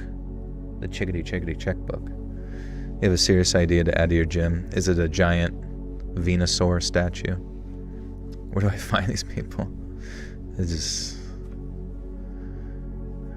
not anywhere I want to be anymore. Did I say he was my pastor? Yeah, I don't know. He's definitely a good community guy. He's just like literally an abysmal business person. Like, and then he just, I don't know, he just way too over his head in regards to most of that stuff, while seemingly like too prideful, I guess, to admit when things were going poorly. Do you have a sauna or yoga classes? We do yoga classes, those kinds of things, but we don't have a sauna. Sauna would be sick though. There's one gym with it here and it's so popular. Oh, wait, did you say? Serious thing. Jacob's ladder machine. Oh, okay. Yeah, I've seen that at the other gyms. I've never used it. I mean, it is cool, but I don't know. I almost feel like I can't even imagine someone climbing on the Jacob ladder machine. How many people work at my gym? It's just like mainly basic, like people who, like the coaches usually like are there as like the managerial process. You should add wild boars to my gym for people to wrestle. Honestly, I would appreciate that. Just fucking see one go by. Come here, you little fucker. Try again. We're gonna open up a new one. Make a Pokemon themed gym. I mean, that would be. I did think about that oftentimes. Like, you just come in and that's what they should do for like MMA or something. Like, you come in to a dojo and you just fight the head dojo guy, and then you get like some sort of badge. That would be so sick. I wish there was like something like that in real life where you could just go around and challenge somebody, and if you win against their head guy, you get something. Like a little, like the gym, maybe it's like a jiu-jitsu thing. Every jiu-jitsu gym has like a little badge that, you know, then you can like sew onto the side of your gi or something. Is that Q-Bone in the background? It does look like him, yeah. Q-Boner. You have a boxing ring in my gym? I do not, no. I mean, that'd be cool. We did do boxing classes for a while, but it was just mainly like fitness boxing stuff. It was fun. It definitely like takes it out of you.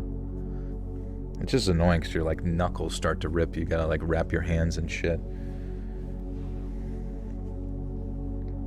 If you cross into the vision cone of every yellow belt, you've obligated to fight him. Exactly. You gotta use stealth.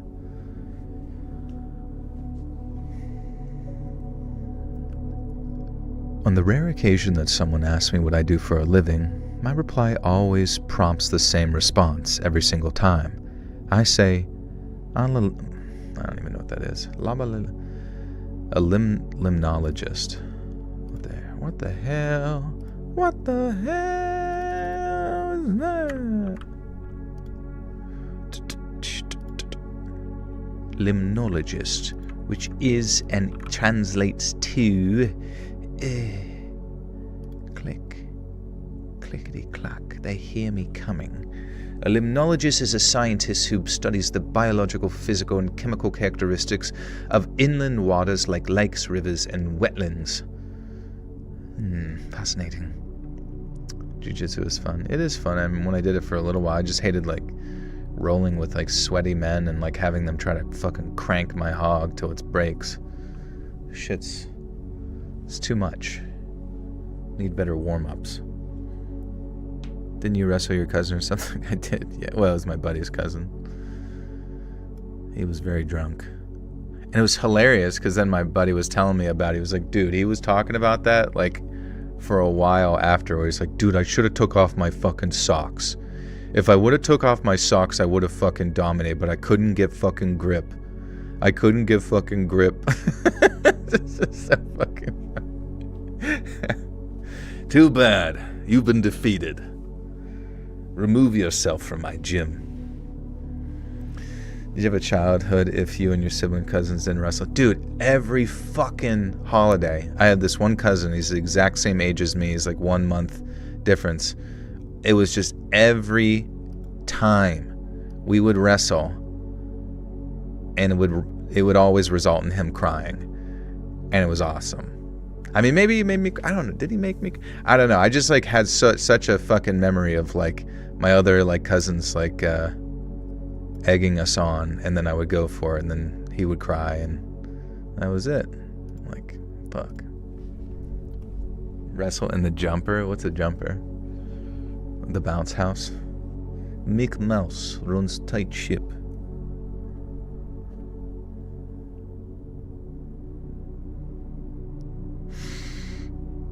I knew you were a bully. I was born the bull. Born with the bull horns. Mick Moose. Name of the gym. It's called Mick Moose's Bounce House. I say, I'm a limnologist. Then they say, what the heck is that? So in as few words as possible, I'm a scientist, and I study freshwater, meaning anything from lakes to ponds to reservoirs. Ugh. So, in as few words as possible, I'm a scientist, and I study freshwater, meaning anything from lakes to ponds to reservoirs, and my job is to understand how they work as ecosystems. I'll measure how deep they are, I'll check their chemical composition, as well as taking notes of what lives in them, and if applicable, how it all changes with the seasons. I guess I'm a nerd for water, but I love my job for another reason, and that's all the field work I get to do. I've always been happier outdoors than indoors, so the fieldwork side of things was a big appeal when it came time to apply for jobs. I'm a regular visitor to national parks, but sometimes my work takes me out to some very remote places that are far from the beaten track. I'm talking lakes tucked away behind miles of logging roads, or ponds that are so deep in the backcountry that there's no cell service or gas station for miles and miles around. Now, once I arrive at my site, I'll haul my equipment from my truck, the depth sounders, water samplers, and oxygen probes, and then I'll take measurements of temperature and oxygen at different depths to build what we call a profile. It can be pretty lonely work, and obviously that has its own set of downsides. But then came one day when I learned that sometimes alone is better. So on the day in question, I had been out on the lake all morning pulling up sediment cores. These are really long, heavy cylinders full of mud from the lake's bottom, and analyzing them layer by layer can tell you the story of the lake's past. It was one of those remote southwestern lakes, Lake Walker in Nevada to be exact. Okay, that was an exact touch. I'm your dad in your dreams. And you're grounded. Hey, Mithy, you're grounded. Mr. or Mithy. Can you dream about someone you have never seen? I think so. I think people do it. Why am I such a bully? I don't know. Doesn't it feel good to pick on people? Kind of like pick them up and like yank on their stupid little underwear till it rips up their asshole. No? Why not? Sounds like you had it done to you or something. You were with me at first. At first, you're like one of the side goons who are like, yeah. Oh, okay, that's a bit much, man. Just shut the fuck up and hold him down, all right? Hold him down. Unzips my coat because it's getting warm. Ooh. It was one of those remote southwestern lakes, Lake Walker in Nevada to be exact, where the road just kind of gives up points and turns into gravel. No one goes out there unless they've got a reason, and since there are a few good reasons to be out at some muddy lake in the middle of the desert, I thought I was alone. And by the time I got the last course sealed and logged, my arms felt like they were just about ready to fall off, and with the sun starting to dip behind the tree line, it signaled the end of my day's work. I sort of trudged back up the path to where I'd parked the truck. In it was my old field rig loaded with gear, data sheets, and a cooler full of samples. It was expensive gear too, so much so that it'd be cheaper to replace me than it would be my equipment. And so you can imagine my horror when I finally spotted my truck and saw that the driver's side window had been smashed in. I ran, convinced that some meth head had stolen tens of thousands of dollars worth of specialist equipment, and I could already see him flipping it for a few $100 and then smoking or injecting months of work into his lungs or veins. And then by the time I was terminated from my job, denied what I believed was my life's purpose, he'd already be robbing his next victim. I was catastrophizing, I suppose, these hypotheticals, panic-stricken at the idea of all that work amounting to nothing. But while I found a heck of a lot of glass all over the seats, there was nothing missing. In fact, rather than steal from me, whoever broke my window had only added things, not taken them away. Because underneath the windscreen wiper... Oops. Do I wear mid-drift t-shirts? I should, honestly. That'd be hot. I don't know why. Like, people's, like when people wear, like, the mid-drift t-shirts and, like, the show off the navel. That, to me, is, like, maybe, like, the most... Obviously, like, people's asses are great. You know, people got a great ass. But, like... belly? Got a nice midsection? Like, let's fucking go. Sick as hell riffs. These riffs ain't mid. Oh. What's up, Alyssa Boyd? That's where the brown comes from. That's where I poop from. Alright, let's get locked in. Because underneath the windshield wiper, pinned in place by the plastic, was a torn scrap of cardboard on which was written, we left you a gift. And by all estimates, my window had been broken by the fist-sized rock which now lay on the passenger's seat, and looking at it, I figured that was my gift. I distinctly remember being terrified that someone was about to step out of the nearby tree line, someone who'd been watching and waiting to give me more of their gifts. But thankfully there was no one. And then after sweeping all the broken glass froth, we've created Mud Fight Club. Guys, welcome to Mud Fight Club. Wouldn't it be funny to get into like mud, like you're at a mud fight and you're called up to be the next one, then as you get in there you just like see someone's like dead body like buried in there, drowned. Ah, what is that? But nobody else notices the body, so you just have to like mud wrestle someone else while someone's just dead next to you. That's not Mud. My name is Mud.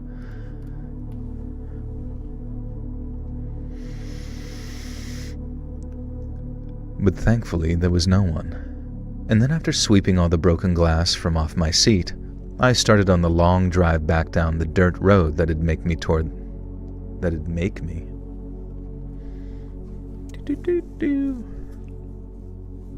There's a chocolate factory game coming out, like Charlie's in the Chalk. Chuck in the Choco Factory. Oh, I like nose, both nose and belly. Oh, you like people's noses? Interesting. Like guys' noses? That seems like a thing to like on a dude. I feel like a dude's nose. His big sniffer is what I call it. No piercings. A pierceless nose. No septum rings, guys, in this nose. I want to get such a huge bull ring through my nose that you can knock it and it opens up my mouth.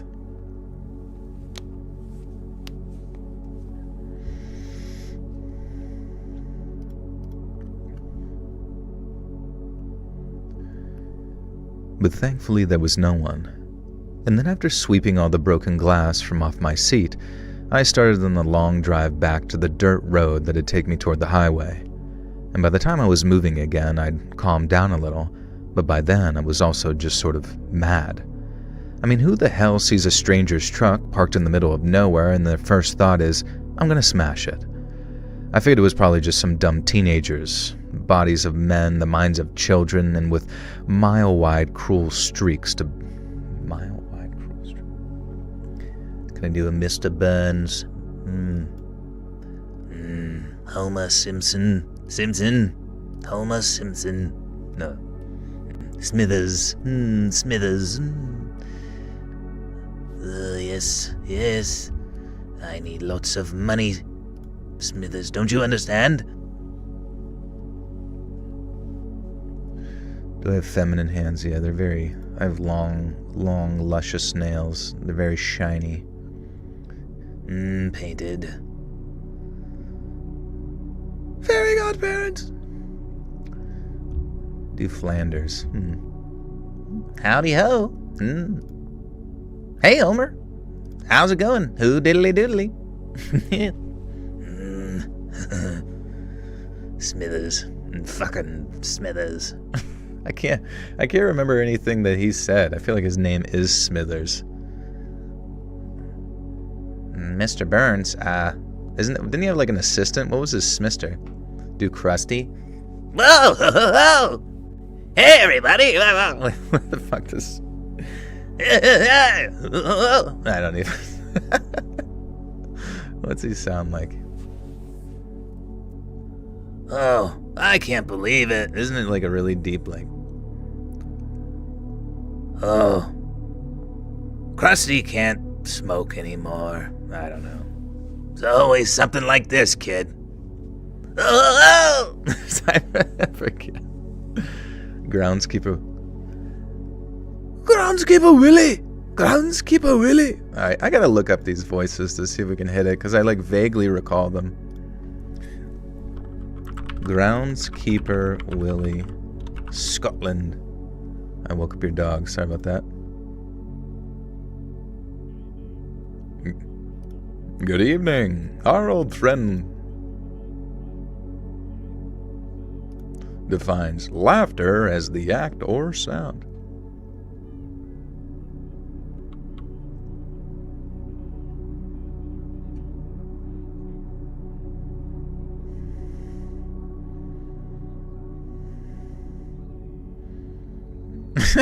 He comes out the fucking... Women, if you hail from the fair city of... Nah, it's so bad. Like, if you can't hit an impression exactly perfect, what's the point of doing it? You sound like a fucking idiot. Alright. Do Red Dead Redemption. Just do the whole game. Do the idle disc sitting in your PS5. My guinea pigs are like, what's going on out there?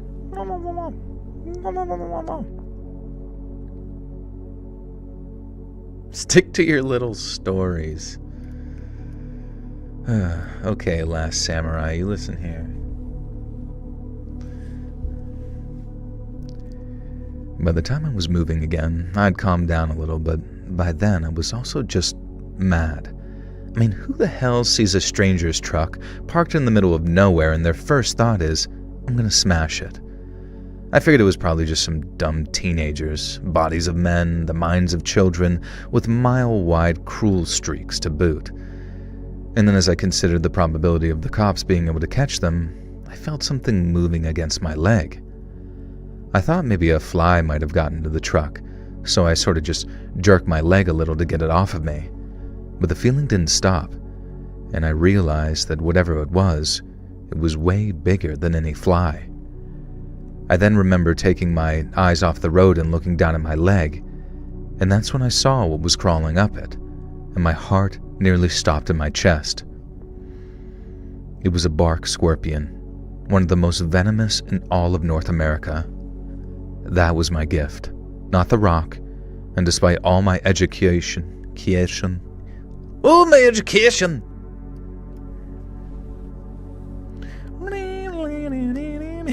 Just, oh man. Animal Crossing voices? Oh yeah.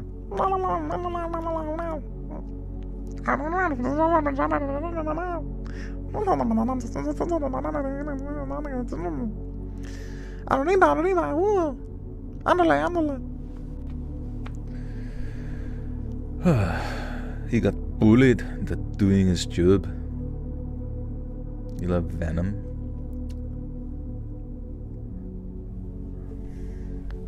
Speedy Gonzalez. I just remember, like, who was the lazy Speedy Gonzalez? He was like the opposite of Speedy Gonzalez. Was his name literally just Lazy Gonzalez? Hey, I'm like tired, man. I'm so freaking tired. I'm like a little rat. I'm like a little rat, man. I'm so freaking can't even do nothing, man. Oh, Sleepy Sanchez. That was the name. I forgot it. I'll go take a nap. Where did your character from Looney Tunes laugh so hard? Which one was it? Yeah, Scorpion. Holy shit. Holy frick. It was Dirty Sanchez. Joe, help me get a honey badger as a pet. They're the Toyota of animals, durable and don't die easily. Good. Dude, there's like some alternative badger creature that you know how like you just randomly find out that there's like some sort of evolution before panda bears that just exist in China? It almost like looks like a red panda, but not quite. And it seems very, very nice. It might as well just be like a living, breathing slowpoke. I know that ravens can speak. Yeah, dude, I need one as a pet. ASAP, Rocky. What if I had just trained a raven to do my channel for me?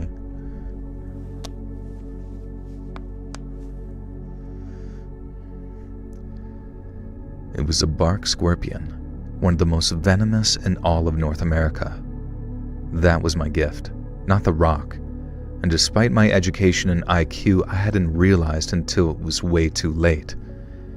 Every instinct told me to slam on the brakes and jump out, and try to bat it off my leg, but I was doing 60 down some winding road with one with no shoulder to speak of. I just remember gripping the wheel so hard that my hands hurt afterwards as I forced myself to breathe. And when they say that time slows down in those sorts of situations, I didn't know how true that really was until those moments. Each second stretched out like a rubber band as I watched that scorpion slowly crawl up my leg, and as each one slipped by, I watched the scorpion edge closer and closer to my groin. I managed to ease off the gas, signal and roll to a stop on a narrow gravel turnout.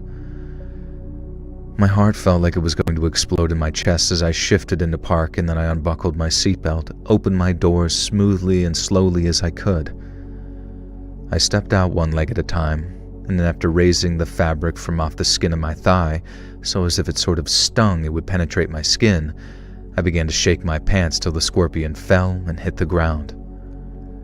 I practically jumped back into my truck and slammed the door again, but when I did, I was hit by this wave of relief and spent the next few minutes with my head in my hands. I don't think that I've ever been so terrified in all my life, and to this day, I struggle to think of a time where I felt more panic-stricken. It wasn't even so much the scorpion, because while people have died after being stung by bark scorpions, those deaths are very rare. It was the idea of trying to keep my car on the road when my legs felt numb and I went into convulsions. And then if another truck or car drove by, or God forbid an 18-wheeler, and I might have well have finished the day in several more pieces than I'd started it. An 18-wheeler? On a fucking one-lane back road?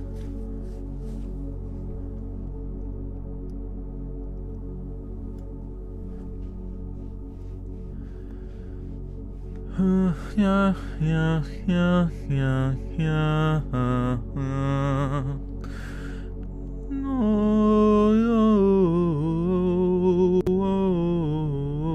Joel, haven't you read this story before? 2 to 3 years ago, I vaguely remember a similar story like this before. I remember some sort of bug crawling in someone's crotch. I don't think it was a scorpion, though.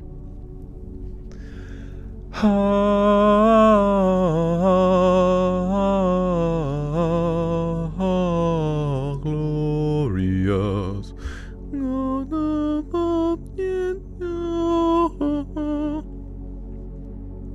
Alright. Is their Xmas tree up yet? Come on, bro. Sing a Gregorian chant. What would be a good Gregorian chant we could do?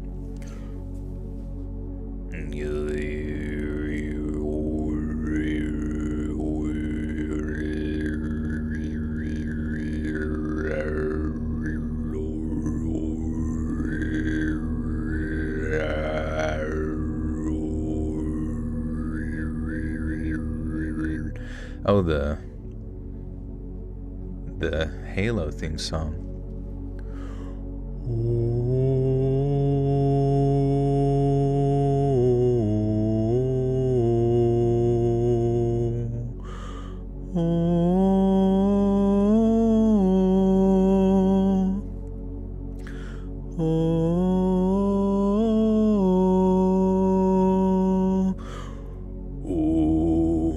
Higher? Oh, okay. Yeah, okay. Take me higher.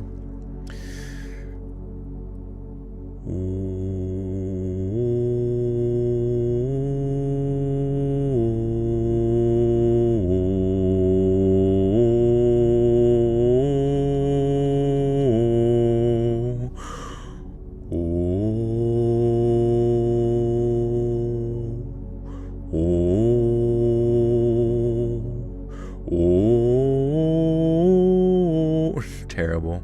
We're just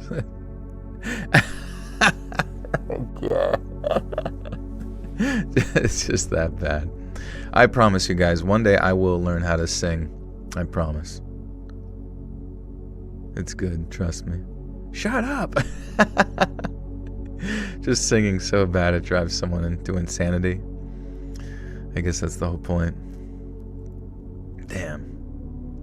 It is kind of frustrating that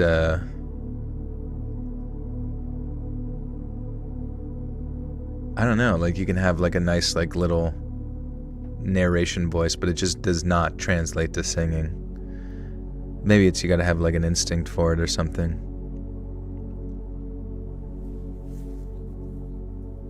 You love my singing? I guess, but I feel like there needs to be a unified, at least appreciation that it is a song. Like, if it drives someone to the point of insanity where they, like, scream, shut up, then I probably, just need to take, like, 1 or 2 lessons just to hone it in.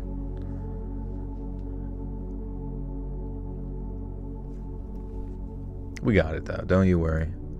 You gotta take the haters where they come and make them come later when you force them to do it. Then if another truck or car drove by, and I might as well have finished that day in several more pieces than I started. I told the guys back at the office about what happened, and I needed no encouragement to file a police report because God knows that I didn't want whoever left that scorpion in my car to get away with it. But I also knew that there was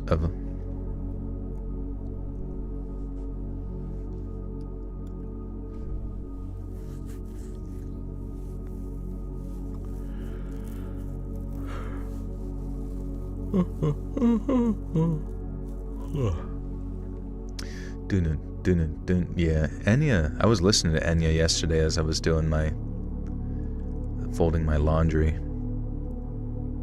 I looked at her up and she is 64 years old, which is as old as my mother. And so technically Enya could be my mom if we thought hard enough.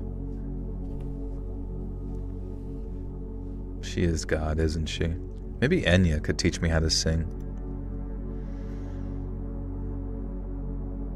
Also, that one song from Gladiator that I thought was Enya, it's not Enya, it's somebody else.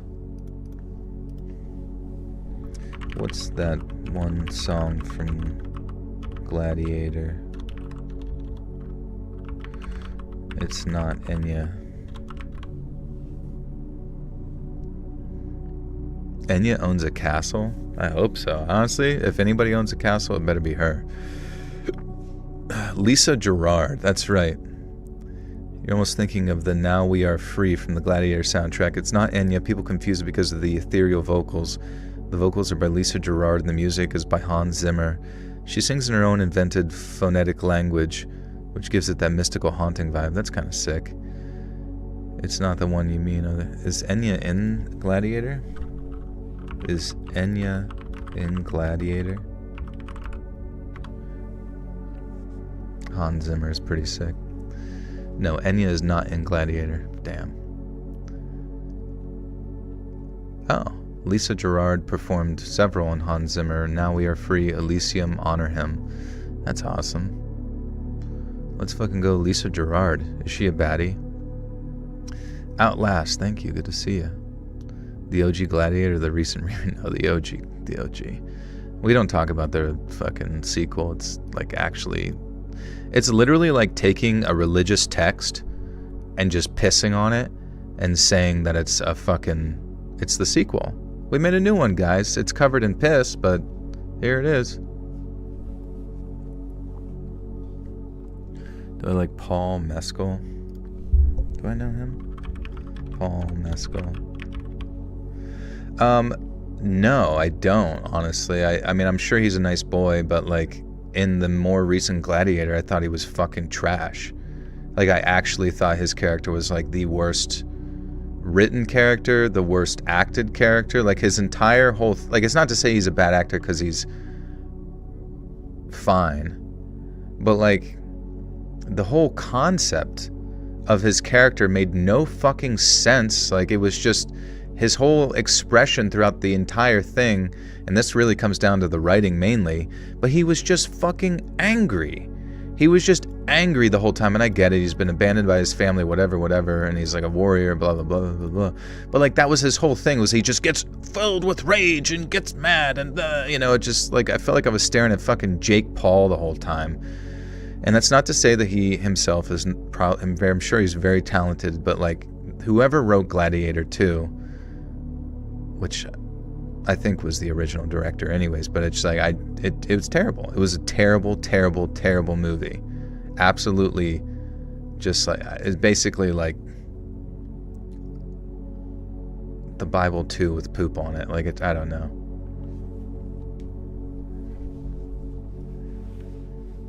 The Emperor's freaked you out. I mean, it was just such a meme. Like, all of it was just like, there was no the whole point of Gladiator 1 was it took itself fucking seriously. Like, there's just been such a massive downgrade, I feel like, in the quality of actors as of late.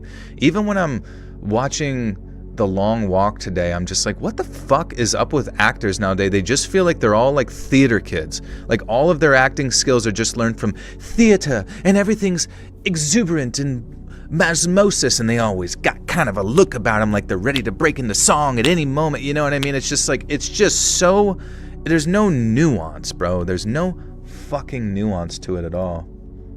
Oh, the stream disconnected. Oh, wait. That was an hour ago.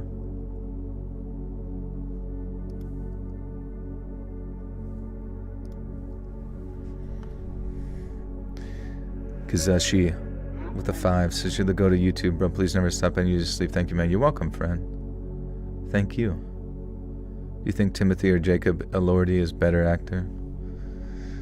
I don't know, man. I just have no respect for any of it anymore, and maybe it's because I'm becoming an old fucking piece of shit, which is fine. It happens to all of us.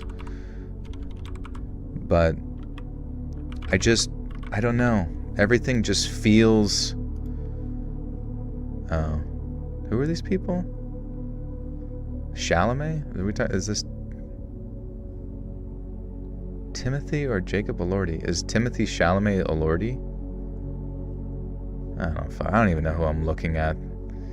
There shouldn't even be actors anymore. There should just be Instagram models and porn stars. That's all we fucking need. We just need people to stare at and jerk off to. Like any other like expression where you try to be like actual human beings, it's impossible. All the people that were good at teaching people how to act have died, and now all we have is just like fucking just anime. No way! Like, everything's just that shit anymore. That's the only fucking energy I get from any actor. It's like they just can't, I don't know, writers can't take their shit seriously. Everything is just a pile of millennial dog shit, and I'm beyond it. I'm over it. I need like one fucking person to take their job fucking seriously. But also, I knew that there was a very slim chance anything would come of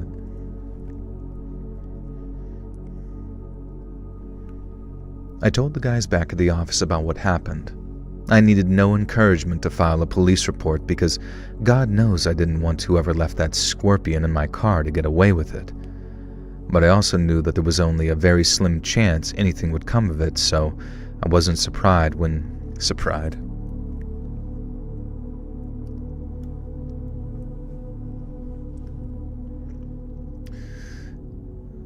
Sail away, sail away, sail away.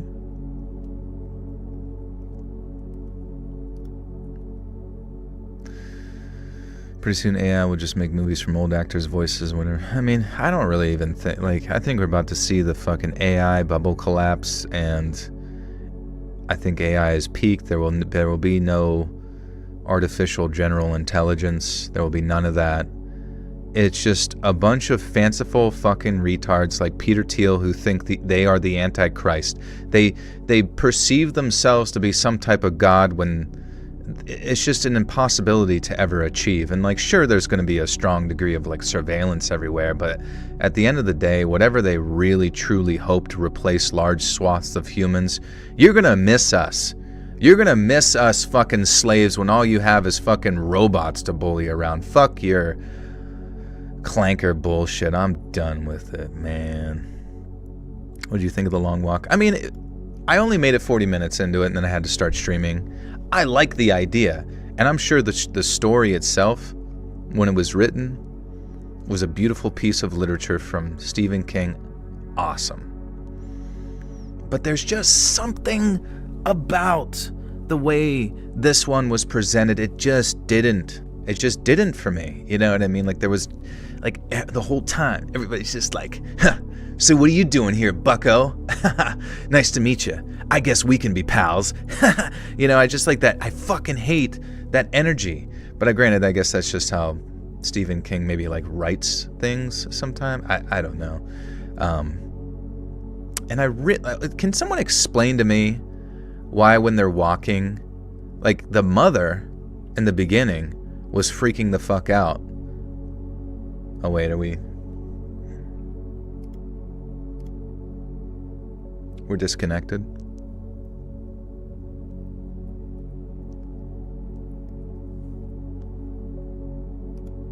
Did the stream disconnect?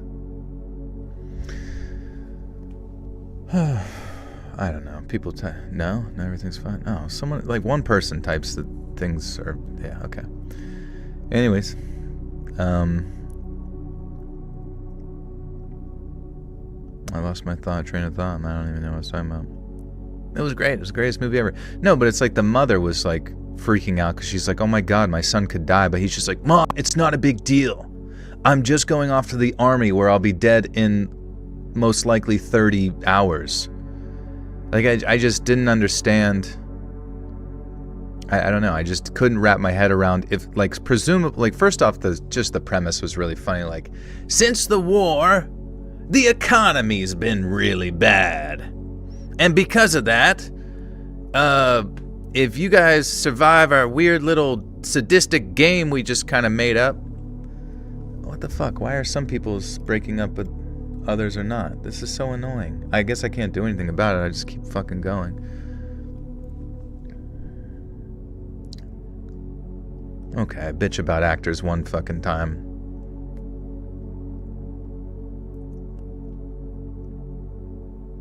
I do have some buffering. It's the solar flares. Is it? I wonder if you can see solar activity somewhere. It's buffering, but the stream is fine. What does that mean, though? Isn't that good or bad? Isn't that still bad? It's giving Disney. Yeah, everything just feels like fucking Disney. Like, do you remember, like, how, like, everybody on the Nickelodeon sitcoms acted? That's like how, like, adult shows feel like they're written now. Even, like, adaptations of old shit, it still feels like that's the energy you get. Huh, I guess. Wait, it's good, but it's buffering. That's weird. How is it good and buffering at the same time?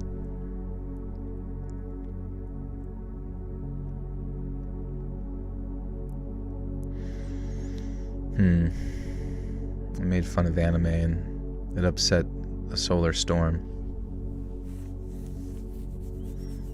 I don't know. The technical issues are so disruptive. I can't maintain a thought when everybody's saying it's buffering. Alright, whatever. I'm just going to keep recording, I guess. We're almost done. But I also knew that there was a very slim chance anything would come out of it. So I wasn't surprised when months turned into a year and I didn't hear back from the cops in Nevada. To this day, I sometimes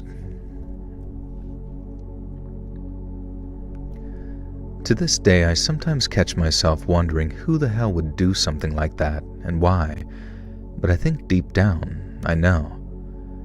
My grandpa used to say some folks were born with the devil in them, and while I have a more scientific explanation, it doesn't make it any... God. My grandpa used to say some folks were born with the devil in them, and while I have a more scientific explanation, it doesn't make it any less digestible. Some people are just bad, and there's nothing anyone can do about it. It's because I'm skipping around the room. Who knows, maybe I get like excited and angry, and then maybe I have like Super Saiyan powers that fuck up the goddamn router. Alright. Oh wait, is my internet actually shit? What the fuck? Hello? Hello? Hello? Willie! Hello, Willie? Can you hear me? Dude, something's really fucking slow. Did you know about the geomagnetic storm? I did not know that. Geomagnetic storms. Every time I fucking stream, it's a goddamn geomagnetic storm. It's like we can't... It's like all we get. It's either fucking flurrying out or the sun's like jizzing on us. A cannibal storm from the sun triggered auroras. Another round has arrived. Oh, yes. Yes, let me subscribe to CNN. Dazzling auroras, delighted sky gazers. It's Tuesday night. Even in the southern United States, such as Florida, where they rarely make an appearance. And more colorful displays are appearing Wednesday as solar storms unleashed by the sun. Wait, dude. If I go outside right now, am I gonna see a fucking solar bullshit? Is it clear out? What's everyone's thoughts on Tim Robinson's show? I think you should leave. It's my favorite show ever. I love it. 55 burgers, 55 fries. Yeah, it's so fucking good. Guys, I'm gonna go make some tea, but we got one more story, okay? I'm sorry about the solar storm fucking up the ship. I'm gonna see maybe if there's a sky days. No buffering now? Okay, cool. We chilled. The sun, our great God, the sun has chilled. Yeah, my singing fucked everything up. Alright, I'll be right back. Give me some time.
Guys,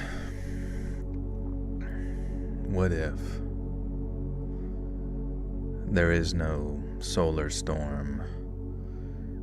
What if the government is just has like fucking crazy sick ass technology that can send electromagnetic pulses from the various poles, directed energy weapons that could knock off entire grids, and then they just fucking blame the sun. They could just blame the fucking sun, bro. Propaganda. Let me get a propaganda. Oh, I didn't even look outside. Fuck. I forgot. My friend is sleeping on the couch upstairs and is like fucking snoring up a storm, and then I was making the tea trying to be really quiet, and I fucking forgot to look outside.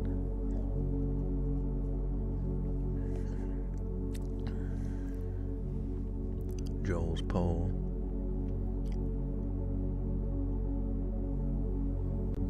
Did you guys see anything? Do you guys see anything outside? Fucking ghost.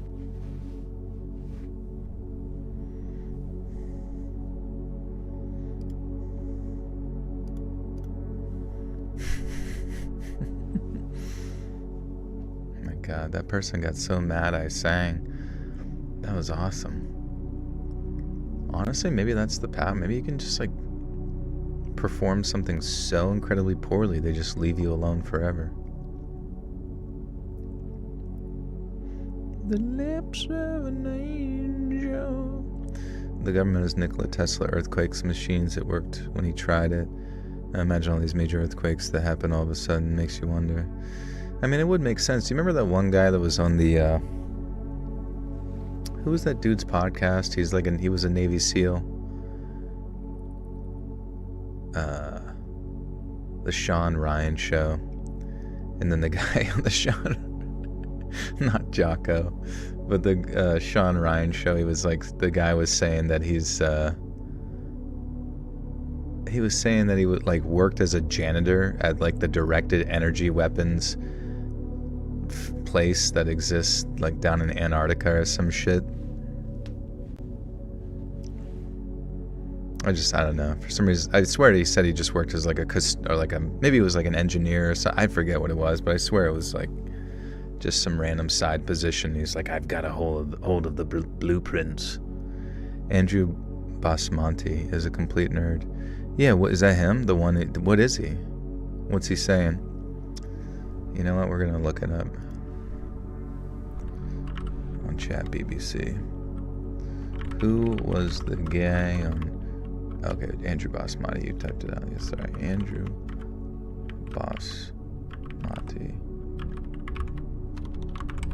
Sean Ryan show. Where's the TP? Okay. No, not the Andrew Bastamonte guy. That's the dude. He's so fucking annoying. He's so fucking annoying, bro. Type anything remotely CIA related into YouTube, and you'll get this fucking douchebag. He looks like he genuinely looks like a fucking camp counselor. Like, I hate that shit. I fucking hate anything you want to know about the CIA. You type it into Google, and for the next 20 videos down, it's all curated content from this absolute fucking fed. Absolute fucking fed. Just sitting there telling you like, guys, I'll tell you how you don't actually need discipline to get what you want in life. You just need these 4 steps. As an ex-CIA agent, I just make sure that I always report back to my boss on time and tell him about what people are doing. And then once I can tell like whether or not people are lying or not, and I befriend them, then I move to China because America's economy is going to collapse. Like, I don't know. He's just annoying as shit. Anyways, it's not him. Let me look up this guy.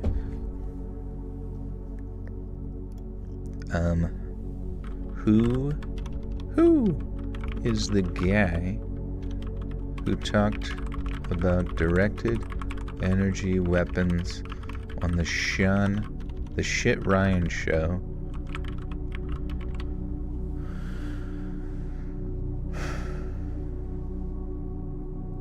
The person you spoke about direct energy weapons in the Sean Ryan show is Eric J. Hecker. He is... Yeah.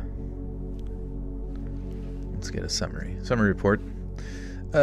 Computer, summary report, please. All right. He identifies himself as having worked for Raytheon Technologies as a firefighter contractor at an Antarctic facility, the Ice Cube Neutrino Observatory near the South Pole. But he asserts that the Ice Cube site is not just a neutrino detector, but is in fact used covertly as an active directed energy weapon system capable of generating very high energy beams or emissions, triggering earthquakes. He specifically links it to the 2011 New England earthquake via DEW usage through the ice/earth. He describes machinery and infrastructure which he says are hidden within the Antarctic site. Equipment like massive energy transmitters, green laser-type beams shooting skyward, and devices that can target UAPs, unidentified aerial phenomenon, and manipulate subsurface energy or geological fault lines. On the podcast, he frames much of this as part of a whistleblower disclosure. He says he was directed or felt more compelled to get this information out about secret weapons, underground facilities, and what he terms crimes against humanity tied to these technologies. What independent sources say, the Ice Cube Neutrino Observatory scientific installation under the U.S.-funded National Science Foundation, major collaborators' purpose is to detect high-energy neutrinos passing through the Earth's surface. Yeah, whatever. Could. Is John Pork here? Did we get John Pork approved stream? John Pork's on the Sean Ryan show. Can somebody please Photoshop John Pork on the Sean Ryan, like being Sean Ryan interviewing John Pork right now? That'd be so fucking funny. Your nose won't stop running. What do I do? This thing called Zycam. You're gonna need it. You need to take it right now. The guy who claims to be CIA, Jason something, let's be a proponent of survival who those weapons are launched. He's a proponent of survival when those weapons are launched. What are you talking about? Your uncle was a CIA spy? I knew it, Christy. I knew it. What do you use to sweeten your tea? I just had this like cocoa powder that's for like sleep that I mix together in hot water. From the kettle. From the tea kettle.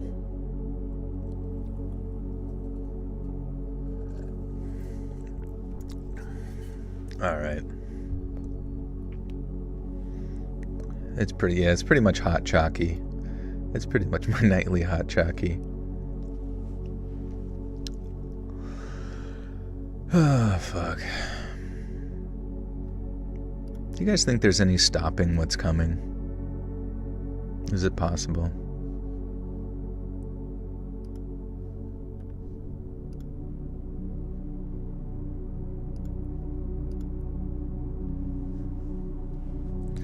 You try to sleep when you're sleeping? I hope so. Sound like the end of the infomercial. You just missed it, Genki. Genki, how many subs we at? 114. Let's go. BMB, BMO, make them cry. Should we Gank, should we listen to some songs? Should we tune in? We're gonna tune in, guys. We won't get to see the visuals, but we will get to hear some absolute smoke. Smoke.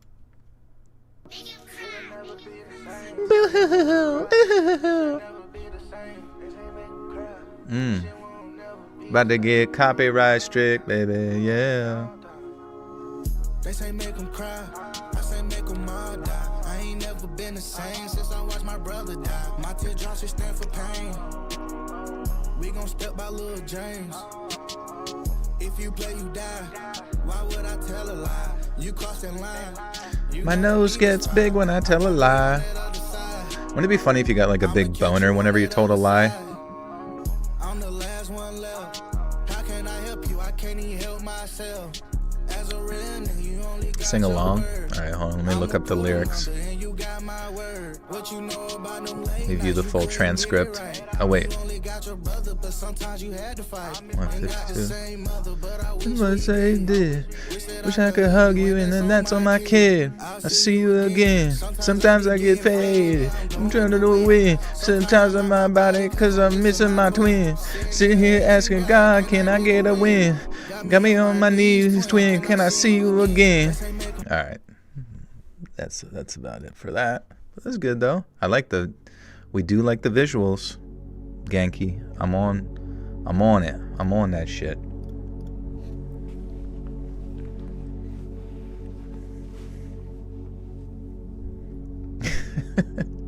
You know who would be good at rapping? The Great Gazoo.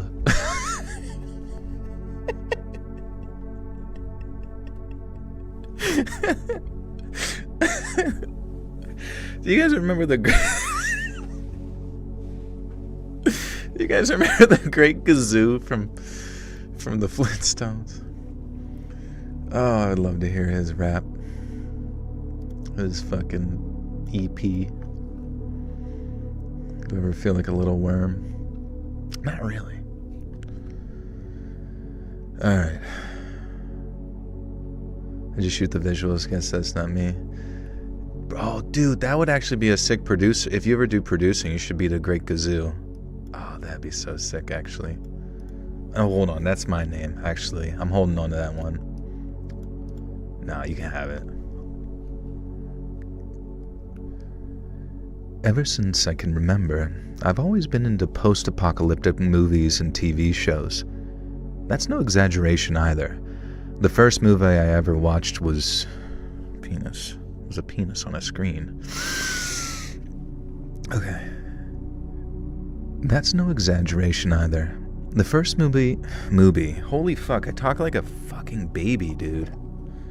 The first movie I ever saw was The Great Gazoo.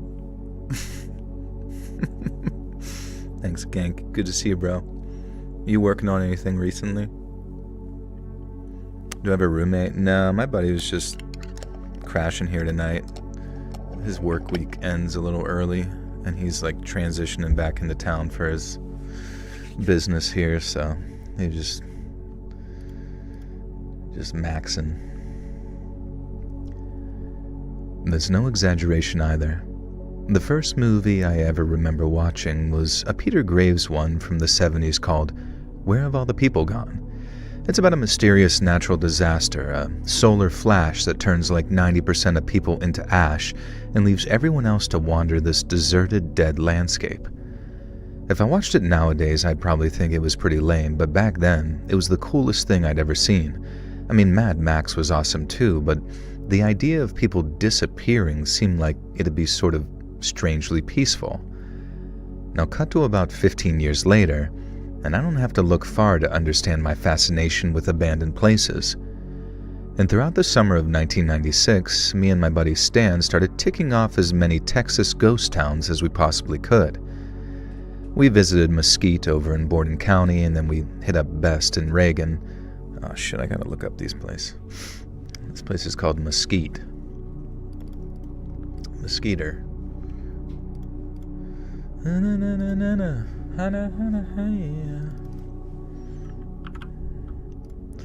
Mesquite. Mesquite. Okay. Borden County. Then we hit up Best in Reagan and Langley over in Valverde. Okay, I probably get those right.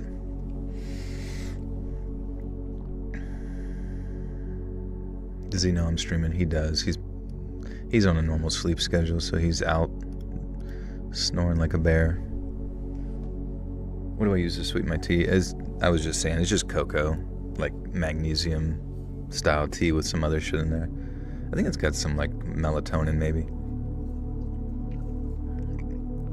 Mini movie coming soon? Nice, that's sick. Be sure to let us know and we will peep it on stream. We visited Mesquite over in Borden County, and then we hit up Best in Reagan and Langley over in Valverde. We'd walk around, take pictures, drink a few beers, and then drive back home once we were back under the limit again. And you might think once you've seen one abandoned town, you've seen them all, but that couldn't be any further from the truth. Each one has something unique to offer. It's just that sometimes that thing isn't always good.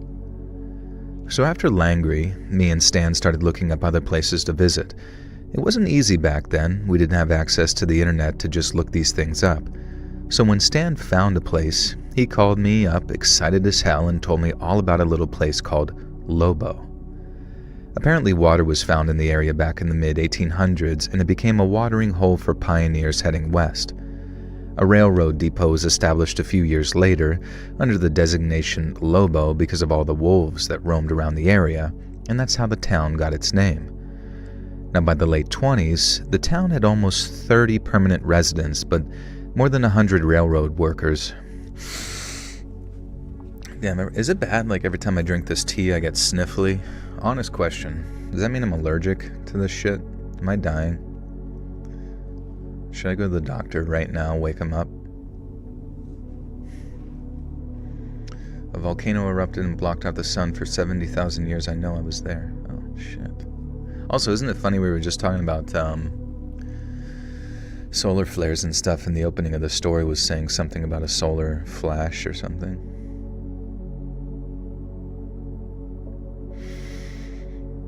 That means you got the sillies. I'm all silled up. I got the zoomers. The squeebies. Could the heat not be loosening your mucus or something? Oh, that's a good point too, yeah.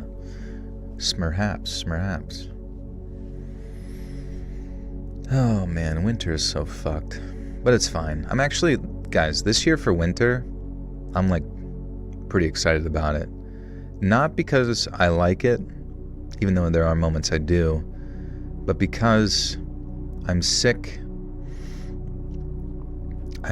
of perceiving all seasons as some sort of opposition to one another. I get it. Winter is like the long dark. Winter is the death in the allegory of life. But what if you liked it and then you would be comfortable with all seasons? You would, tangentially be comfortable with all forms of life, including the not so great parts, So I'm going to do my best to appreciate the long dark. You love winter. Yeah, you love winter. You love winter. This is just Jack Frost propaganda. Hello from Australia. Hello. Good eye, mate. I just respect it, yeah. Yeah, winter is where most people are conceived. By the late 20s, the town had almost 30 permanent residents, but more than 100 railroad workers that were stationed around the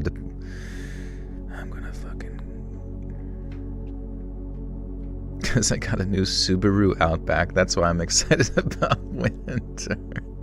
I can't wait to use my Subaru Outback this winter. Can you imagine if the snow gets above 3 inches? Good luck stopping me from getting to the lesbian store. By the late 20s, the town had almost 30 permanent residents, but more than 100 railroad workers that were stationed around the depot too. There was a hotel, a general store, and a bunch of other businesses. And then came the earthquake. Well, 2 earthquakes, and then the wells ran dry. The Ren ran dry.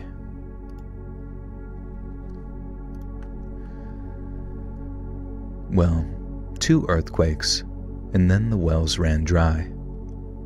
Stan said that, and he swore this was no word of a lie.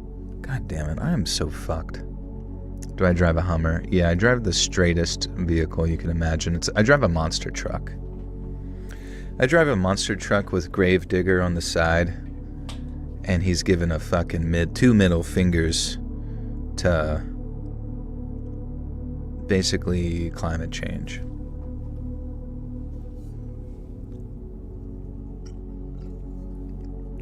This guy's fucking cranking his hog with his feet. He's giving himself a foot job.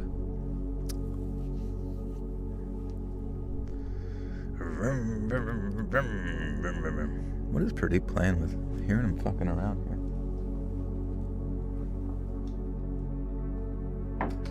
Hey. What are you doing? Come on in. Get in here. Come on. He just wants my attention. But the thing is, I want his attention too. That's the weird predicament we're in. My guy, I've been sub for about 9 years now, and I'm only now just catching a stream of my many nights falling asleep to the horror. Thank you, Shayna Felter? Shauna, hope I'm saying that right, but thank you so much for the 5. Thank you for listening for 9 years. That's crazy. That is nuts. What happened to the McLaren? I fucking hit a pothole and it exploded and I flipped and I just had to leave it there. It was like a Grand Theft Auto scenario. You need to hear pretty purr. Oh man, I guess I could. Come here, buddy. There he is. Get over here. Come here. Come here. Come on. No, over here. Come on. They want to hear you. The people have requested you. Come on. Come over. Okay, there you go. Hi, baby. Alright, you guys ready for this? You guys ready for this? I don't know if he's purring or not. Purr, damn it, purr. Purr like the McLaren that I don't own. He's really soft, holy shit. If you guys ever get a chance to just absolutely fucking cuddle with Pradeepski, he is something else, bro. He's just like...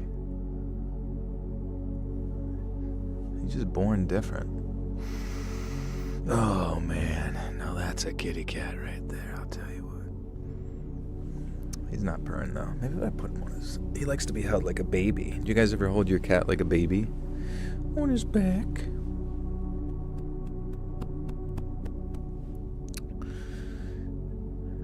Yeah, you guys have permission to pet my cat. Good luck getting into the house with all the traps. Oh. He is a freaking, just an absolute gorgeous, just gorgeous, gorgeous, gorgeous. Oh my god. Absolutely evolved perfectly for his surroundings. Probably God's perfect creature.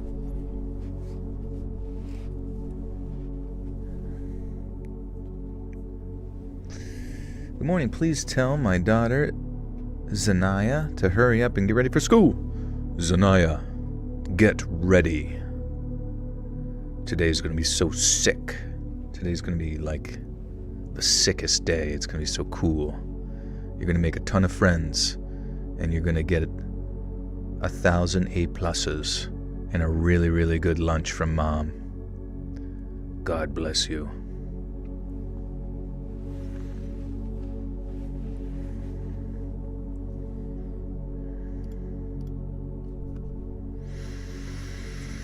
Okay, we're getting there with this story. Stan said that, and he swore this was no word of a lie, a guy called William Christ bought the whole place in the 60s.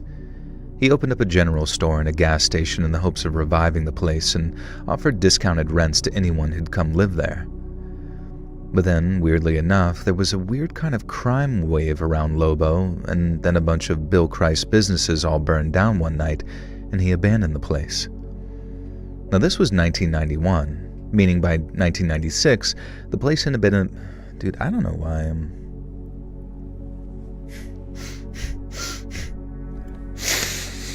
oh, man. It's so sniffly. I can't read worth shit.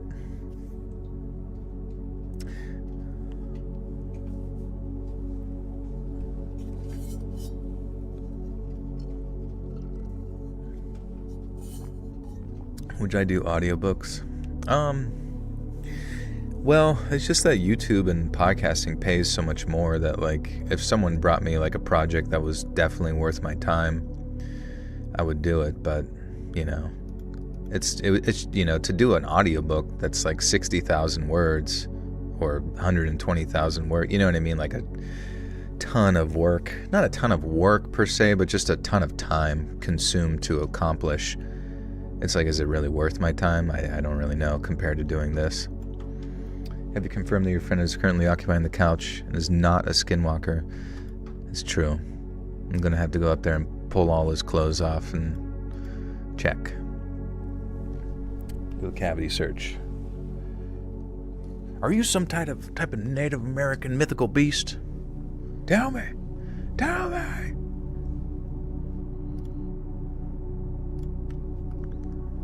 Okay.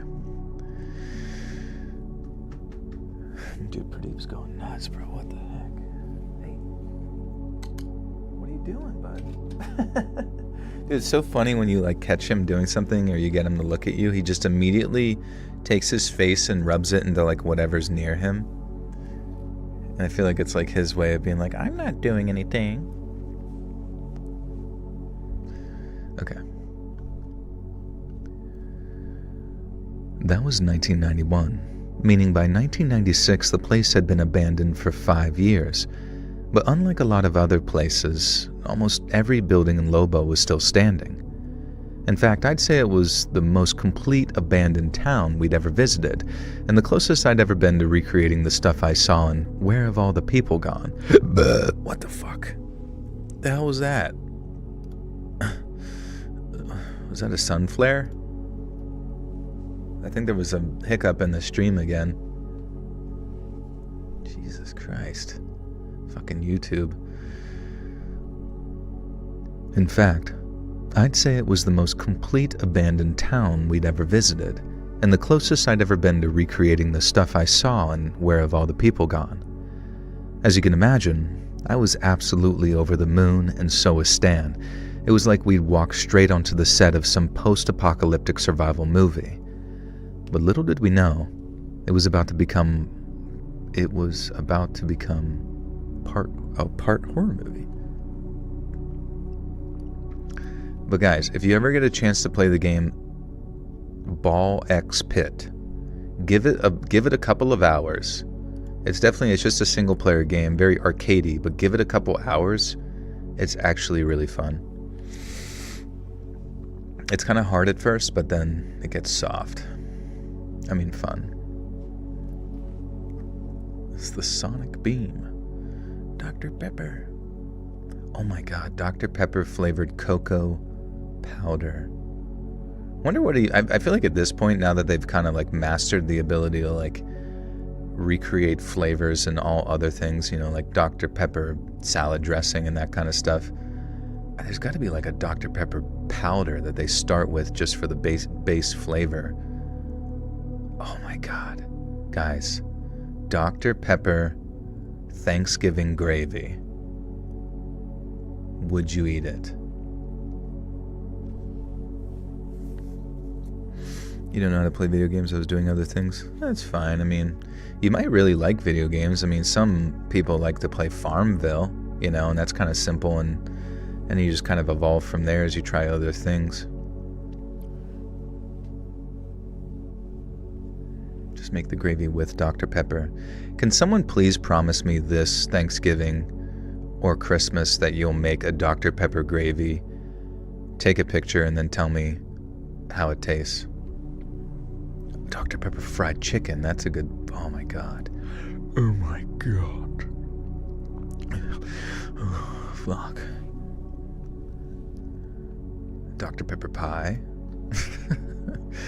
It's the whole Dr. Pepper food pyramid. That'd be so fucking... Can you imagine? That's like sort of a...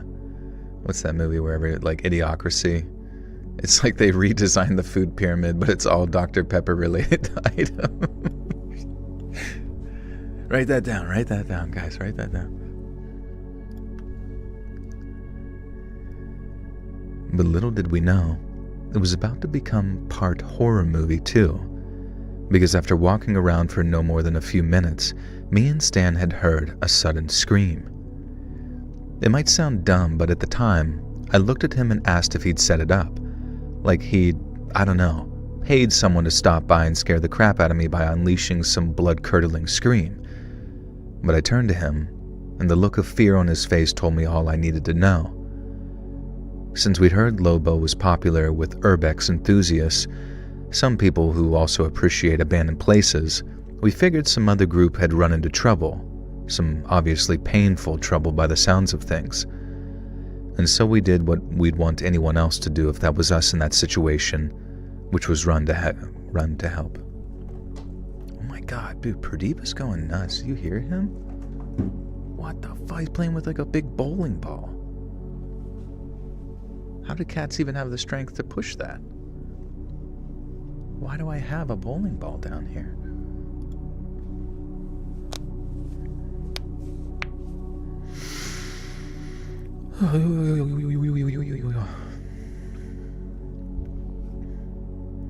I know it sounds bad, but I kind of want to start leaving like little snacks around the floor just so that it attracts mice, just so it gives Pradeep something to kill. You know what I mean? Just to give him like some live experience, if that makes sense. Because I know that's like his absolute favorite thing to do is hunt mice. And he just doesn't. And I do it, and the next stream, the whole room's just like filled with them. Oh my god, guys, they're everywhere. So we did what we'd want anyone else to do if that was us in that situation, which was run to get help. We ran in the direction of the screams, and then as we got closer, we heard the sound of someone else. Oh wait, not run to get help. Run to help. Run to get a chicken McBurger. A McWhopper. We ran to get a McWhopper. It's just like a McWhopper commercial. Somebody told me, okay, can someone confirm this? But at some point during one of Mr. Nightmare's at like scary stories, he included an advertisement into the story. Did that happen? Because if so, that's funny as shit. And I hope he does it a lot.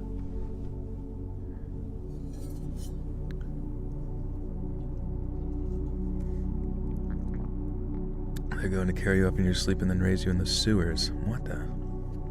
Who? Me? He does that? Does he do it frequently?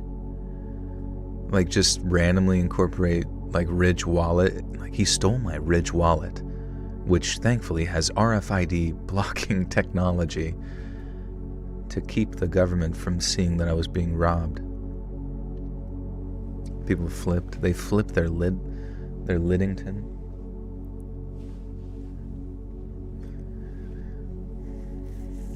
Unfortunately, I had my Skull Candy headphones in and I couldn't hear him sneaking up behind me. Hasnomamala.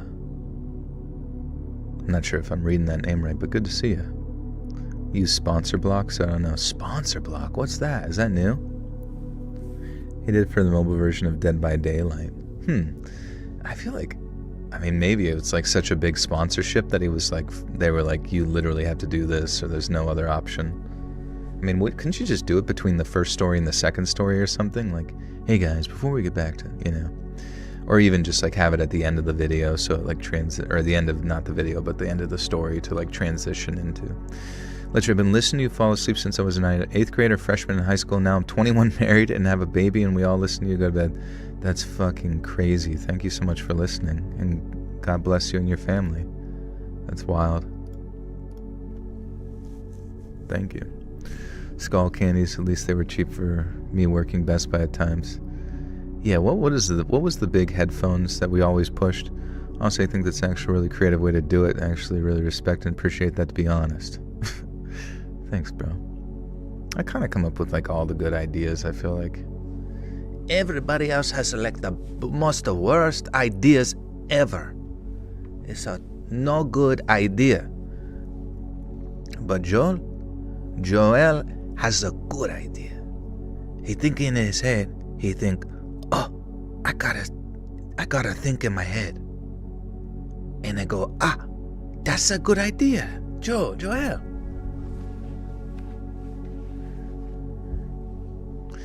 Try to do more cop and private investigator stories. My husband asked for me. Yeah, did you listen to the most recent one? The one from last, like, on Monday's video? Montag. So we did what we'd want anyone else to do if that was us in that situation, which was run to help. We ran in the direction of the screams. Then as we got closer, we heard the sound of someone else cursing. I don't know about Stan, but I thought that it sounded like whoever was there, whoever he was... I have smexia, dude, which is a skin condition.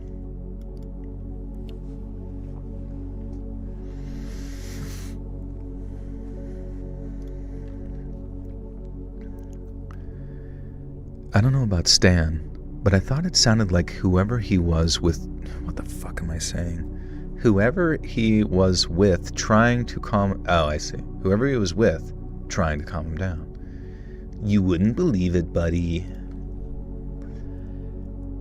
I don't know about Stan, but I thought it sounded like whoever he was with trying to calm him down. He'd fallen, broken his leg, and his buddies telling him to keep quiet so he can concentrate. But it wasn't that at all. Oh my god. I think I've lost my instinct for the spookies. I got syphilis of the speech. You know what I didn't realize is that like there was a lot of like world leaders.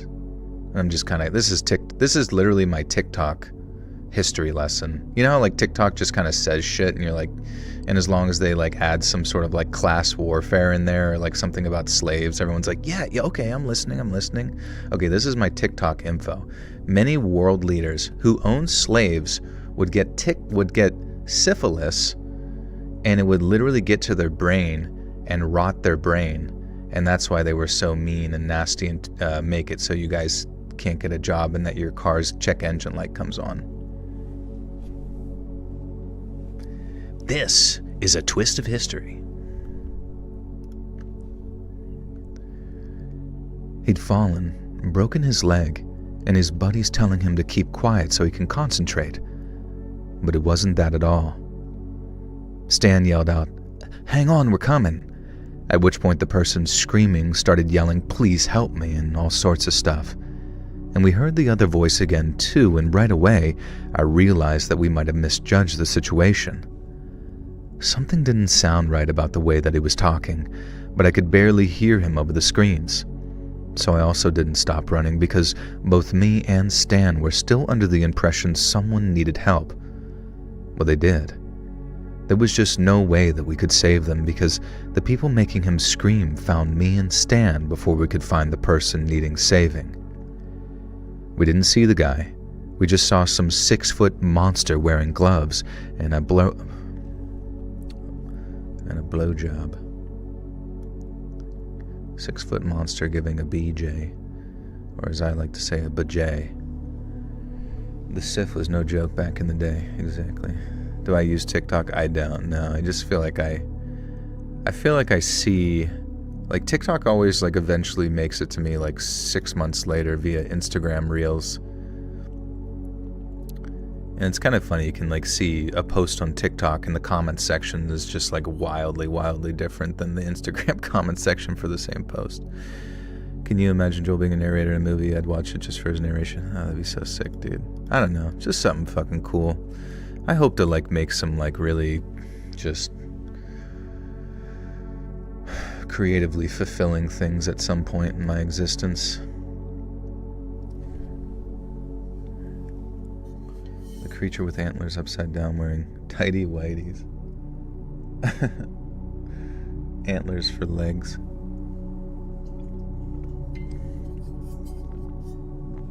Oh yeah. Have you heard of prion disease? They're actually terrifying. I have, yeah. Isn't that like, haven't they based some like zombie movies based on some prion stuff? Prion. Christy, recommend Joel to Hollywood. I remember like somebody was saying, I don't know, I think there's like pretty much a 0% chance of making it to Hollywood. Because like somebody was saying that like Adam Sandler was married to this one woman who's in a lot of his movies. But then that woman's dad was a lawyer for one of like Epstein's cohorts. You know, it's just like, it just showed you like the web of connections that like all of it is like, just goes back to like Mossad blackmail or something like that. And I'm like, Jesus Christ, dude. Does everyone have to be like compromised? Is that the only way you get to make some stupid fucking Happy Gilmore bullshit too? Is like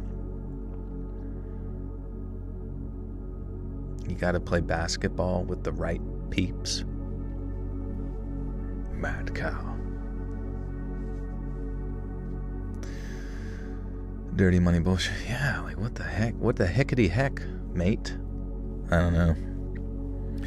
Do you think you gotta give up your cheeks to make it Hollywood 25? I know, isn't it great to know that like independent content creation is like essentially you've bypassed, because all those people, like, they're all gonna end, you know what I mean? Like Justin Bieber, he'll probably end up just starting a podcast anyways for like some easy money that he can just like live off of passively, and that's gonna be like, I mean, even Taylor Swift, like the goddess of the world, essentially, like God Osiris, or whoever the fuck, like she and her silly, you know, zombie boyfriend, like have a fucking podcast. Like it's all just, I mean, maybe they're just trying to be more relatable and to promote something else or whatever, but I don't know. I feel like independent freedom content creation is the way to go in general, because there's not as many filters. You get to be, you know, more of yourself.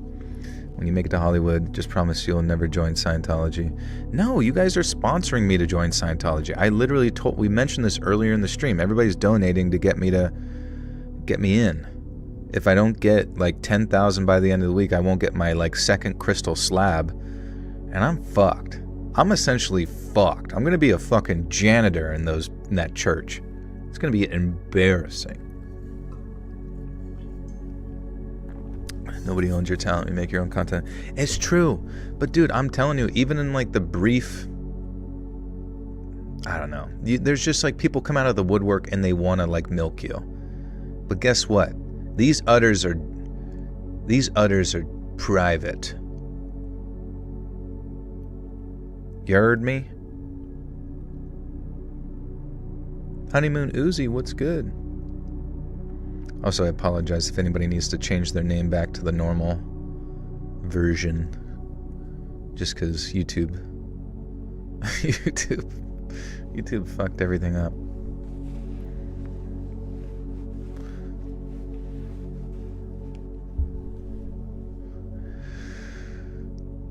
That's why, you know what I mean? That's like why OnlyFans is big.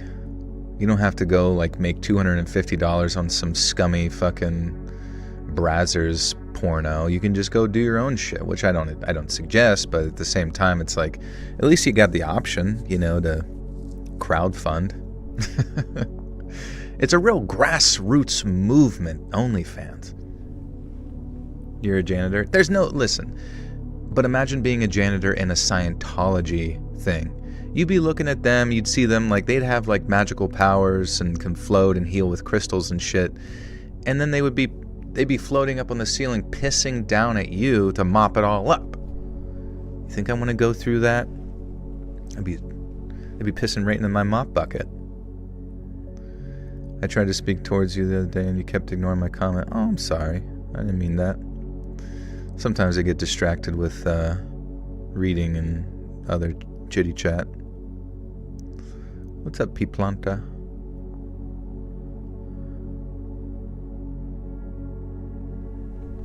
God, I could really go for five beers right now. Five ciders. Five 8% ciders. Guys, this holiday I'm drinking 8% ciders on Christmas. I'm just gonna see what happens. Cleaning with science. Sorry, I miss you though. Hope all is well. Thank you. Hope you're doing good too. Don't you already do that? I should. Honestly, I should drink more. I should just drink more. I feel like is that something you can get into at midlife? Just drinking? Or do you have to like establish that like early on? Eloy Garcia with the big 20 says, your stories give me nightmares. I'm here for you for it. Thank you, Eloy. God bless you, friend. Thank you so much for the 20. fucking gonna be turned up for St. Nicolaus. Okay, let's get this going. We didn't see the guy. We just saw some 6-foot monster wearing gloves and a crowbar, and then another guy, smaller, yelling at the bigger guy to get us.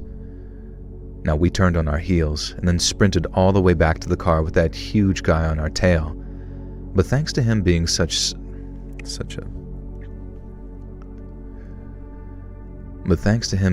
a muffin, we were able to safely outrun him, and last time we What the fuck am I reading? Eloy, thank you again. Appreciate you. If you have children, Joel, I assume. What, for Christmas? I have no kids, just my kitty cat. Joe, I wanted to mix eggnog and tequila together on Christmas. What do you think? Yeah, I think that's like the mix, isn't it? Eggnog, tequila. It's like brown. Just put whatever brown shit from the liquor basket in there. And you're like good. You're Gucci, bro. As long as it makes you throw up, then you're set.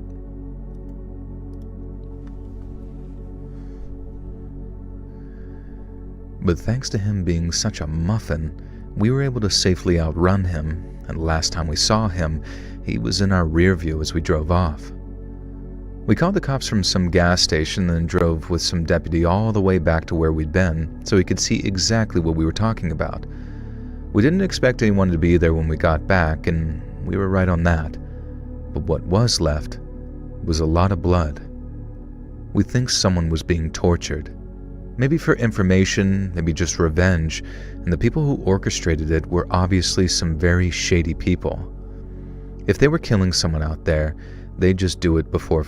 Okay.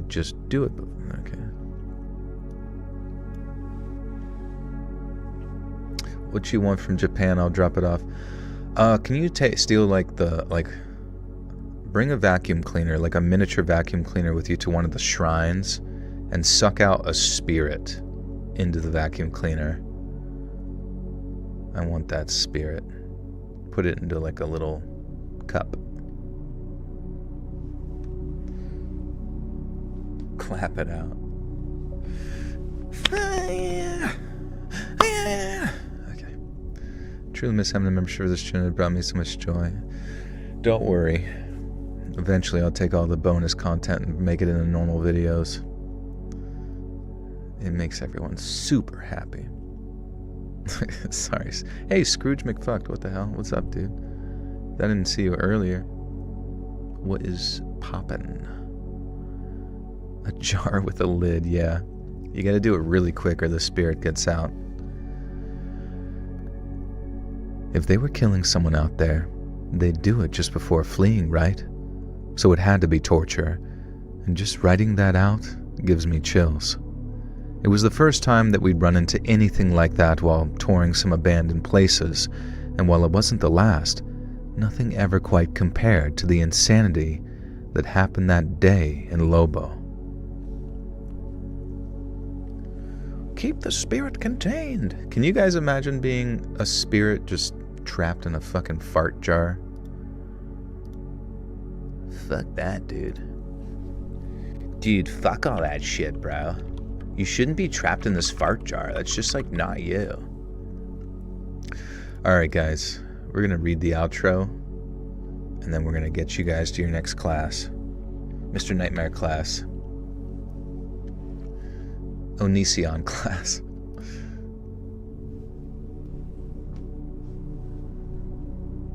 I know, we're at outro time. I'm sorry, we only had 5 stories tonight. Lit Gaming. Thank you for the gifted membership to GM Visuals. Let's go. Thank you, Lit Gaming. Appreciate you. Dill Flanders. Hi diddly diddly. I guess we could try it. Read 2 sentences. That dude. That's all I'm doing. That's how long my live streams are. I only live stream for maybe 1 or 2 sentences and I get out. And then I come back and record 1 to 2 more and I got YouTuber burnout, guys. I can only do 2 sentences a week. Okay? It was simply a jar, then I'm already isolated, so no different. But a fart jar? God, I better not be to smell anything. Also, what about urns? Yeah, I guess we could afford an urn. It's kind of hoity-toity, don't you think?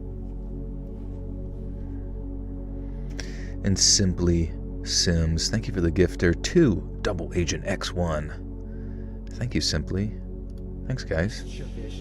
You now have access to bonus content.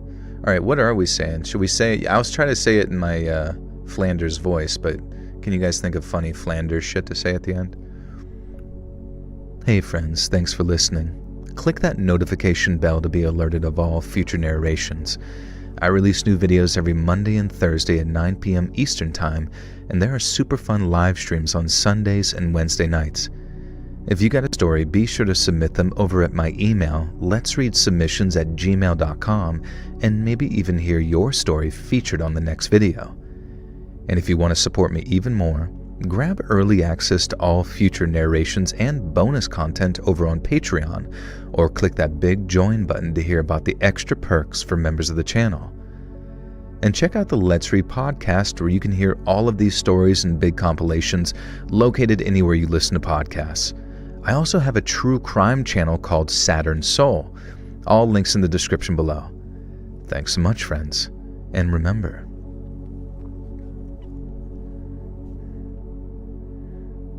Oh, Joe. Why take the high road when you can take the psychopath? Hey diddly diddly. I feel it's got to be a little bit more hey diddly diddly-esque. When's the wedding? I think it's next Halloween. I forget when we scheduled. Ghost Bubble. What do we say? What's up, Brian? Just in time. What time is it? It is 3:37 a.m. Time for bed. I've been streaming for 4 hours and 20 minutes, man. Time to blaze it, brother. Okay, what do we do? What do we say? Hey, delete. Okay, just see you next time. Oakley dokley. Thanks so much for listening, friends. Fuck. That's so bad. Thanks so much for listening, friends. See you next time. Oakley dokley. Oh, wait, no. We gotta do Oakley dokley first, I think. Thanks so much for listening, friends. Oakley dokley. See you next time. Yeah. Make it a good one. Ooh. Okay. Friends, thanks for hanging out. You guys rock. Thanks for being with me for 4.5 hours. Appreciate you. I'm going to get this over on Patreon. It's only $1 a month over there for early access. And then, can I tell you about the image on your background? I don't even know, dude. What does it make you feel? Doesn't it look like a modern art piece of sorts? I hope in the future we can just generate biomes inside of translucent cubes and just put whatever the fuck we want in there, containing entire dimensions of abstractness that your mind couldn't even comprehend should you falsed into it. But you could subscribe to the Patreon. Other than that, I'm going to get it up on YouTube, same time, same place. 9 p.m. EST. Subscribe to my Saturn Soul if you haven't already. Follow Instagram at letsread.official. I forgot to post my story on there, but normally I post when I go live on YouTube, so you can be kept up to date in case YouTube doesn't notify you otherwise. Love you, appreciate you guys. I will see you, I guess it's Wednesday, so I guess I'll see you this weekend, probably Sunday, for the next stream. But I hope you have a great week. Get some sleep, get some rest. Go to the gym. Eat whole foods. And wipe your butt with your left hand. See ya.